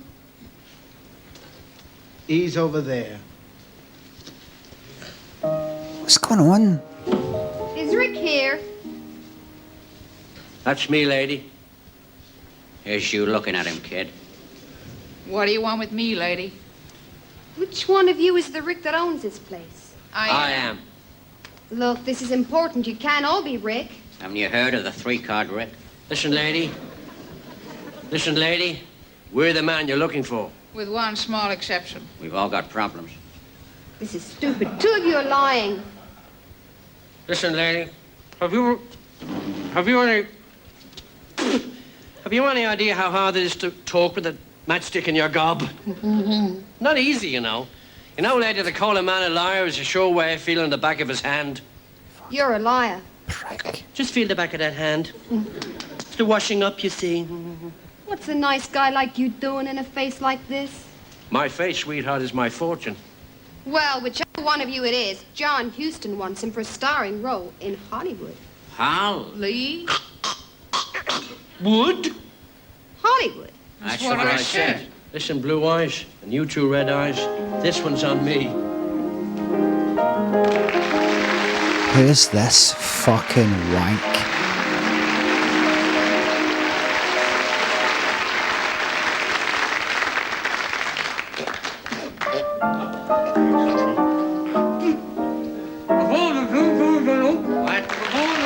Everybody is a professional Humphrey Bogart impersonator. It's fucking this has to be one of the worst episodes yet. It's fucking diabolical. It is god awful.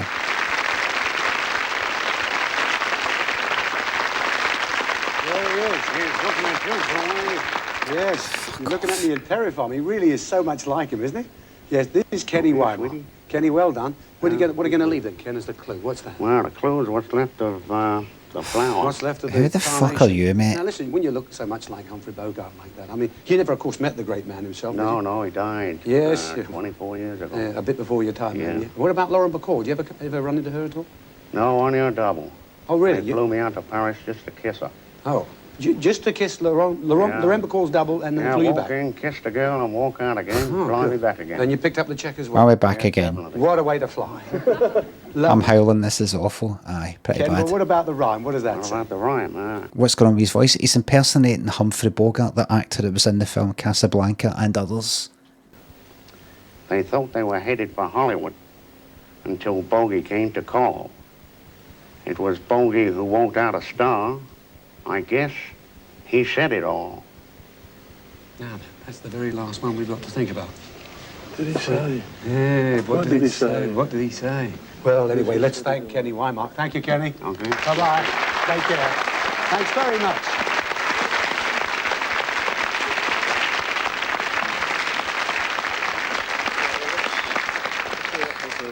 What do you think, Jill? Can we hear that one again, please? You'd like to hear this one here, which was the documents brought in by Carl We're Rick. nearly at the end. Okay, Carl said the shopping list's been thrown away. That might arouse your fears. You could collect a lot in this, but will it lead to tears? Now, that was what Carl brought in. Shopping list, tears, shopping list, food, kitchen, tears, chopping an onion in a kitchen, new kitchen, worth £1,500. Scottish man thinks of the This sub. carnation was brought in just now by Kenny Weimar. A hamper? Still reckon that's it. Yeah, well, We reject that one, please. Yes? Yes. Yes? You unanimous about that? Yes, please. You definitely want to reject that? Yes, please. Getting a little bit like that. Yes. There we are, the final three on A the bit table. close And you, now. yes, a bit close, Frank. We're going to reject the carnation speak brought in just over now by me. Kenny Weimar, who said they thought they were headed for Hollywood until Bogey came to call. It was Bogey who walked out a star. I guess he said it all. So what are we rejecting Hype this train. time? They thought they were headed for Hollywood till Bogey came to call. Well, could this be a trip to Hollywood? Maybe. Bogey who walked out a star, I guess he said it all. Well, who walked out a star? Bogey. Who's the regular star of this show? And what a Bogey? Well, Bogey said nothing in the show. Absolutely nothing. That's what you've rejected. Nothing. Dusty Ben!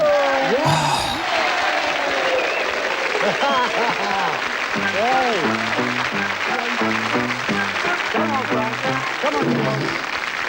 Oh. There's Fiona doing the laugh, look. There's Fiona doing the laugh. Go around there, Frank.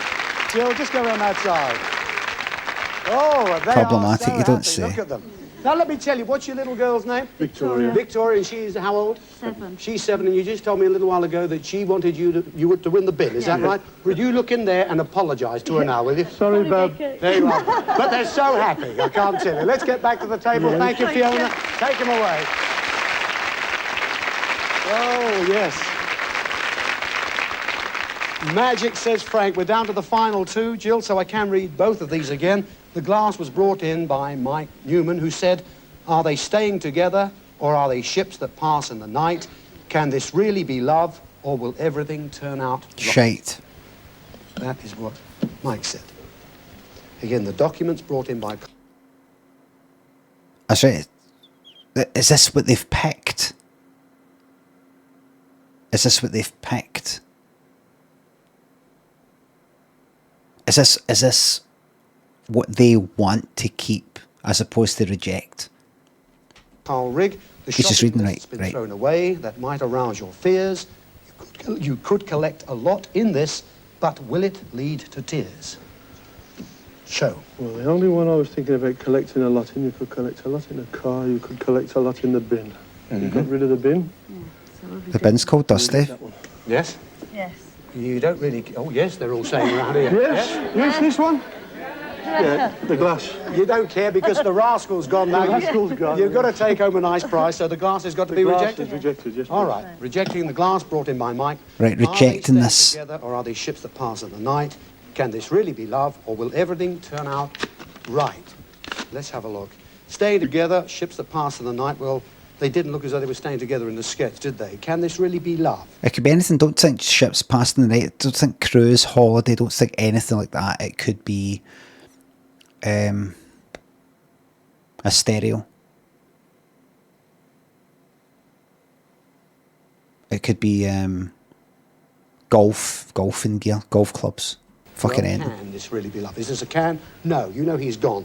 Love, of course, could indicate nothing, or will everything turn out right? Well, if you'd have won this prize, Frank, everything could have turned out right because you and Jill would have been going together and you'd have seen plenty of ships that pass in the night on the deck of the Oriana on a fabulous 2-week cruise. It actually is a fucking cruise.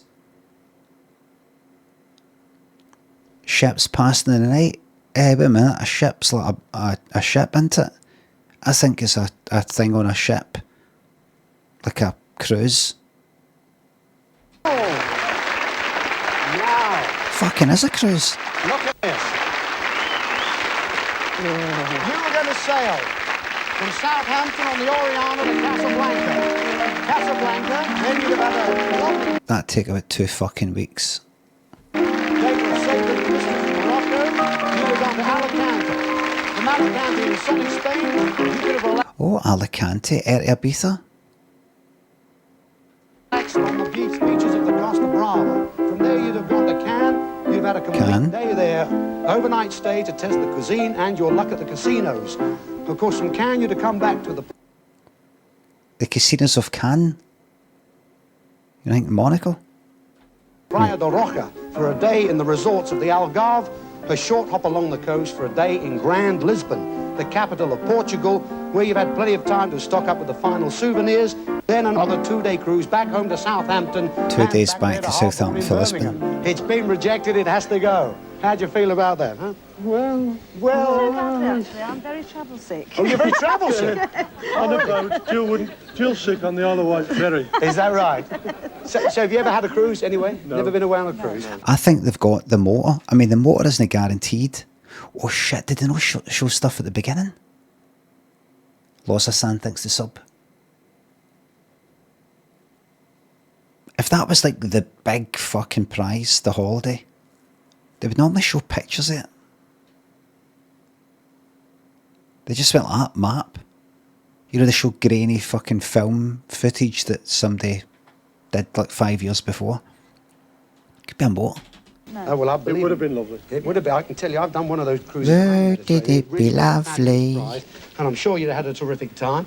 However, you've stuck with this one now. This is the prize, in fact, you're going to take home with you.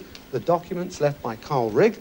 This was item number 3. The shopping list's been thrown away. That might arouse your fears. You could collect a lot in this, But will it lead to tears? Well, could be the more, like he said, put shopping in, chopping in the motor.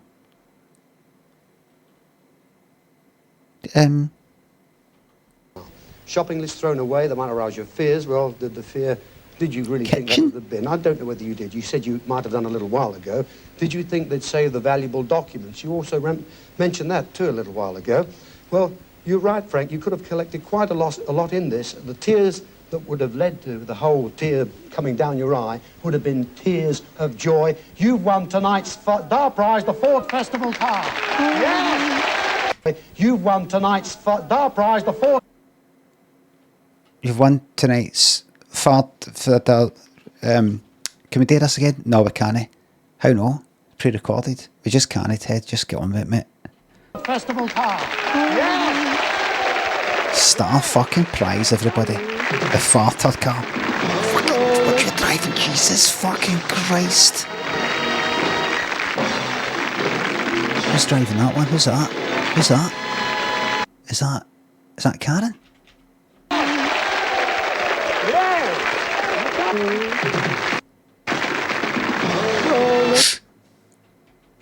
Fuck me, man.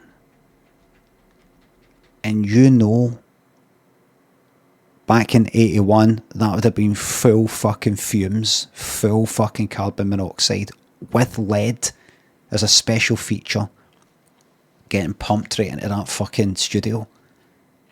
Because, see, my generation, see, back then, we didn't give a fuck about it, and we still don't.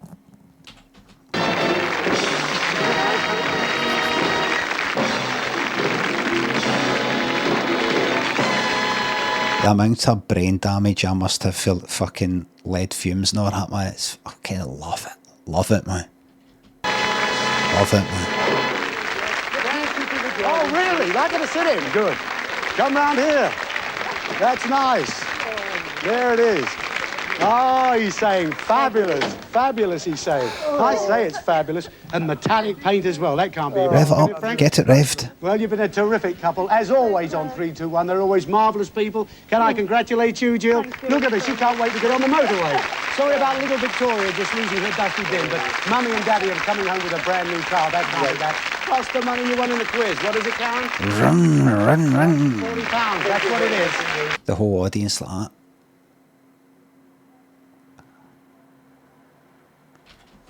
Fabulous. Enjoy it. I'm sure you will.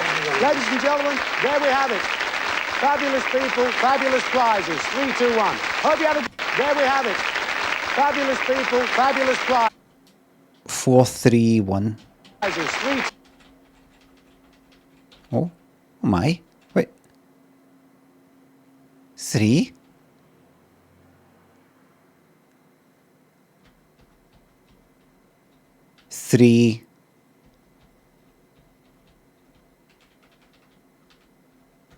It kind of goes to that's him just bringing all the fingers down all at once. It's not a distinct. It's not a distinct sort of. I'm looking at it. It's a 3 though. 3, 3, 3, 3, 3, 3, 2. I'm not getting him a 3, 3, 2, 1. He gets a 3. He gets a full 3. It needs to go to a turn. See if he does that. And then that. For now on, see if he does that. Then that. That doesn't count as a 4 and then a 3. It needs a turn. Meaning, that's a 3. That's a 3. And I'm not getting him at 1. That's a 3, 3. 1. Hope you had a good week. Take care. See you next week, everybody. Bye. God bless. What I can do with the computers, like.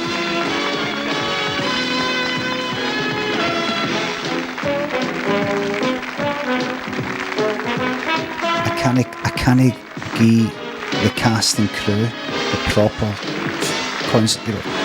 proper attention because I'm looking at this dusty bin.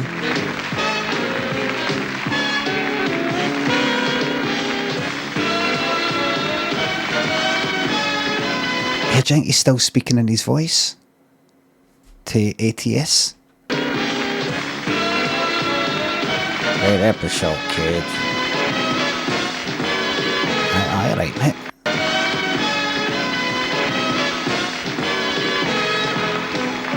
Alright. Fucking...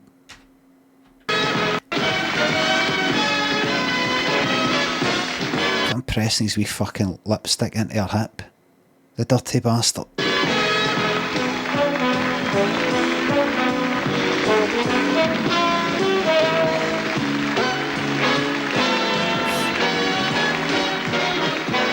There you go, mate.